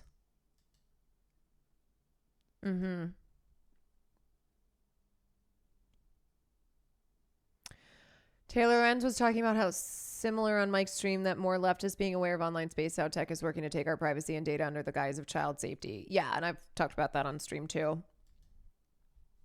If you want us to use your technology, what are we going to do about data, dignity, creative right, like copyright, intellectual property? You're going to have to help us figure that out. If you want us to use your technology, this is my most important one, is like, what are we going to do about deepfakes and misinformation and the stuff that you are polluting our consensus truth with?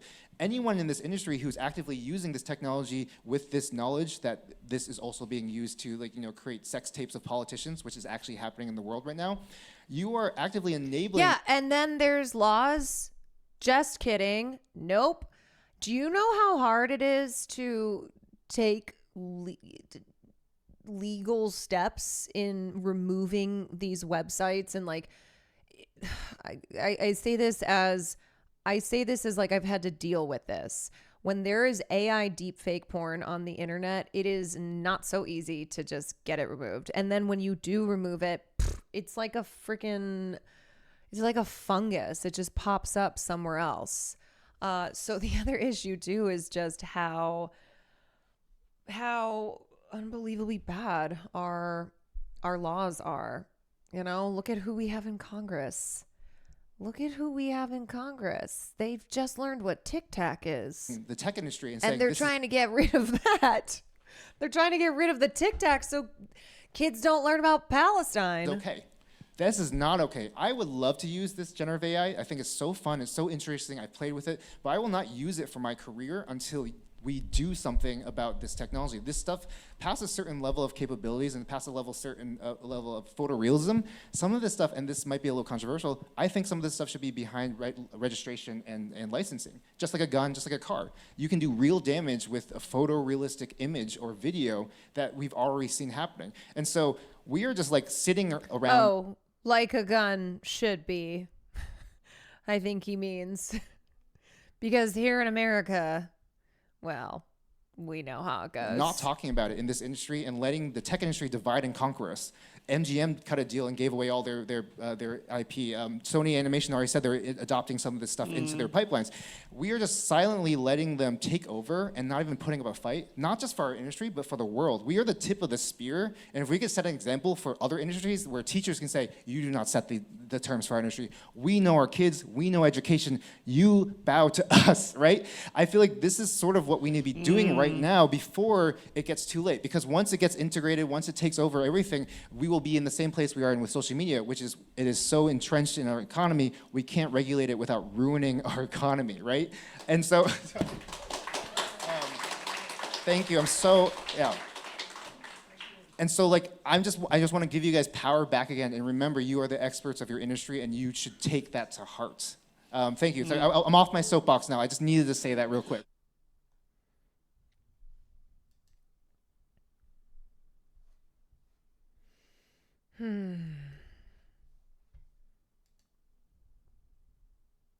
It's funny because I can just kind of keep track of when I first started talking about AI.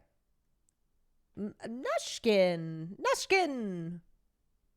Thank you for the 5 gifted subs.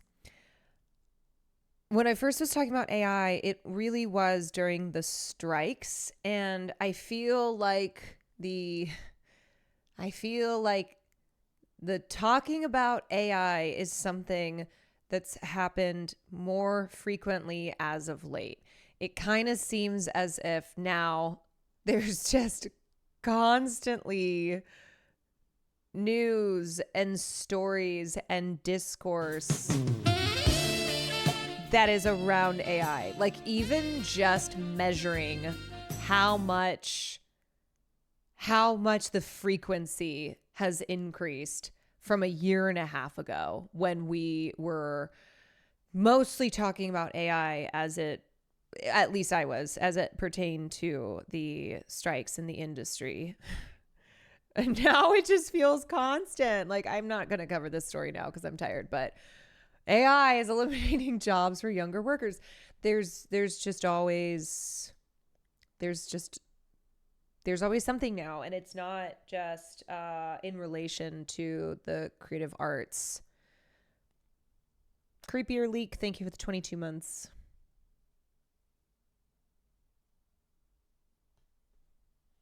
Oh no, Daniel's too woke. Yeah, I fucking love Dan. I love the Daniels. In 2019, SpaceX offered to buy out Just all sum of the things residents, up. saying that with new FAA safety regulations, it wasn't safe for people to stay in the village. This letter that SpaceX sent out is more of a bully attack.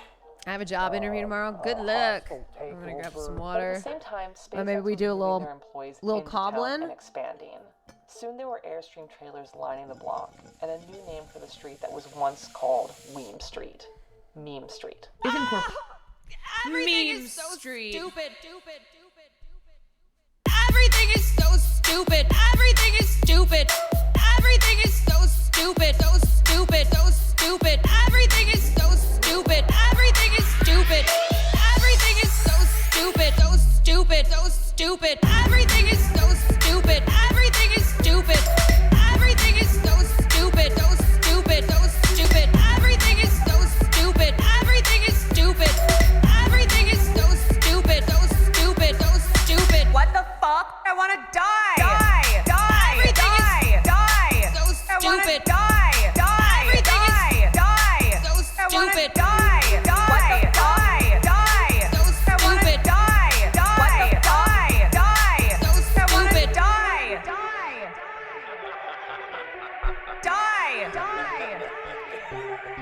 I want to die.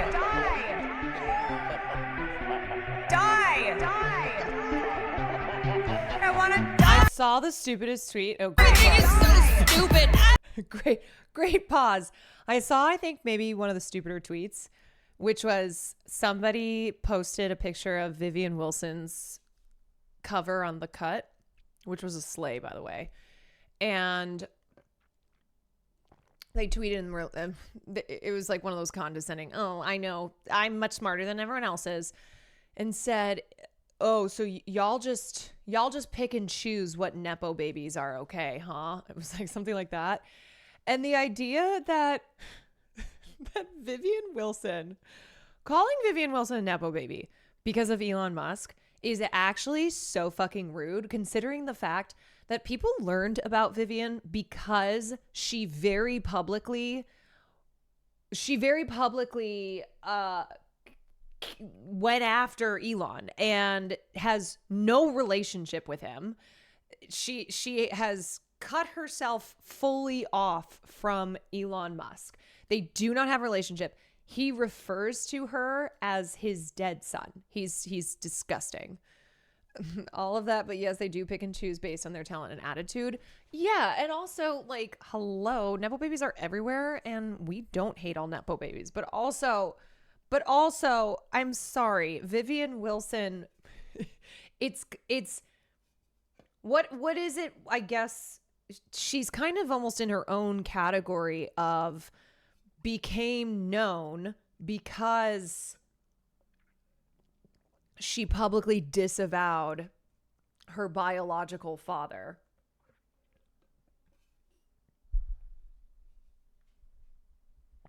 Yeah, because she told him very publicly. She exposed him being a bad gamer.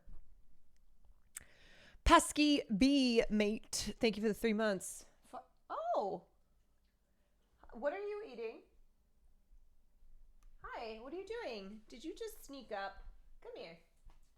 Come here. Do you want a little? What?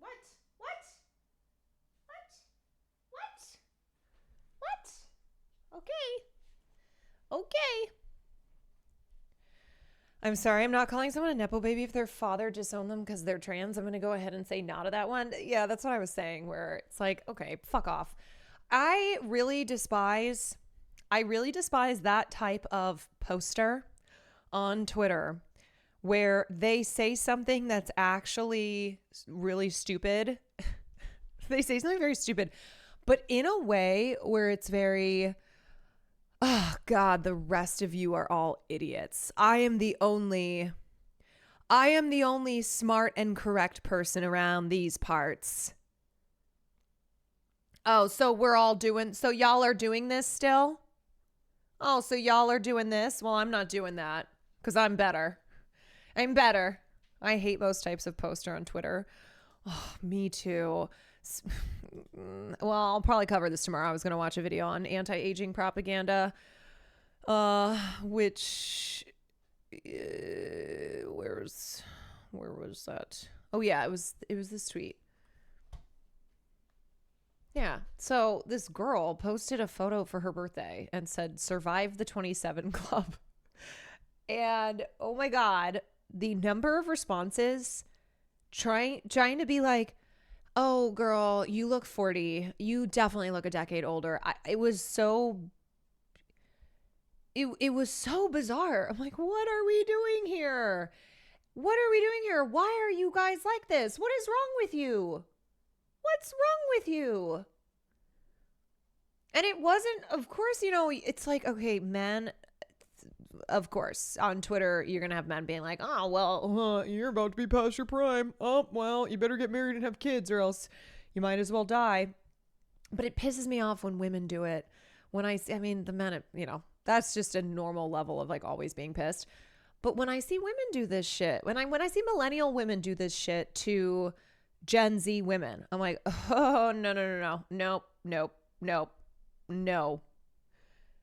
no. Just because you have fallen for propaganda, you have allowed your brain to be twisted, and your insecurities and your belief that your value is tied to youth and youth is beauty, and it's giving like needing to tear younger women down because they're younger. Yeah, I don't love it. But anyway, we'll save that conversation for tomorrow. I'll open up right now. Cobblemon. I have to tell you guys, I probably will only play a couple more days of Cobblemon because I think next week, well, it's already gotten really sweaty, but I think I'm going to just really start to fall behind. I've already fallen behind, and I think it's basically I just kind of want to chill. I might go find Jody. I wonder if she's streaming. I wonder if she's in Cobblemon right now. Yeah, I mean, Will and Sam have been going to bed at 6 o'clock every night, and they're both like ADHD Pokemon obsessives.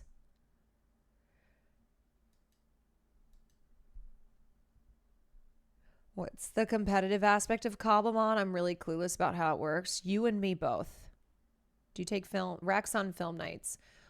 You can, I mean, people recommend stuff all the time. They're always begging for Shrek 2. I don't know if you've seen that. I have my like kind of parameters for what films I'll usually watch. Are you watching Peacemaker? I sure am, except I probably won't get to tonight because I'm sure Will play Cobblemon until 5 a.m. again. Just enjoyed the game. Yeah, I'm not interested in the grind, but that's why I'm like...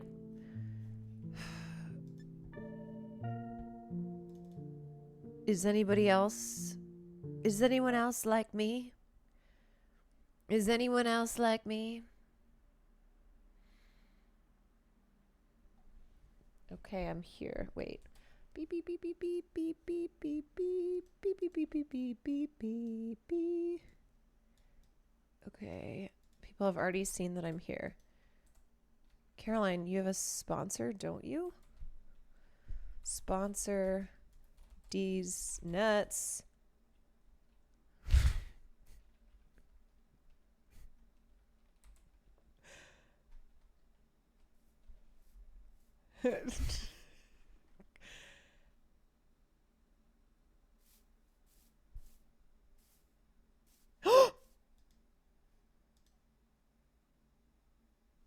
Oh my god.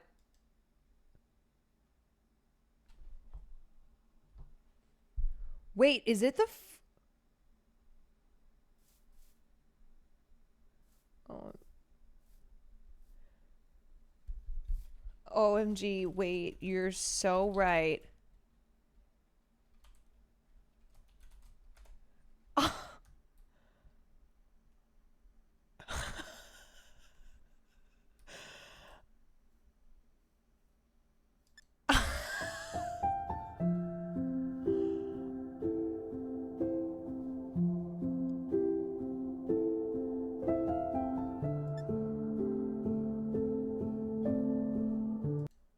Okay, never mind. Get into Discord. Oh my god. Okay, wait. Cutie messaged me running 10 late at 9:57. Oh my god. I literally wrote sponsor D's nuts. Get into Discord. Okay. Okay, I'm in.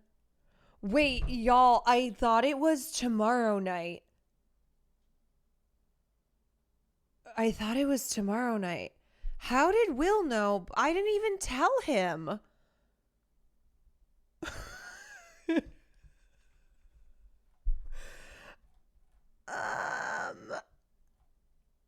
Oh my god. It's in Cutie's title? Oh my god, okay. I sent you login details.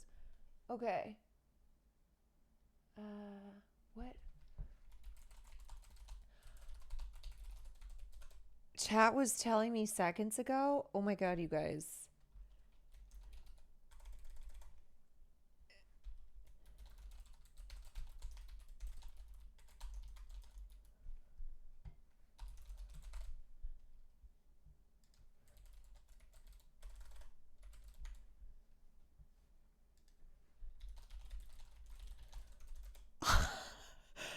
You're on Cutie's title. People are already telling her you were in Cobblemon. No, you guys, stop it. No, I'm not in Cobblemon. I'm not in Cobblemon. BlueStacks. It's a mobile game. Holy shit. Wait, okay. Okay.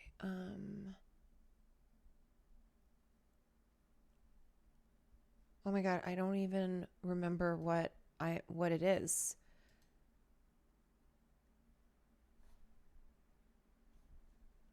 I've never felt so... Holy shit. Hold on. Oh my god, I literally thought it was... I knew it was... Okay, here's the confusion. I thought it was Friday night, but I knew it was the 4th.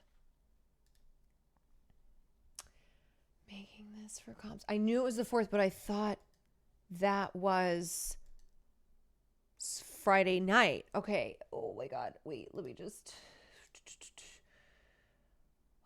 Okay. Oh my god. What is actually wrong with me? Oh my god. I'm still crying at this. I literally wrote sponsors nuts, and then I was like, oh my god, you're right, bye. And then everyone was just dying laughing. Wait, okay, I have to get in. I gotta log in. Hopefully, good thing Cutie is always late to shit too.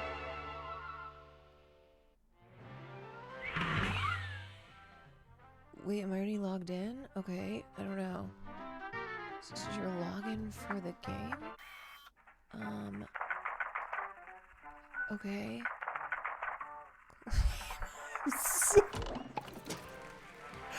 I can't believe what do I need? Let's see.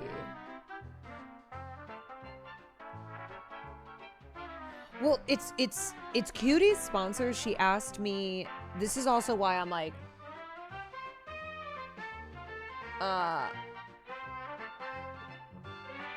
why I'm so discombobulated too, because usually I get things prepped and whatnot.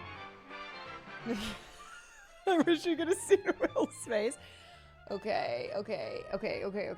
Title requirements.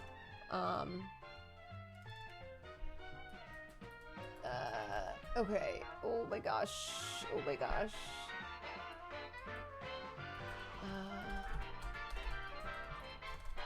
Jesus Christ.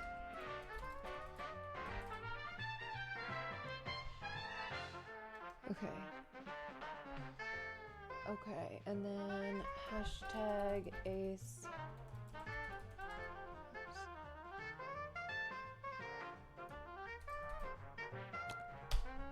Okay, there's that. Stream getter chatbot. Oh my god, this goddamn music. Hold on. Oh, okay.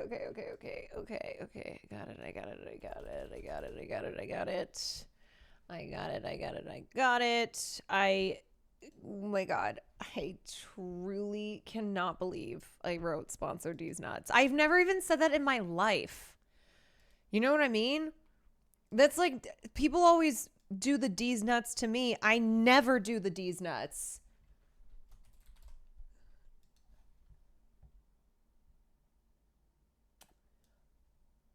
I never do the D's nuts. That was the first time I've done that.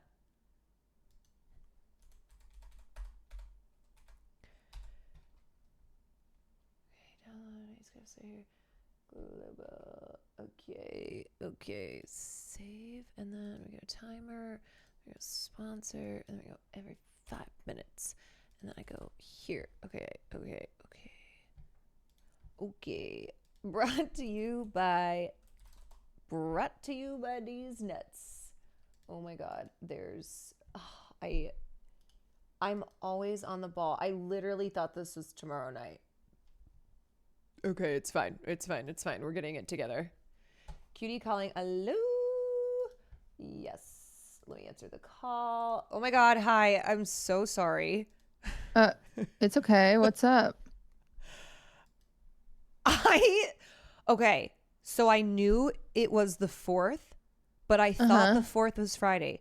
And for days, and my community can attest to this, for days I have said, Cutie and I are doing a thing together on Friday. So I open up Cobblemon and Will goes, don't you have a sponsor? And I wrote, sponsor D's nuts. Wow. And then I realized that in fact I do, because tonight is the 4th. Yeah. That's crazy, because for some reason I thought we literally texted about it today, but no, we texted about it. I think I have said every night for the last week, I'm doing a thing on Friday with Cutie. Because in my head I just thought it was a Friday. I thought the 4th was a Friday. Okay, I'm almost done. I'm downloading one thing. What do you have to download? I'm like the panel link. Oh, do I have that up actually? Shit, did I do the wrong one? Wow. Oh, shoot.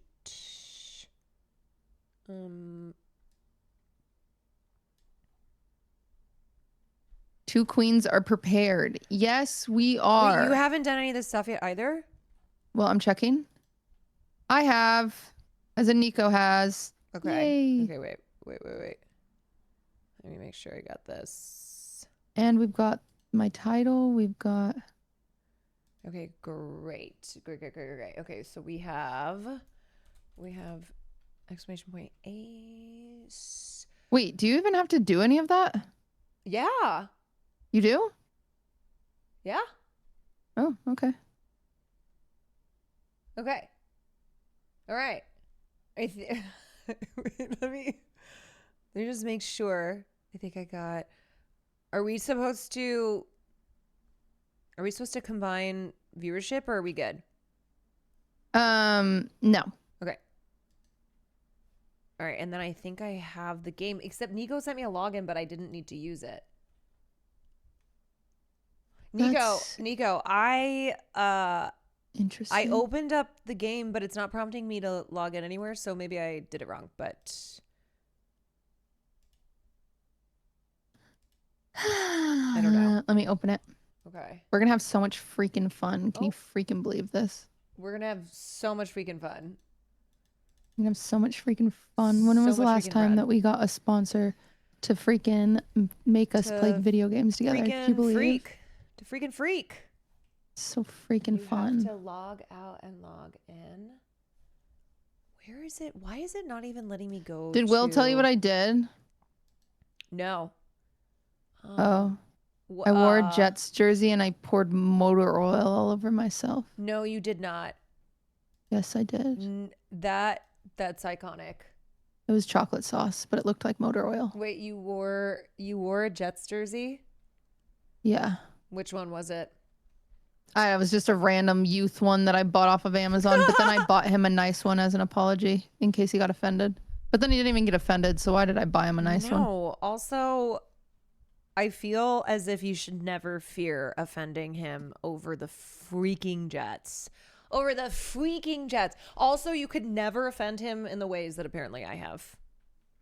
So, anything you say. Okay, wait, Nico, can I show you? If you open the game, it pops up a bunch of... Okay. Did Kai actually FaceTime Taylor? No way.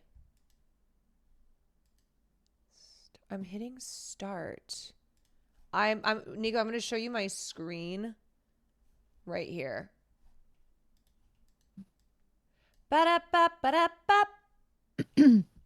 Oh, he was trying to have Ice Spice do it, but she didn't do it. Yeah, I would not either.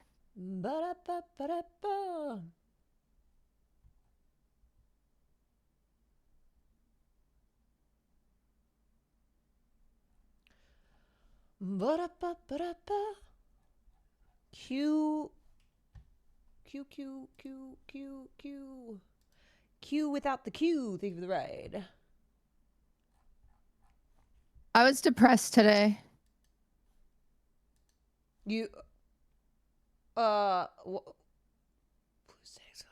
Okay, thanks for caring. Wait.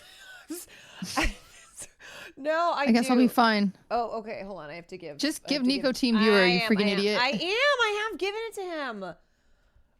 I have. I felt depressed today, so then I got a burger and fries and a milkshake because I thought that would make me feel better, and it did in the moment, but now I feel like a piece of shit. Wait, why are you sad?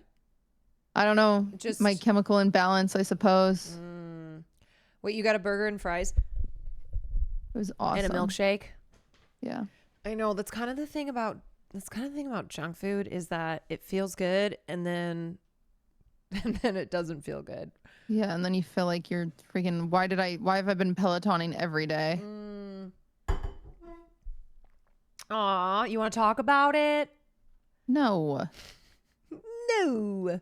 Awkward potato thing into your one. Okay, how do I Sorry, Well- guys. I don't know what you expect with me and Caroline, but we do have some technical difficulties. But as soon as we get into this, we're going to have so much freaking fun. As soon as Cutie and I figure out tech, it is over for everyone else. Yeah. And fix my RBF. What's RBF? Oh, resting bitch face? Yeah. No.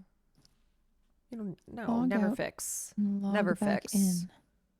How the freak? Oh. Sign in. Oh boy. Wait, what are you doing with the cake from that you made? I gave it to a bunch of people. I took it apart. Does that Why? pain Did you want some? ever? Does What? that make you sad when you make something so cool? No. No? No. I feel like that would I feel pained when I cut into a cake that's so beautiful. I'm like, even though it's meant to be eaten. It's meant to be eaten, it's still sad. Yeah, I don't know. I guess I just know that it's cake. Like you can just make another one. You know what Yeah. you should do? You should make a cake that is the house from Up with all the balloons. Okay. I think that'd be so cool. I could do that. The hardest part would be I think it's the actual How would I Oh, I know how to do it. Never mind, I figured it out. Yeah, I could do that. I was looking up cool cakes because when I popped onto your stream and you were like, I don't know what I'm gonna make next. Yeah, I don't know. Because some like my Mario Goatsy cake is like not a cake, like I just made it. Like same with like vanillas, so I could just make I'll probably make a cake for like Life of a Showgirl, and Halloween's always fun. I make a bunch of spooky cakes. Well, my but- birthday's at the end of the month. Yeah, I could make your birthday cake if you want a birthday cake. I have Murat's wedding cake, which you're You have not coming to the henna party. So many. I know, because I gotta go. My uncle's turning 80. So I can't. All right. Oh, Shri21. That's such a sweet message. Welcome in. Is Welcome this in. a dumb question? Does this mean am I getting henna at the henna party? I think I don't know what the henna so. party is. Well, I think that's why you would go, right? I don't know. I just got invited. That's why why I else went. would you go to a henna party if you're not getting I henna? got invited, Caroline. I know, but I'm saying the point of having a henna party is for people to get henna. Am I going to get in trouble for getting henna? You're going to get canceled. Am I going to get canceled? Well, it's about time. Everyone's saying it's fine. Do you think they'll give me a tramp stamp that says rat slut on the back with henna? Yeah, if you ask for it. That'll be awesome. Okay, everyone's saying no. What the hell? That would be cancelable? Why? I don't know what Nico is doing on my computer, but there's multiple screens. Yeah, Nico's doing something on her computer. She's struggling. We're just waiting as soon as Caroline's ready. I think we're ready. Can I send you 2 photos? Mm-hmm. Okay. I'm pretty proud. This is me. This is after a month and a half in the gym, or about 2 months actually. Hold on, let me find it. Okay, hold on. There is one. Now, also, when I took the before photos, lighting was bad, and I was kind of trying to make it as like bad as bad as I could so that my transformation would look better. But your girl's been going to the gym. I actually felt... Oh, you texted it to me. You know, I actually also felt inspired when you said you were doing the Peloton every night. Okay. Yeah, you're slimming out, man. We're trying to build... I'm trying to become a muscle mommy. Oh, not a muscle mommy. Yeah, I want to get muscles. I want to get my abs back. I want to get muscles. I want to be strong. I just need to go back to Utah. I think. Wait, what? Nico, I think she... Oh, you just turned Discord. Hold on, cutie. I can't hear you. 1 second. I think Nico is realizing that my settings are extremely screwed up. I think that's what he is. I think that's what he's noting right now. Okay, while he's doing that, I'm going to grab a treat for Farley. Farley, you want a treat? My baby.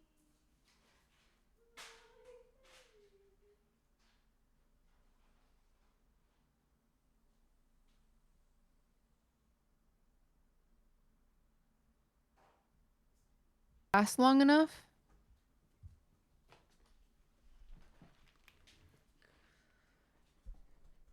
Yes. Hi, can you hear me cool. now? Yeah. Wait, what were you saying? Wait, I'm gonna have henna for a week. 2 weeks. Wait, you said you need to go back to Utah. Why? Because I got so skinty in Utah. Oh. Because I genuinely think it's cortisol difference. I'm not kidding. Because I was actually working out less in Utah. Wait, cortisol difference? What does that mean? Like stress. Oh. Wait. Yeah. Have you just been ultra stressed since you came back to LA? Yeah. Back to the grind. Yeah. Well, that's why you have to, especially I think when you're feeling, I almost said when you're feeling the D.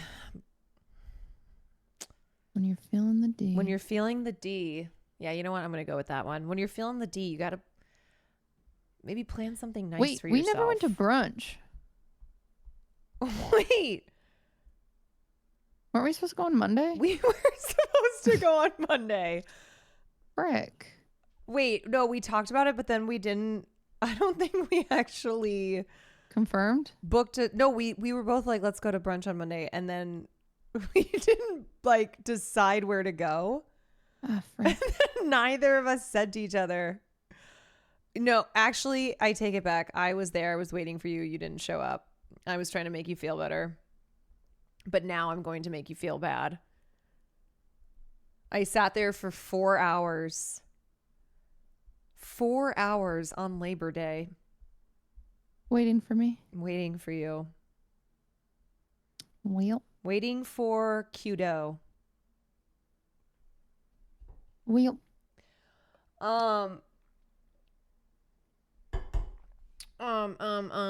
I don't know why. I don't know why my shit is so fucked up. I've seen Nico fixing so many things. That's typical you. Nico might have to come in. The sponsor that we were just about to play this really fun game with together is requesting that I have your camera on my stream as well. So Nico's gonna come in and do that. Oh, that's what he's doing. Yeah. That's what he's doing. Oh, am I good to touch my Just keep your filthy little paws off until he says so. body? Lonely on the floor. Cutie, make sure you don't use too much water after putting henna so that it lasts longer and gets darker. I'm just gonna follow the rules they tell me. I'm just flattered to be invited. I feel like I'm just happy to be you know. here. Yeah, I'm just happy to be. Oh, Nico, am I allowed to touch my computer again, or you still? I like that I always put my hands up. Like, me too. Hands up! Don't shoot! Not yet. Okay, sorry. Hands on your head. Hands on your head. Hands on your head.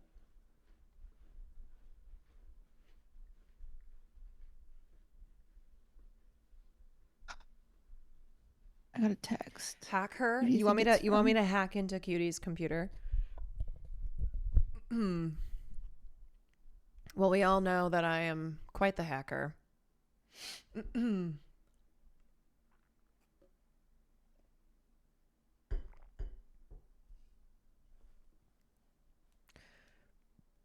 Wait, why so is- what are you doing on stream today? Oh, you know what I covered?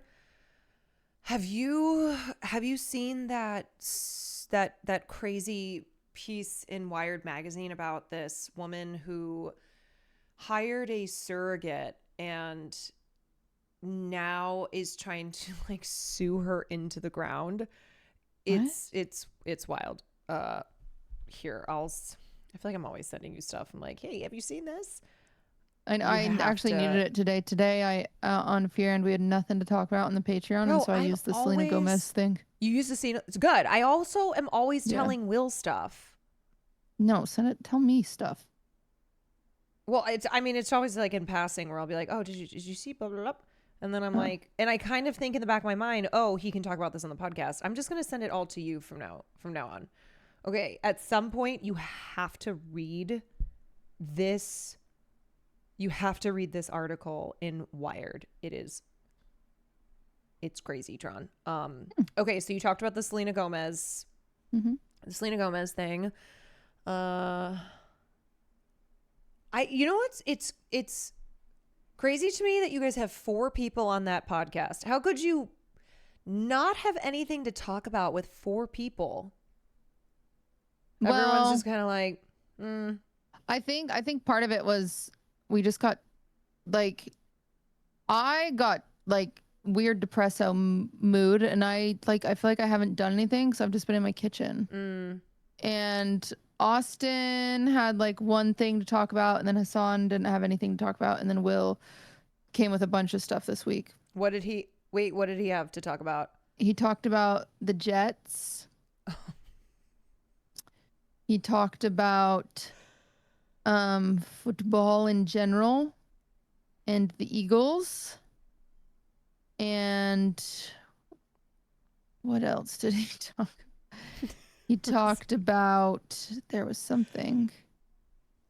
Yeah, Hassan was just in Detroit. Nothing to talk He about. did not mention anything. You know what? He Okay, talked here's the thing with Hassan. about- Because his entire life is politics, he doesn't want to talk politics on the podcast. But that means then he doesn't have anything to talk about. Right. Wait, did you guys talk about the Wuthering Heights movie trailer that everyone's talking about? Oh, is that the one with Margot Robbie? Yes. Dude, I have not I haven't watched it with sound yet. Oh, you mean you haven't heard the Charlie XCX track that Emerald Fennell used in the trailer? No. Why did he do that? It's so bad. It's so bad. You honestly, you don't need to watch it with sound. It's not like it's going to It comes out on Valentine's Day, improve. right? Yes. Should we watch it together? Surprised- You want to go on Valentine's Day and watch Wuthering Heights? Yeah. Should we? Be honest. I would go under the condition that we drink a lot of alcohol. Yeah, that'd be fun. That is my condition. Oh, it's a remake? I didn't know it was a remake. No, it's not a remake. It's an It's an adaptation of Emily Bronte's Wuthering Heights. This is a novel from 1842. It has over 23 different adaptations. And Emerald Fennell decided, you know what? I'm going to do this, but I'm going to make it super horny. I'm going to make it like, I'm going to book talkify it. And I want Margot Robbie and Jacob Elordi, even though I think the casting is terrible, because they're hot. Yeah, that's weird casting to me. You know what she should have done? She should have just made a horny period piece with Margot Robbie and Jacob Elordi and not done a Wuthering Heights adaptation. I see, but even then, I don't pair as like a casting director. I don't put Jacob Elordi and Margot Robbie together. Yeah, and also if you know the characters of Heathcliff and Kathy, the casting is not good. Oh, interesting. It's why a lot of people who understand the original source material, when the casting was announced, and then every step of the way when stuff has come out, like the pictures of Margot Robbie in the wedding dress, people who know the source material are like, what the hell? Somebody needs to stop Emerald Fennell. That is so interesting. Yeah, she's kind of 50 Shades of Graying it. Oh boy. You know what I want to see? I want him to make a movie of Goose Girl. Did you ever read that as a kid? Goose Girl. Let me look it up. It was such a good book. I remember it was like one of the first books that I like openly sobbed to. And I remember reading it and being like, they have to make this into a movie. And then they never did. And I will say, if I ever became a big movie person, that's what I would like. If I was like a billionaire, I'd be like, someone make this movie, you know? Yeah, and I know Goose Girl. Yeah. You know Someone what? just said I loved that movie. It was a book. Oh, okay. They corrected themselves. Never mind. Sorry. I love that movie. The Goose Girl. Yes. Yeah, it's a good book. I haven't thought about that in so long. You know, one of my chat said, have you ever heard of a little movie called Twilight? Twilight trilogy, free on YouTube, just saying. What were you going to say? You said, you know? Just saying. Do you know what I think is such a cool job is being the person who, being a person who sources books to adapt to screen. Yeah, what is that job? I mean, it's not necessarily one job. Like, producers will do that. They'll try and buy. So, especially when it's a really, really popular book, there will usually be a bidding war for the rights because everybody wants to adapt it to screen. So it's usually like really big names, but big producer names in Hollywood. Like that's how Reese Witherspoon, that was a lot of her when she was starting out in her production company, she was like getting the rights, literary rights to do adaptations from it. But isn't that so fun? Do you know what also I think was the coolest job ever? So when I worked at Sony, I worked next to the PlayStation people. And their job was, let's play video games and figure out if and how we can adapt these games to screen. And I remember talking to the assistant of the head of PlayStation who worked next to me. I'm like, wait, what do you do? Because I would see her playing video games and she's like, oh, dude, I have the coolest job. I said, yeah, it looks like it. She goes, yeah, I just pretty much play video games all day. And then we figure out things to adapt and make shows and movies. But then how funny is it that years later, now I play video games? Never would have thunk. And you know what? We get to play right now, and we're so ready. We're so ready. For the next hour, starting right now, everybody, Caroline and I are playing a game called...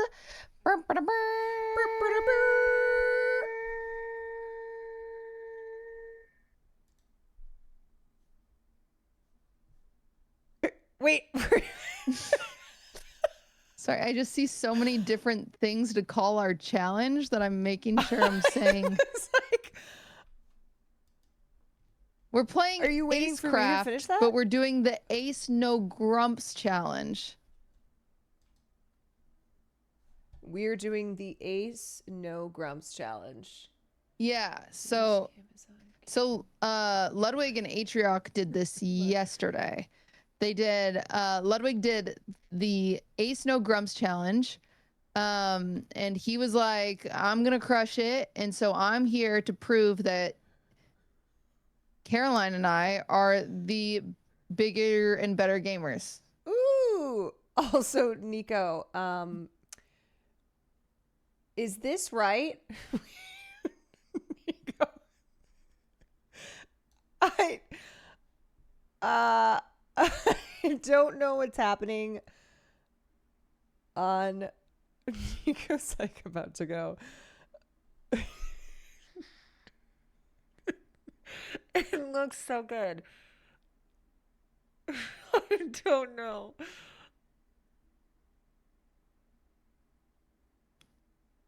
Are you good? Are you okay? No. I think he has to fix one more thing. Okay. And then we'll be ready to go. The whole point of the no grumps challenge is that this is a very potentially frustrating game. And so our challenge is to try and complete ACECRAFT Sky Hero without being upset at each other or letting our characters die. And if our characters do die or we get upset with each other, we do have to spin the wheel. So I'll make us a wheel right now. Okay. Of some bad things that'll happen if we die. Okay, I just have to say, I / feel get mad at like each other. you are going to have to do better at the not getting mad. Really? Because I'm Miss Chill when it comes to video games. I'm such a chiller. Okay. So, yeah, I think I'm just that saying about you. I'm just saying we all remember What? prior gaming experiences we have had. And I'm just saying, Don't know what you could be talking about. I am Miss Chill. Okay. Yeah. Yeah. Well, I was thinking one of the things could be gift 5 subs to the other person. Ooh. Give a compliment. Give a compliment is a great one. Compliment. Yeah. We could do maybe tweet. We can do show last pick on phone. We can do read last text on phone. That's kind of spooky. Don't look. You better not be looking. It's to you. Okay. Drama. Drama. We can last do text is to you. Okay. The Soldier Boy. Oh. No music. Okay. Soldier Boy. So no music. This is if we mess up. Yeah. Okay. Then we'll spin this wheel. Mild Millie, thank you for the tier 1. Drunken Bum, thank you for the tier 1. We could do. What is some other things you can think of? We can sing to a song. Oh wow, sing. Sing with no track. So acapella sing. Acapella. And acapella sing. The other person picks it. Yep, Yep. And then maybe like a 1-minute plank. Oh, okay. That's a fun one. That's good. Maybe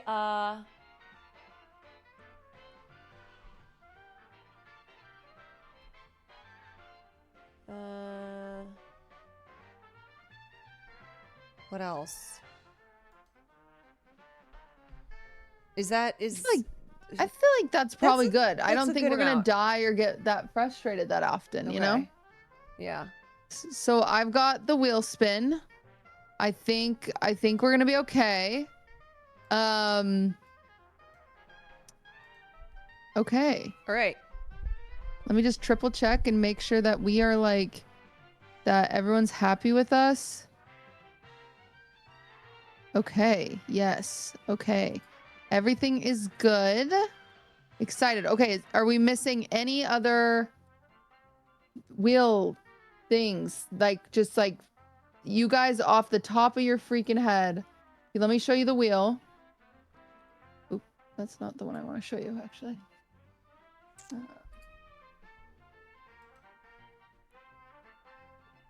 Okay. Here's the wheel, chat. So 5 push-ups, really? Okay. Silent radical. Yep, both of us could do that. So that won't be too bad. Oh, have to woo. Okay, yep. You have to run for president of the United States. Okay, yep, run for president. Sounds good. Okay. Okay, I think that's That's good. That's I think that'll if we need to add get us more, there. I feel like we can add. Huh? I said if we need to add more. Yeah, if we like start like repeating, then we'll have a problem, but okay. All right. Okay. So, you guys, like I said, this is the No Grumps challenge. So this wheel that you're staring at right now only has to be spun if either of us gets upset at our teammate or we let our characters die. Like I said, Ludwig did this challenge yesterday and he was like, I'm gonna crush it. And then it turns out that he like died right away. However, me and Caroline, we are the fiercest gamers that I know. And we also handle our cool. We never get mad at each other. Never. So I just can't, I can't imagine that this could go wrong, essentially. But let's get it. Let's freaking Let's fly. freaking do it. Let's fly is what I want to say, and play together in ACECRAFT Sky Hero, chat. Use the links in the pinned chat or panel below to download the game. And I'm gonna just boot up our game real quick. It is a mobile game, so you can play right on your phone. Hey chat, do this. Do this move. And Ooh, thank you to music? Skystone Mine and just- ACECRAFT Sky Hero for sponsoring this stream. Okay, awesome. 1 second, I'm just getting through my rewards. Loser must read Angel Baby's ChatGPT eulogy out loud. Well, considering I already did that one. Considering I already did that one Okay. tonight. Good music off the bat. That's so exciting.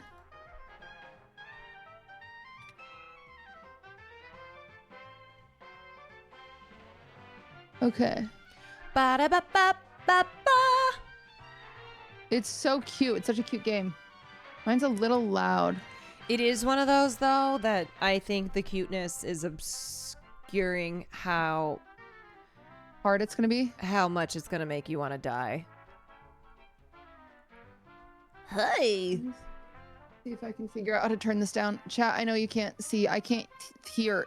My brain is exploding. Okay, the problem is my only knob to turn the game down also turns Caroline down. Caroline, talk. Hello, hello, hello. Oh, gosh. All right, we're going to go with it. It's the best I can do. Oh, gosh. Let me see if I can figure out how to turn it down.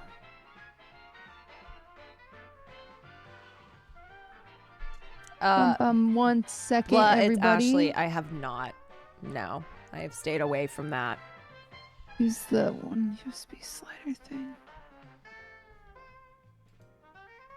Oh. Okay. Talk, Caroline. Hello, testing 1, 2, 3. Okay. We're good. Yeah, how do we play together? Do we have to like one of us send an invite or?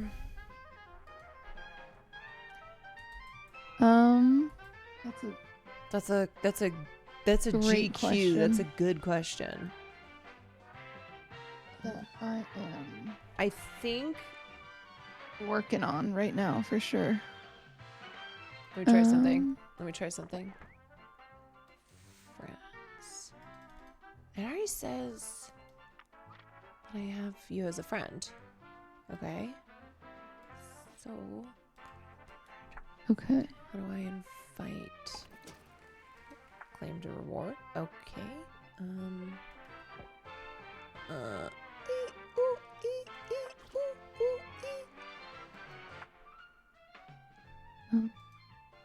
Can I go to like start? What happens if I do that? Start normal. I'm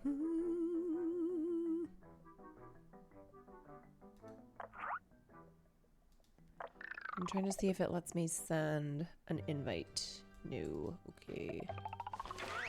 Okay, wait. I think I found it. Shoot. Click start.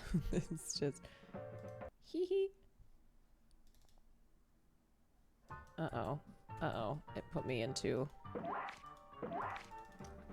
Okay, I push start. And then... Put me into... Okay. Ready? No.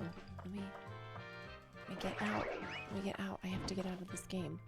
Go home. Home. Home. Quit. Quit. Quit. Quit. Quit.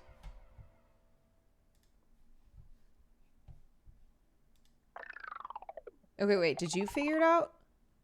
I am so working on it.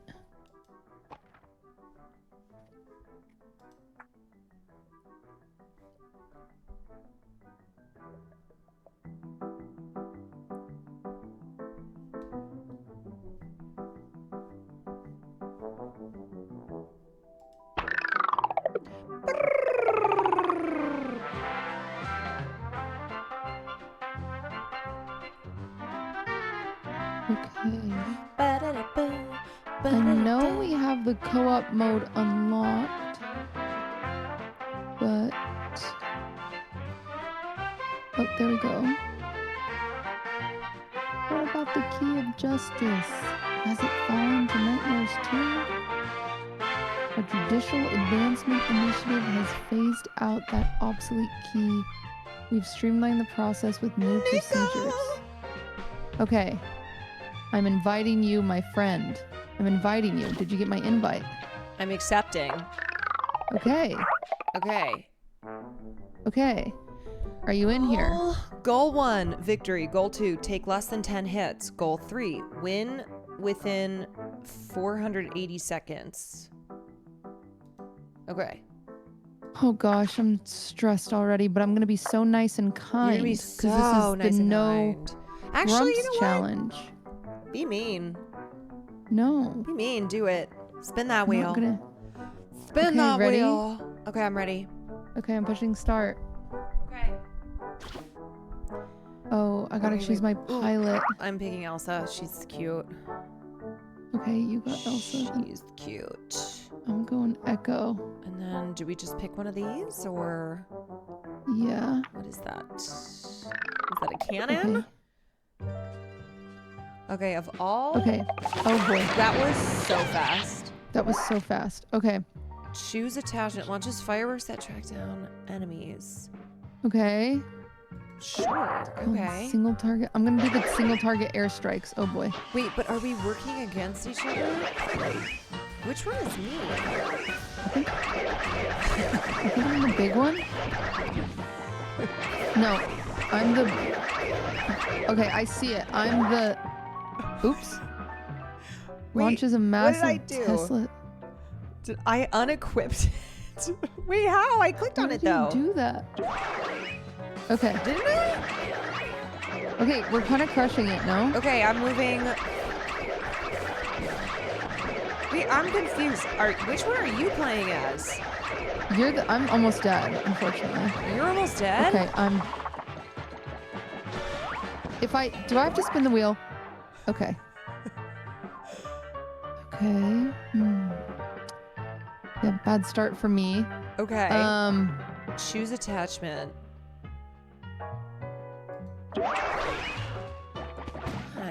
Okay, so...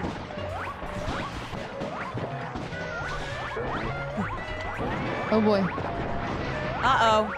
Oh boy. It just feels like I'm bad, personally. Are you dead? Are you gone? I don't know. I don't know where I am. I just don't even see you. I can't tell if that's me or if it's you. I have a green life bar. Oh, I see. Wait, I'm Okay. back up here now. Wait, I think this there is you are. me. Yeah. Wait, this is me. Okay. Yeah, that's you. You're cruising. This is me. This is me. Yep. Yep. This is real. This is Wow, me. that's beautiful. See, I'm already doing a cappella singing off the wheel without having to spin. Okay, does that mean I have to spin? Wait, why? Because I think I died. Oh. Do we have to kill these things, or is it like we get points this way? Yeah. So up top there's the raves or the waves. So we're only on level 4. We're only on level 4. We're wave 5 of 20. Okay.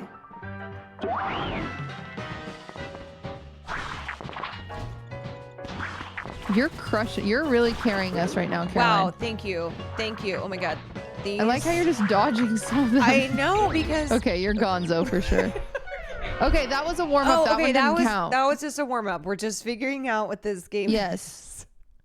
Wow, I didn't last at all. You did 84% of our damage. Wait, okay, that was me? a warm-up. Yeah. Okay, that's kind of slay. That's kind of slay. Not enough invitation attempts? Wait, why can't I can't. Oh, we're still in it. Okay. Okay. Wait, no, we're not. That's why they call me Caroline Kwan. Will you click invite co-op? Invite co-op. Oh, wait, just kidding. We're going to the next mode. I lied to you. Okay. Dang it. We just warmed up. Son of a gun. Yeah, are we ready to go to the next mode, or? Yeah. Do I hit start? We can only do that mode once. No. Oh, okay. So we are going to go to the snow and icy mode. I feel pretty calm so far, so. Yeah, me too. Yeah. Okay, so I'm just gonna go to the main menu real quick. Oops, that's the wrong button. Give me one hot second. I'm just gonna get there real quick. I can't believe I had 84% of the damage. I didn't even know if I was playing half the time. Yeah, That's no, how you were bad incredible. You are. You really carried us there. After I didn't even realize, like, oh, that's me. Okay, one second. Sorry, I'm a little lost. Are you on your main page or are you still on the map? I'm still on the map.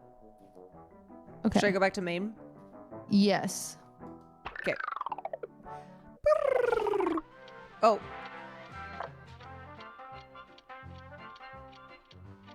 Oh, well, I got it in case you did not. And I am just going to now go to the Realm Trial, which is super fun. This art style is so gorgeous. I know, I love it.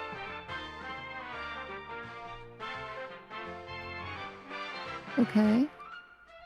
And then we are doing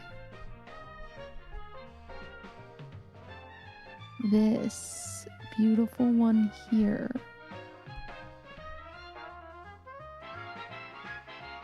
And ooh, it's the ice and snow duo mode. I'm gonna invite you. It looks like, I don't know if this is like a boss, but it kind of looks like a boss. Look at that, it's so beautiful. We're already at a boss? Yeah, look at her. She's the ice queen. Okay, wait, it says remaining attempts 10. Only a team leader can start the game. Okay. I'm scared. All right, Okay, no, whoever we can do loses this. on Okay. this one has to spin the wheel. Yeah, okay, for real, wheel spin is locked in, everybody. We have to spin wheel. Okay. Okay. All right, and we have 10 attempts here, so here we go. Ready, steady, go. Oh, okay. Are you being Elsa again? I'm gonna be Scott. I like him.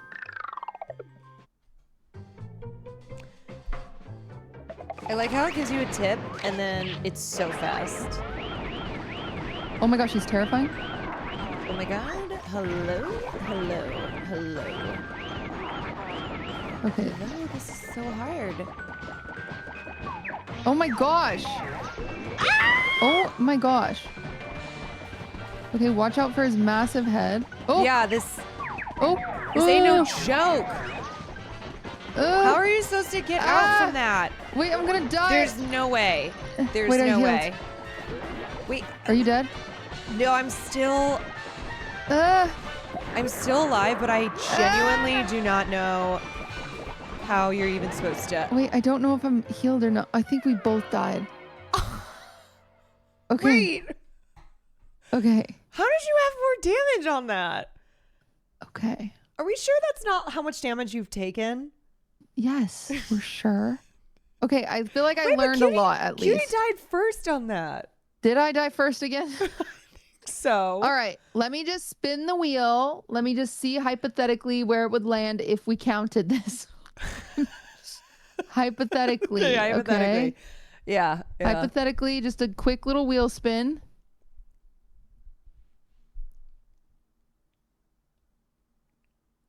Oh. What did it land on? I just have to do a 1 minute plank if you don't mind. Oh yeah, let's see that. Let's see that Peloton work. Yep, don't worry. I do the Peloton. Everybody, this should be easy. Okay. Yep. Okay. Yeah. All right. Who's counting? Oh, I can't count to 60, so. All right, I'll set a timer. How about that?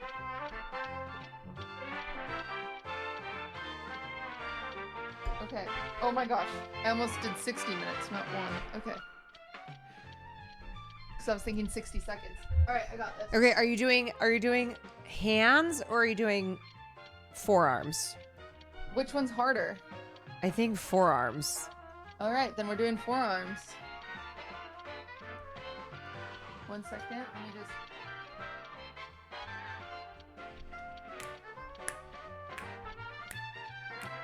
All right. I'm coming back here. I won't be able to hear you. You better be cheering me on. I'm cheering you. All right, I have the timer. Okay.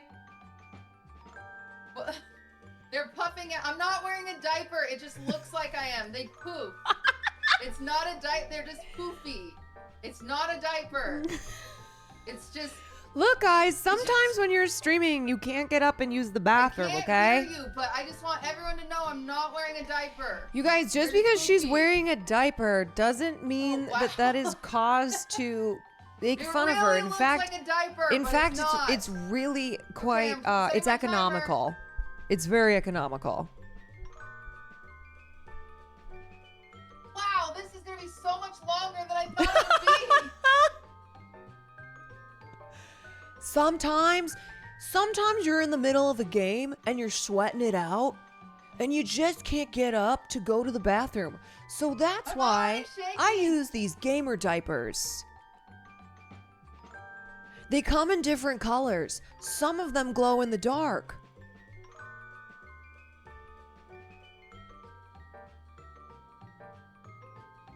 You can wear them with pants or you can wear them without pants.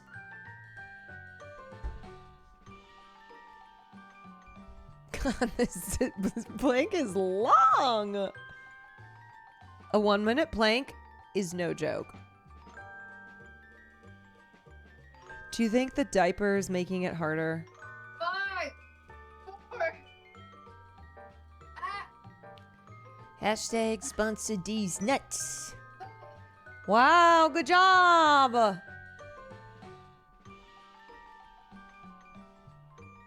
Women can do anything, huh? Okay, you gotta get up. You cannot be looking exhausted after that. All right.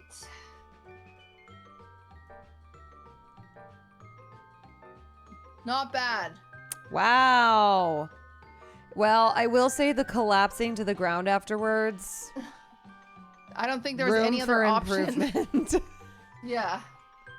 Well, I don't know how you're supposed to stand up, you know? Okay. Wait, the female world record plank is 4 hours, 30 minutes, and 11 seconds. How okay, is that girl needs to be a bit of a girl's girl. Come on. How is that even possible?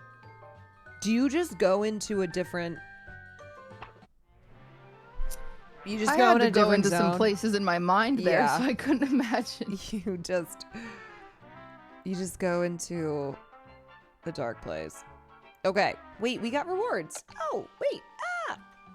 Okay. Okay, you're and going we're back. gonna win this time. Whew. Yeah, what do you think she was listening to? Just like The Yard? She was just like sitting there planking, listening to The Yard. 4 hours and 30 minutes of The Yard. I don't know if I don't know if that would motivate me to hold the plank. All right, I'm inviting you. This is our attempt number 9, Caroline. We've got to win this. She was probably just listening to Hamilton on repeat. All the Lord of the Rings. If I take one more step from the side, this will be the furthest I've been. Mr. Bilbo or Mr. Frodo. Mr. Dildo. No, that's a different movie. Anyway, What?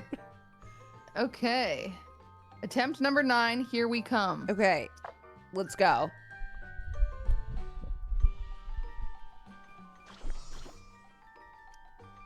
Ooh, I'm gonna be Iron Arm.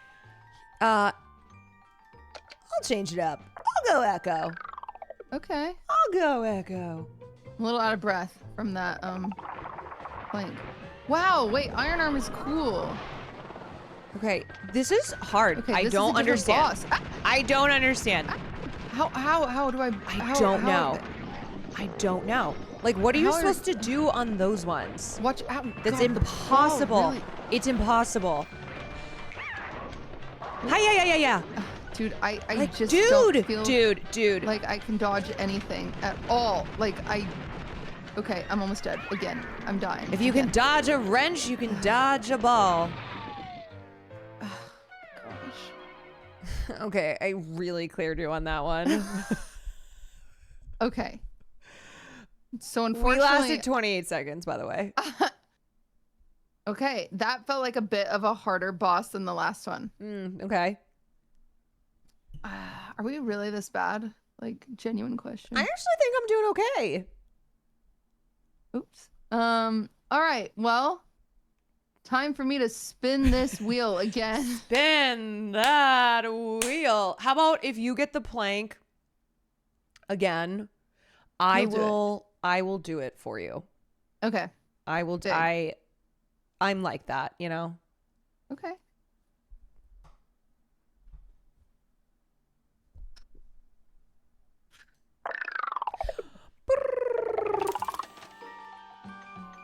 Gift 5 subs. So I'm gifting you 5 subs. Oh, I'll take your money. Congratulations on that, thank Caroline. Let me you. come on over there real quick. Yes, Load the I'm car. Suffering Get for on cutie over to sins. Caroline's stream. All 5 gifted subs. Here they come. All right. My favorite Oiler. Do I get the coupon? Yes, I get the September coupon. That's right. That's right. It's September. September. Okay, surely this next one, I won't die first. It just feels like somehow the stuff doesn't hit you, but it hits me. So Yeah, I don't know wonder what that's about. what you're doing, but it feels like you're cheating. Well, some might say I'm a better gamer. You don't want to see me in League. I don't know who those some. Some, that's what be. they say. Streets are saying. Okay. The people have spoken. All right. We'll get in here. This one's clearly ours. This Okay. This one, they're gonna write letters about this one. This one's gonna go down in the books. They're gonna write letters? Yeah. Just like 1 or 2. Dear grandchild, I'm writing to tell you about what I witnessed so that when I'm gone, you'll always remember. Okay, I'm in. And I went with Amelia this time. Okay. Lullaby Moon. We're playing against the Lullaby. No, freak. I You just just have to lock. Iron. Ah! You just gotta like super duper de-duper. Ah! Okay, I don't think I'm Lock doing the damage. heck Whoa. in. Ow. Yeah, I want to get that health. Ouch. Oh, she's crazy. She's crazy. She's crazy. Ah! Huh. Come on, I played Isaac. It's true. Dude, I'm almost Oh my dead god. again. Ah! I got the health.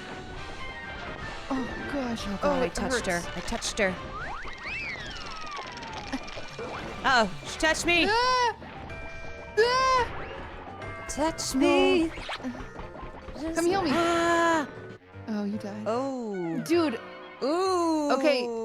42 seconds is the longest we've lasted though. We're getting longer. Thank you, Anon. Wow. Wow, we're lasting longer. Okay. Okay, time to spin the wheel. Spin that wheel. You already sounding you sound so I just really so it's just the beaten next down. one for sure. The next for one sure, for sure. Okay. We right. are getting better though. We as a collect, I mean 42 seconds is pretty good. Chat, download collectively. the game right now. Let us know if you last longer than 42 seconds. We would be impressed. No. Can you last longer than Okay. 42 seconds? What did you All get? right, 5 push-ups. 5 push-ups. Okay.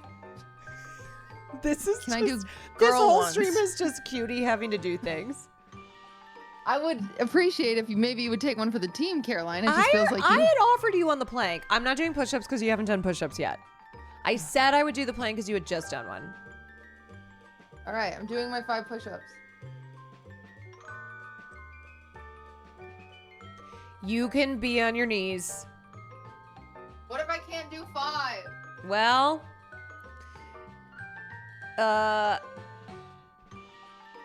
if you can't do 5, then you actually have to wear a diaper.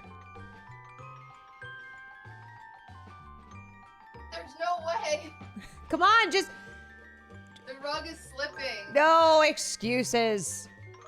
Okay, I'm doing girl push-up. 'Cause the Okay, rug let's is moving, see. My rug isn't big enough. There's cat food right here. Okay, I'm hearing a lot of words. Nose to the ground. Nose to the ground.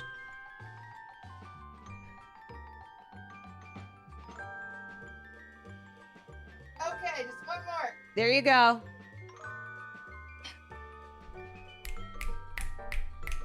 Okay, so, maybe you should feel motivated to get better at this game. You want to do any more push-ups? Did it look cool though?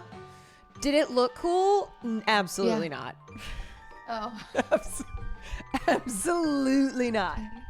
I couldn't. Did you hear? I couldn't do like the one with my rug was sliding away from No, me. we heard you talking about the cat Okay. food, the rug. Oh. Yeah, a lot of Yeah, excuses. Some excuses, yeah.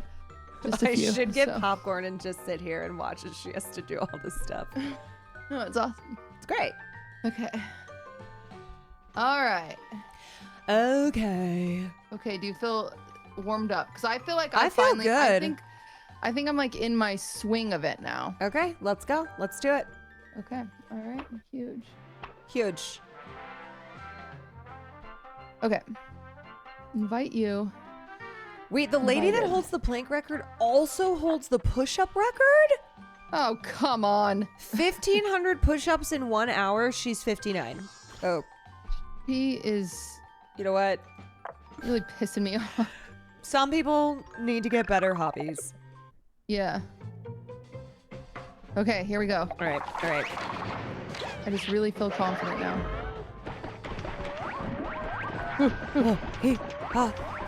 Sometimes they go so. Can you even dodge it? Like fast. sometimes I just don't even know if you can even I know. dodge Ay, ay, ay. Yeah. Hi, you like almost have to look, but without looking. Ah! Ow. See, I'm already almost dead. How are you Oh my still god, oh my alive, god, oh my Caroline? god, oh my god, oh my god. I'm back up somehow. I don't know how, but I think because you lived long enough. I'm almost dead. Dude, I just... Oh, you stay by me and I live. Come get me. Wait, Come I rev see. me. Where the Come over to me. Oh, I see. Okay, I'm helping you out. Yeah. Okay. Nice. Okay. I see. Well, technically we are. I forget we are a team, even though we're kind of competing. Okay. But we're supposed to. I think we've lasted Res me. longer. You dead again?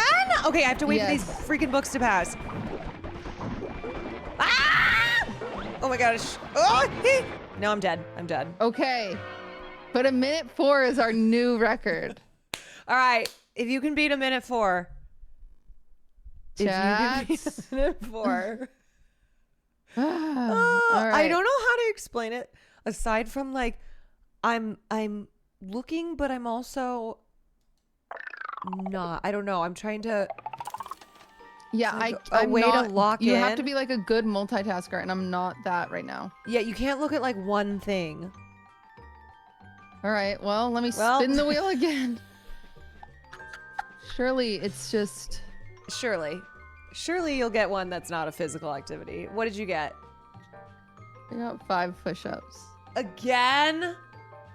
Yeah. Okay, I will You'll do the allow 5 you to push-ups. change it out. I'm not doing push-ups. I will allow you to change it out. 5 jumping jacks. You can do jumping jacks. Okay. Okay. Okay. Okay. All right. Here we go. This game is not... This is not your game. Although My you are gonna be, you're gonna be in great shape as soon gonna as be an we're done. expert. Who Yeah. says that gamers don't work out? Yeah. Okay, here come my 5. Oh, shoot. I dropped my... All right. I'm gonna go this way. Which...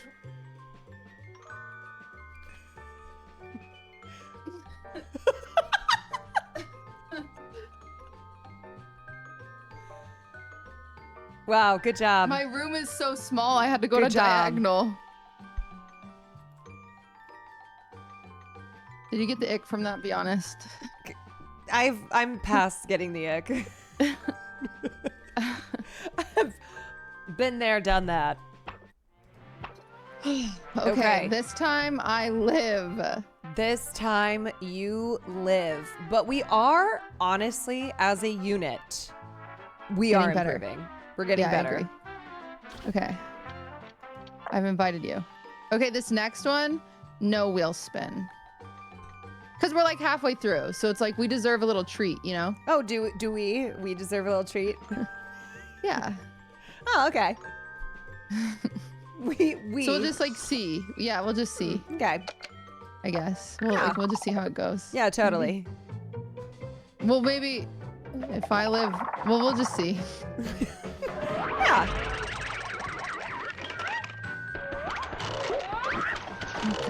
See, I just don't know how you're not taking damage. I just feel like I cannot avoid. Okay, I think the way to not take damage is to not get hit. I know, Oh, but I don't know. Shoot, see? She always hits me though when she spins. I need a help. Dude, I we're need a both help, going I down. need a Oh, right help. there. I know.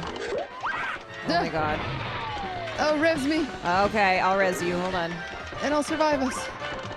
I didn't, but you got the health. Oh gosh. Oh gosh, run away. Oh, I died. You dead again? Yes. I got you, I got you, I got you. You got me, you got me.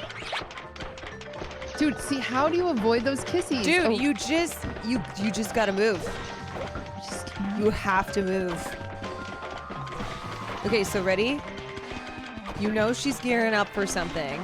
She's doing some crazy She's stuff doing like right now. farting. I don't know She's what doing is tricks going on. it. I don't know what is happening. Exactly what she's doing, but Here, you take that health. Wait, we got her! Oh! Alert. Oh my god, there's a new guy? Okay, that seems a little... Who's the new guy? Ah! Ah! Ah! What? How? Oh my gosh. Ow! Okay, good job, good job, good job. Ah! Good job, just keep... How? How? I don't know. I don't know. This is when you really gotta tap into your neurodivergence, cutie. Okay. Wait, I died. Where are you? I'm in the court. I'm on the right. Why are you so far? You kept us alive. You kept us alive. Oh my gosh. Oh my gosh. Oh my gosh. We got him. We got him. We got him. Wait, we are freaking slaying. Okay, this guy does a weird head thing. Wait, there's 2 of them. Okay, that's not nice. There's 2 of them. Oh, there's right Whoa, by a health that thing. was 2 minutes. Wow, 2 minutes. Okay, you know what? Give me the wheel spin on that one. Okay, Caroline gets the wheel spin. All right, spin it. Here we Spin go. Let's that see what wheel. she's got. Okay, spinning my wheel. 1 minute 55 seconds. New world record. That is incredible. No one saw it coming from us. I won't lie.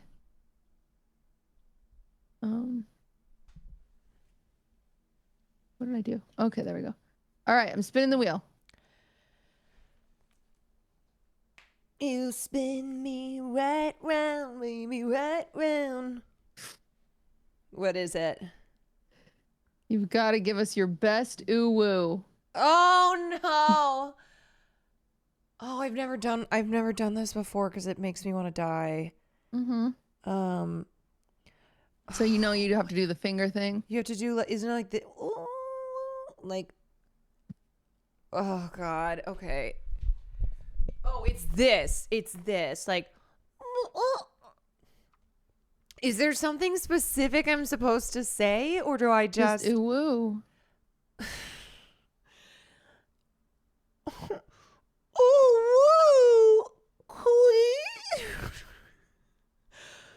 Wait, the mic didn't even catch it. You like peeked. I don't the worst thing I've ever done. I don't think you know what ooh woo is. Isn't it like this? Ooh, ooh. I thought you went to like acting school or something. What is happening? You just say ooh woo. You just say ooh woo. Just like all heartfelt, like ooh woo. Ooh. Close. Wait, close. I thought you had to do a specific voice. Yeah, like an anime girl voice. Ooh. I don't know because your mic keeps peaking. Ooh. Okay, I'll do it lower. Ooh. Doesn't peak. Kill me. No, that's good. Please. Yeah. Okay. Yep. Good job. Okay, that's good enough, right? Yeah. Okay. There it is. Okay. All right. Okay. Attempt number 5. Here we go. That was the worst thing I've ever had to do. It's terrible. Deanie, thank you for the bits. Okay, I feel good with Echo. I feel like I've really found my You've guy. found it. Okay. Yeah. Okay. You guys do score more points if you're closer to... If you're like right up here doing damage. Wait, that was the first time. Oh, I was gonna say the first time. Oh wait, we have to start at the beginning? Freaking heck. Oh, I see. So basically, if you die... Oh my god, I am stinking. Okay. Oh my gosh. Here, I'll keep you alive. Oh, we both died. Okay. Well, we've gotten worse, is what we just learned. 25 seconds. 25 seconds. I don't understand how the damage thing works because I do swear like I was doing hella damage. Okay.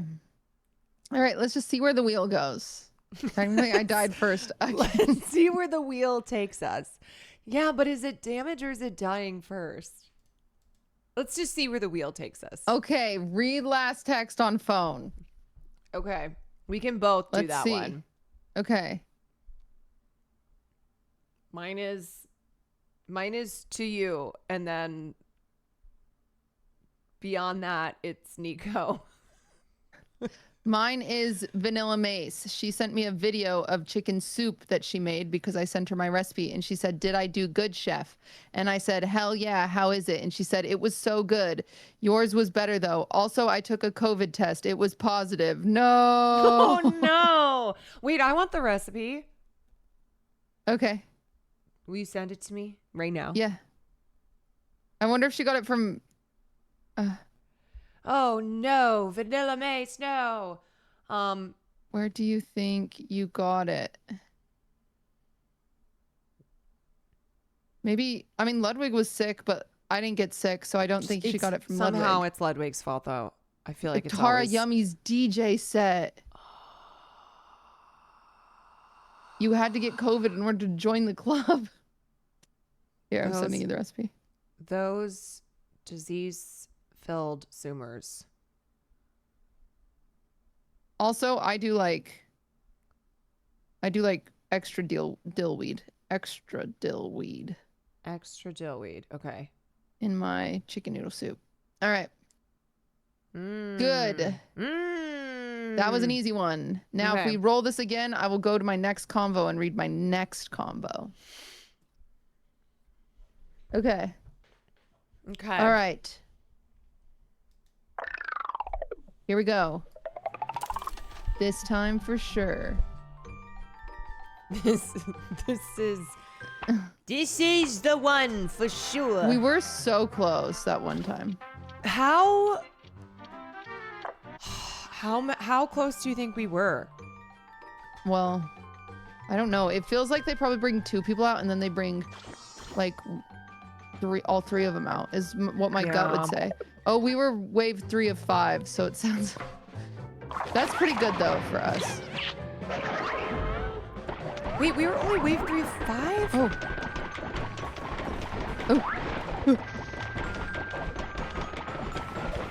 How does this book keep You guys, do I still do damage if I'm all the way back here though? Why freaking can I heck. not destroy his pages? Like I just have to dodge. Oh my god! Oh my gosh! I'm gone. Okay, I'm starting to lose. How does? I'm losing it. Okay, I'm reviving you. I'm almost dead. I'm almost dead though. I'm almost dead. I'm died. How does this guy have so many books? Here, I don't know. He's so. It's like a gosh darn library up in here. There's no way we survived this. Ow! Oh. Okay. Oh, come on. Oh, come on. Son of a biscuit. You have to absorb the pink things and that boosts your attack. Oh, the pink things are good. I'm out here avoiding things those. Are good. Okay. Okay, well, let me spin this Silva, freaking wheel. thank you for the 2. All right. Okay. Well. Okay. It's me again. Well, spin the wheel. Let's see where it takes us. Okay. Oh, this one's perfect for me. I am running for president. Wait, was it that we just have to say it? We just have to run for president. Okay, so is this you officially declaring your campaign? This is me officially declaring my campaign. Who do you have as your campaign manager? Scooter Braun. So. Okay, we're running that kind of campaign. Yes. No, I'm gonna do great. I'm gonna do great Okay. stuff. So. Yep. See you guys. See you guys there. See you guys. Okay, is this cutie 2026 or 2028? Wait, I have to be 35. Oh, so sorry. I forgot you're ready for president. I forgot you're ready for president. We'll just lie. Yeah. Check. Yeah, It's like college degrees. You love lying. Just say you we have love one. lying. Yeah. Okay. Okay. Good spin. Good spin. Wait, yeah. Love What that party? What party platform? Green. Oh, okay. Yeah. Cutie Cinderella is running third party, Green Party. She's Notoriously she's does trying to really- take down Jill Stein. Yeah. All right, get in here.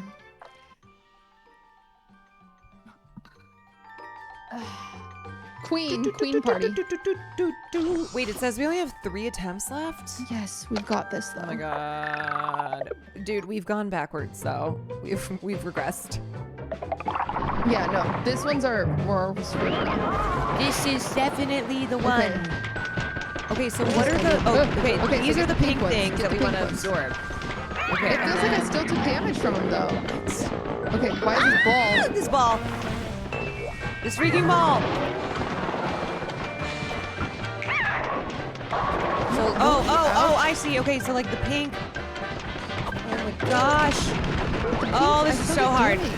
You guys. Ow. This is simply not possible. You're alive. Okay, finally Caroline died first. I died at the record show. Okay. I'm dead. Oh, wait. Oh my god. This is... The pink things still hurt you. This is getting harder, dude. You have to let go to absorb.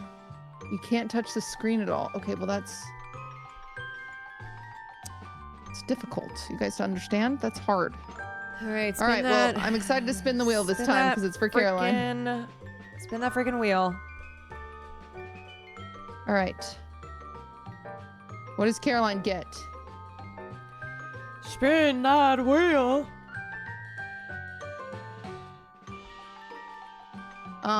Give a compliment. Well, I freaking complimented you earlier today. Well, it feels like that wasn't on the wheel, so. Okay, my compliment for Cutie is that it drives me nuts that she doesn't realize how beautiful she is. Wow. Oh my Thank god. you. It's so Wow. annoying. Thank you. Wow. Thank you so much. She is so beautiful. Right. Everybody knows it. Okay. Everybody knows it. Okay. Yep. And now she will know it. Yes. Yes, I will. Yes. All right. Yeah. Get in here. The compliment was that she's annoying, that she won't accept. She won't accept that she's beautiful. Okay, we have freaking 2 shots, dude. 2 shots left.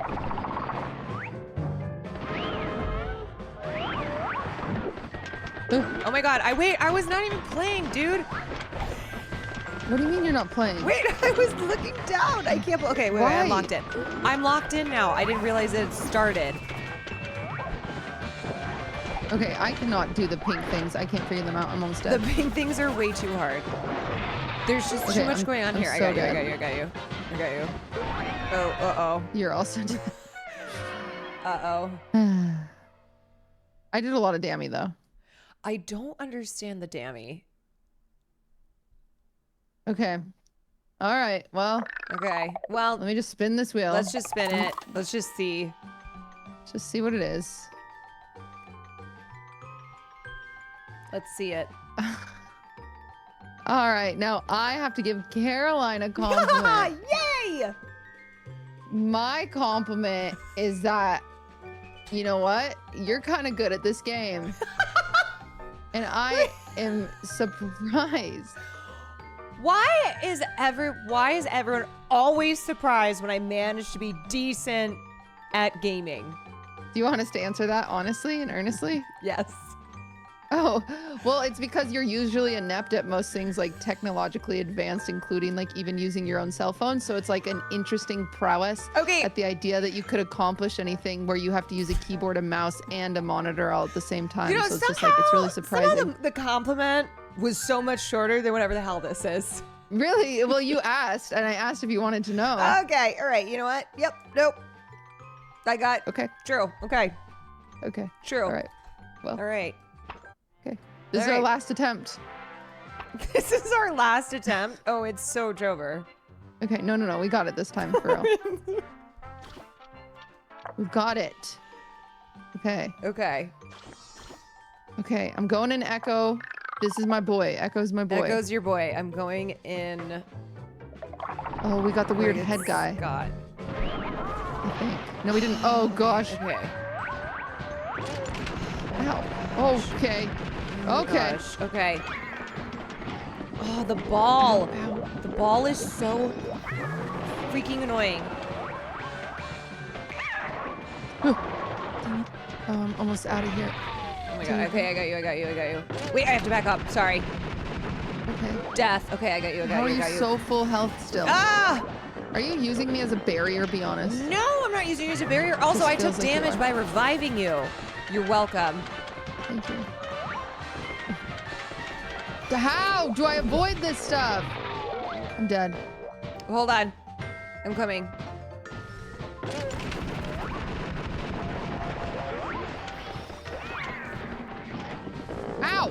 Okay, surely we must be past this level.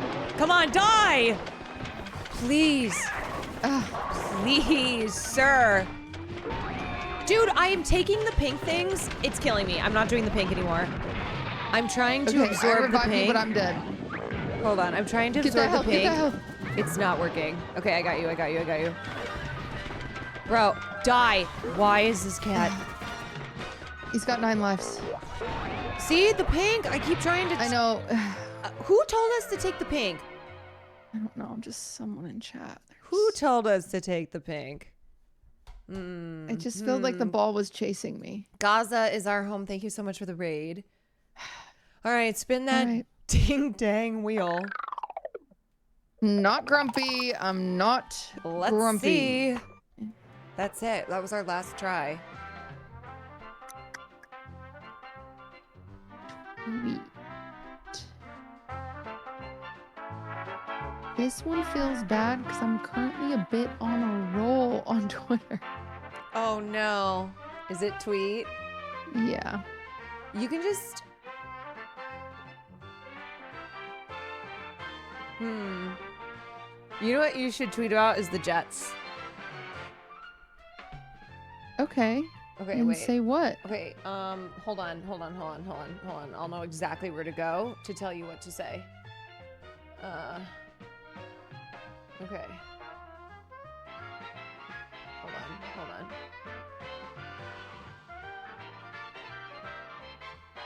on. Oh my god, I can't believe he usually posts all the freaking time and he hasn't posted at all. Okay. Wait, what the heck? Okay, say, I can't believe it took this long for... I can't believe it took this long for Garrett Wilson to be named captain. What does that mean? Or like some version of Garrett Wilson named captain for the first time in his NFL career. It's about damn time. Okay, are people gonna like... Are they gonna like that or are they gonna be mad about that? What is it? I don't even know what that means. I like that one. Garrett Wilson being named captain for the first time in his NFL career, ... It's about damn time. Garrett Wilson being named captain for the first time in his NFL career. NFL career. ...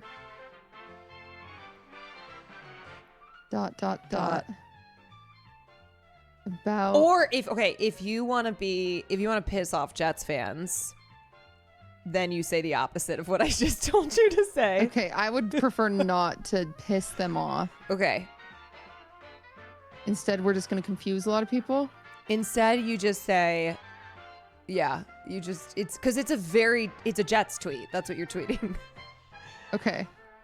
And the Jets, like, what's their, like, do I do like an eagle or like, like, do they have like a mascot emoji? I think you just put a football emoji. Okay. Maybe just one. Maybe a football and like a heart. Football and a green heart because they're green. Yeah. Okay. This is big. Oh, okay. Right. The butt fumble. The NFL on Thanksgiving. I remember Garrett that. Wilson being named captain for the first time in his NFL career. About damn time. Okay. I'm appeasing the Travis Kelce fans now. This is one step closer to get to making Taylor Swift's wedding cake. I like that you think you're appeasing the Travis Kelce fans when he's on the Chiefs. Yeah, but like football. Oh, okay. So just in general. Like it's a whole other team, but... Yeah, but like football. Yeah. You know, like at least I'm talking about his hobbies. Like that's a good step. Yeah. Okay. Garrett Wilson. Garrett Wilson, comma, being named captain for the first time in his NFL career. Okay, that's about damn time.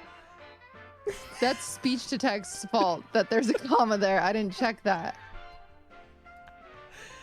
So that's not my fault. You okay, preach, sister.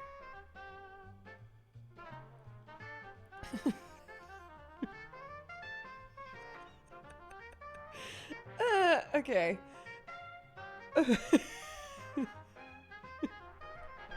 Awesome. Okay, great. Okay. Well, that was our last attempt. So now we get to go to Quack the Code mode, which, by the way, Atrioc and Ludwig only lasted 4 seconds here, which is 3 seconds longer than usual for Ludwig. Wow, I was gonna say that's actually impressive. Yeah. Okay, so we have to beat 4 seconds. Yeah. Okay. So we need to last at least 4 seconds. So, okay. There is this, I think. Nope, that's the wrong one. Shoot. I like this. I like this polar bear who's just queening out. He's like, oh, right there. Wow, that's a little secret mode. It's kind of hidden a little bit. Okay.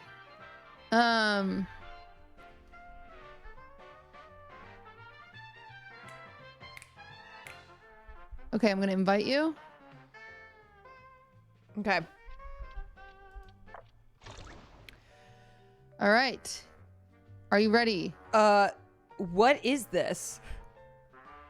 We're gonna find out together. Okay. All right. All right. Oh, match found. We're competing. We're going. We just have to another last team? more than 4 seconds. Yeah, we just have to beat Atrioc and Ludwig. Oh. Okey smoky. Okay. Okay. So the second you get hit, it ends. Cutie Cinderella got hit after 2 seconds. Okay, so let's just do that again. Oh, we're not spinning the wheel? No. Okay, we're just running it back. Now, okay. now we're a team. Now it's not about spinning the wheel. Now it's about beating Atrioc and Ludwig. Oh. Yeah. Sure. Yeah. No, Yeah. I got you. Yeah. Okay. Surely we got this. Just 4 seconds, Caroline. Sure. Oh, surely we got this? Yeah. Okay. 1, 2. Okay, you got Okay, hit that one? time. That one was on me. Okay. Okay. So okay, that one this was on next me. one. Okay, surely we Okay. got this though. Okay. Yeah. So we you got know, this. we all get one. We both had a practice. We all get one. Wait, what even happened? You just can't be hit by anything. As soon as we get hit, I know, but I didn't even see you getting hit by anything. You got hit by a cloud. I'm just gonna stay back here. Then we at least get some time. Wait, Okay, yeah. middle. I did good. Wait, what was that? 3 seconds. I don't even know who got hit. It was it me or you? I think it might have been you. I know. It's okay. I'm not mad at you. Okay, this time. Okay, 3 seconds was good, but we just got to get to 4 seconds. We can't lose to them. It's really important for us. Okay. And women, I would say. We have to do this for women. For women. If we lose, we're setting women back even more. Okay, so there go the clouds, and then what? Okay, I feel like I dodged that one perfectly. Okay, what happened? The clouds explode after he spits them out. So. Okay. Just memorize it. Clouds explode. You just gotta get in the exact middle spot, it seems. Like you gotta be like okay, right so we go, here, it seems. Okay, so we go to the back. Okay, he's gonna spit out the clouds. And then we're gonna go right here, up. and then it explodes, and then you go up, and then a freaking pelican came and sat on my we got freaking 4 face. seconds though, so Is now what we're freaking tied. happened. Now we're okay, tied. well we need 5 seconds to beat them. We can Just do one 5. more second. Yeah. Okay, we got this. Okay. I'm going. So essentially, we're gonna stay in the middle, and then we're gonna immediately, as soon as those one clouds disappear, we're just gonna go up to the right. Yeah. It looks like that'll work. Okay, so here he comes. Clouds. Clouds. And then we go That up. one, and then that felt like 5 seconds. Okay, how was that 3? Okay, that was less. It's okay though. Okay. What if we go behind him? We thought of that. You know what? Let's change it up. Let's just give it a whirl. Let's give it a whirl. He doesn't know what's behind him. Oh. I think that was the best yet. Okay, so that was 0 seconds. I need to wait for him to get in position, I think, and then go behind him.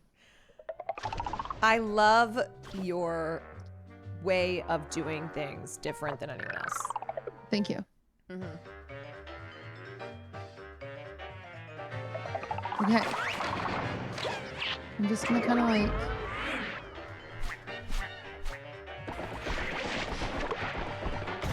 Okay, and then we go up. Wait, I was thriving. Oh my God, 4 seconds again. Wait, so did going back behind him work? Yeah. Okay. Let's do it. Okay. We both go behind. Yeah. Okay. Okay, everybody count. Okay, this is it. This is the one. Okay, but be careful going behind. You have to wait for him to... He zooms in first. And now you can go up. And go behind. Go behind his him. wings. But back up a little bit because those guys come down. Oh, okay. Now so you I gotta see stay those like guys. left side. Yeah, not Left be hit by his side. wings, but not be hit by those weird birds either. We can do this. It's We can do just this. 5 seconds. Yeah. It's just 5 seconds. Yeah. Okay. Okay, so there he goes. Okay, and then we go to the back. And then here's this guy. Actually, come on my side, because look, I don't have a guy. You don't have a guy. So come over to me. Okay, I'm coming There's to no your guy side. over there. Okay. Okay, we got this. This is the one. We just need 1 more second. Gosh, whoever would have thunk lasting 5 seconds is this hard. Yeah. Okay. Ready? Okay, so here I come come. over here. And then we go.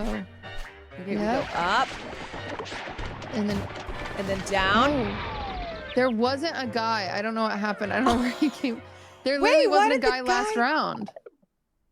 But then there was on that side. So maybe it swaps off every other round. So just do it again. To the left or to the right? To the right. Okay. Because it just... He wasn't there, and then he was. I trust. Okay. Crap, he's here. Okay, go. Okay, then let's try the left this time. Okay, why does the guy keep moving to where I am? I don't know, because he wasn't there. Do you think we're... Do you think it... Let's just try again. Okay. Oh, is it because I killed him? We're going left side. Okay. Left side, strong side. Okay, we're good. See? Oh my God, we're doing it. We're doing Okay, it. but We had then- 5. That was totally 5. Yes! Go! Yay! We We're did the it for better feminism. gamers! What does this mean We for did women? it! Does this mean finally we beat them? Does this mean that now women are gonna make more than men? I think so. I think that's what it means. I think that's what it means. Yay!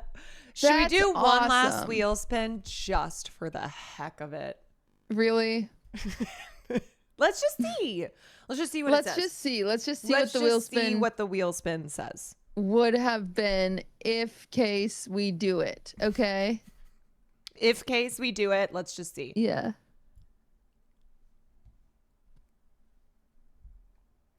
Spin that wheel.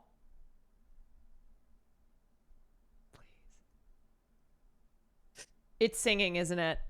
5 push-ups.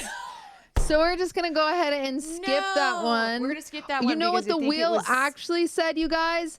Exclamation point Drunken Bum ace in 91. chat and check Drunken out the Bum 91. Thank you freaking for the 5 game. gifted This subs. was so much fun. I love that it's co-op. That is so fun that I get to play with my freaking little stinker of a friend over here. That Tell was me awesome. something, girl. Oh, wow. Okay. Are you And you guys can try to be ours. You could try to be our score. See if you can last longer than 5 seconds. That would be so incredible. Both of us have a command in our chat, so check it out. And, you know, Exclamation point let us ace. know what you think of it. I can't believe we didn't get the singing one. Yeah, I can't that believe we is... didn't get a duet. Drunken Bum, thank you Yeah, for we another could've, 5 but gifted unfortunately, subs. Unfortunately, we did not. But I hope, I do hope everyone checks out the game. Exclamation point ACE in the chat, or we all have panels, or both of us have panels. Very fun. What do you think overall, Caroline? Dude, the fact that we uplifted feminism and we had a great time while doing it, that we fixed inequality. I think and with we a did smile on our faces. And thank you to Skystone and ACECRAFT Sky Hero for sponsoring this stream. You know, the only time that I get to hang out with my stinker of a friend is when we're playing ACECRAFT Sky Hero. Yeah, we and both now forget. tonight on our phones we can play with each other. Yeah, that's true. I'm gonna play with you on my phone, Caroline. Like all night. I'm gonna play with you. Yeah, because we made brunch plans and then apparently we both forgot that we had made brunch plans. But luckily we had ACECRAFT Sky Hero. We have ACECRAFT. I'm gonna stay up all night playing with Caroline, and I'm gonna try to last longer than 5 seconds. It's gonna be crazy. And we'll see if she can. We'll see if I can. So join us. Maybe we will play with each other. You can also play by yourself. You can play by yourself, which like maybe some nights I will want to play by myself, but tonight I'm playing with Caroline. So always it's gonna be and awesome. forever. Thank you everyone for joining us. Yes. And that's all she wrote. Are you staying on or what are you doing? I You're gonna go play ACECRAFT Sky Hero? Yes, I am going to. No, I'm gonna. Just one last thing to cover. One last thing to cover are the 3 game modes that you saw us play today.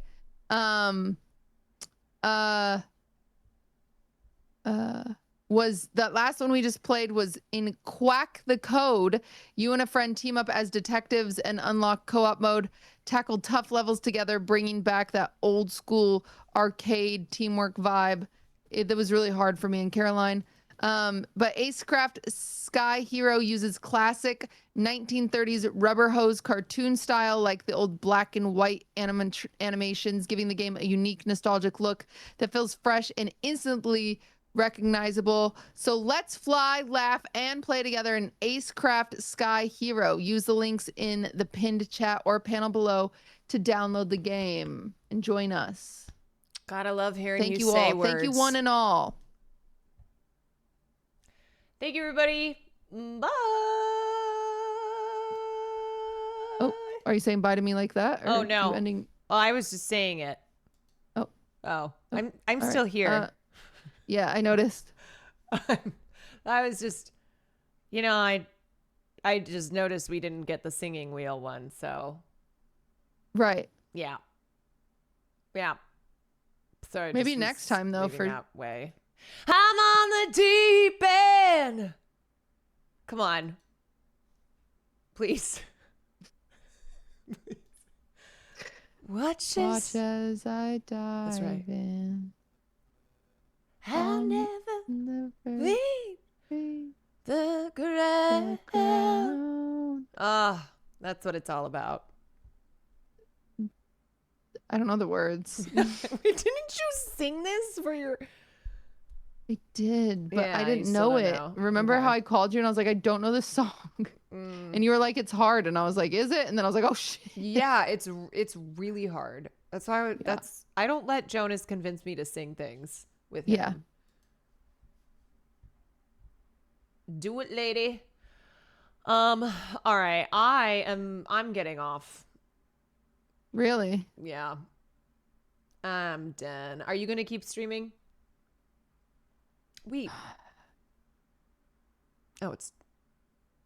I think I'm just gonna do my Twitter comm and then edits, and then I'm gonna do my clip reacts tomorrow.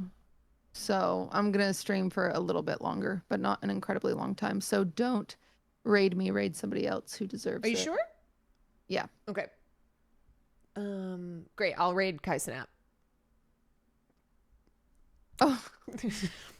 Okay. He needs it. Yeah.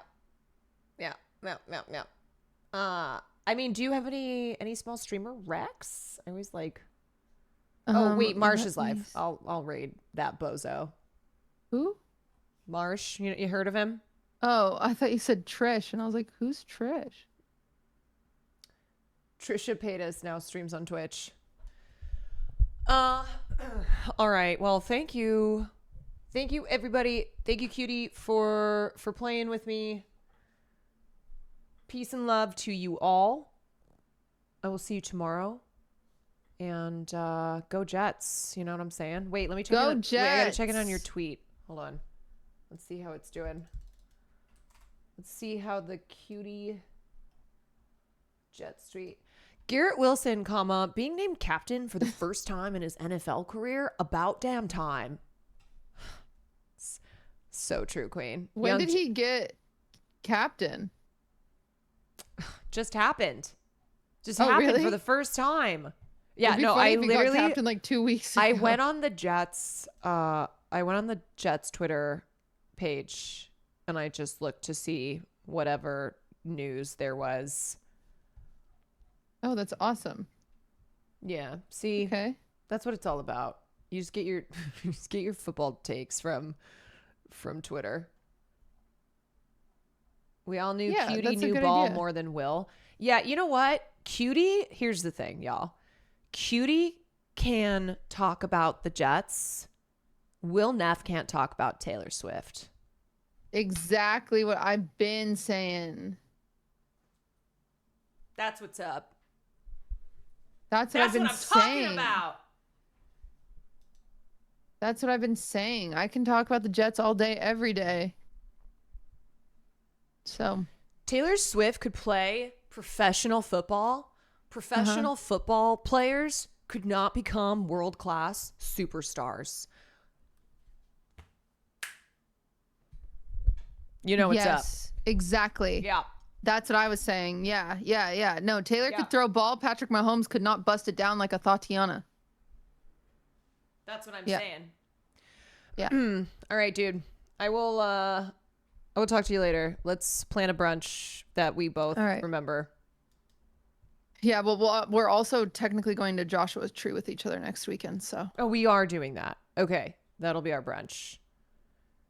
Are you going to need help with Murat's We're cake? going to a wedding. From you? Yeah.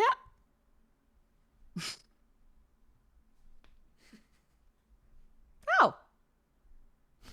Excuse me. Oh. I do. Yeah, okay, you know what? Never mind.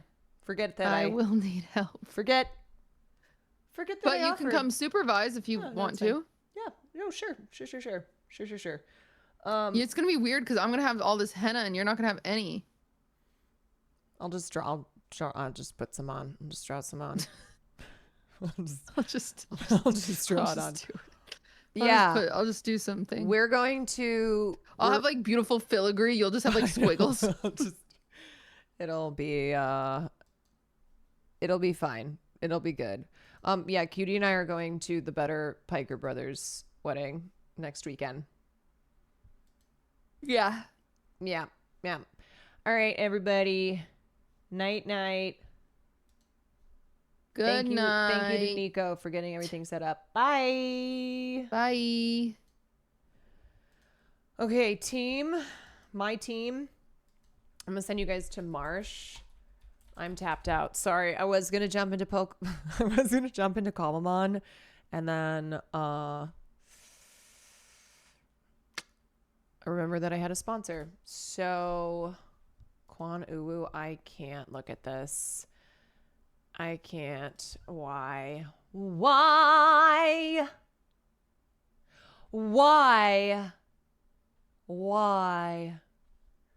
It made for a great clip. Did it? Did it make for a great clip? Did it?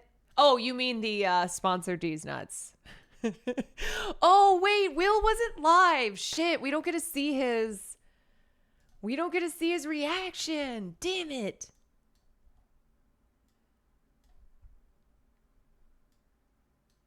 Wait, why can't I hear anything?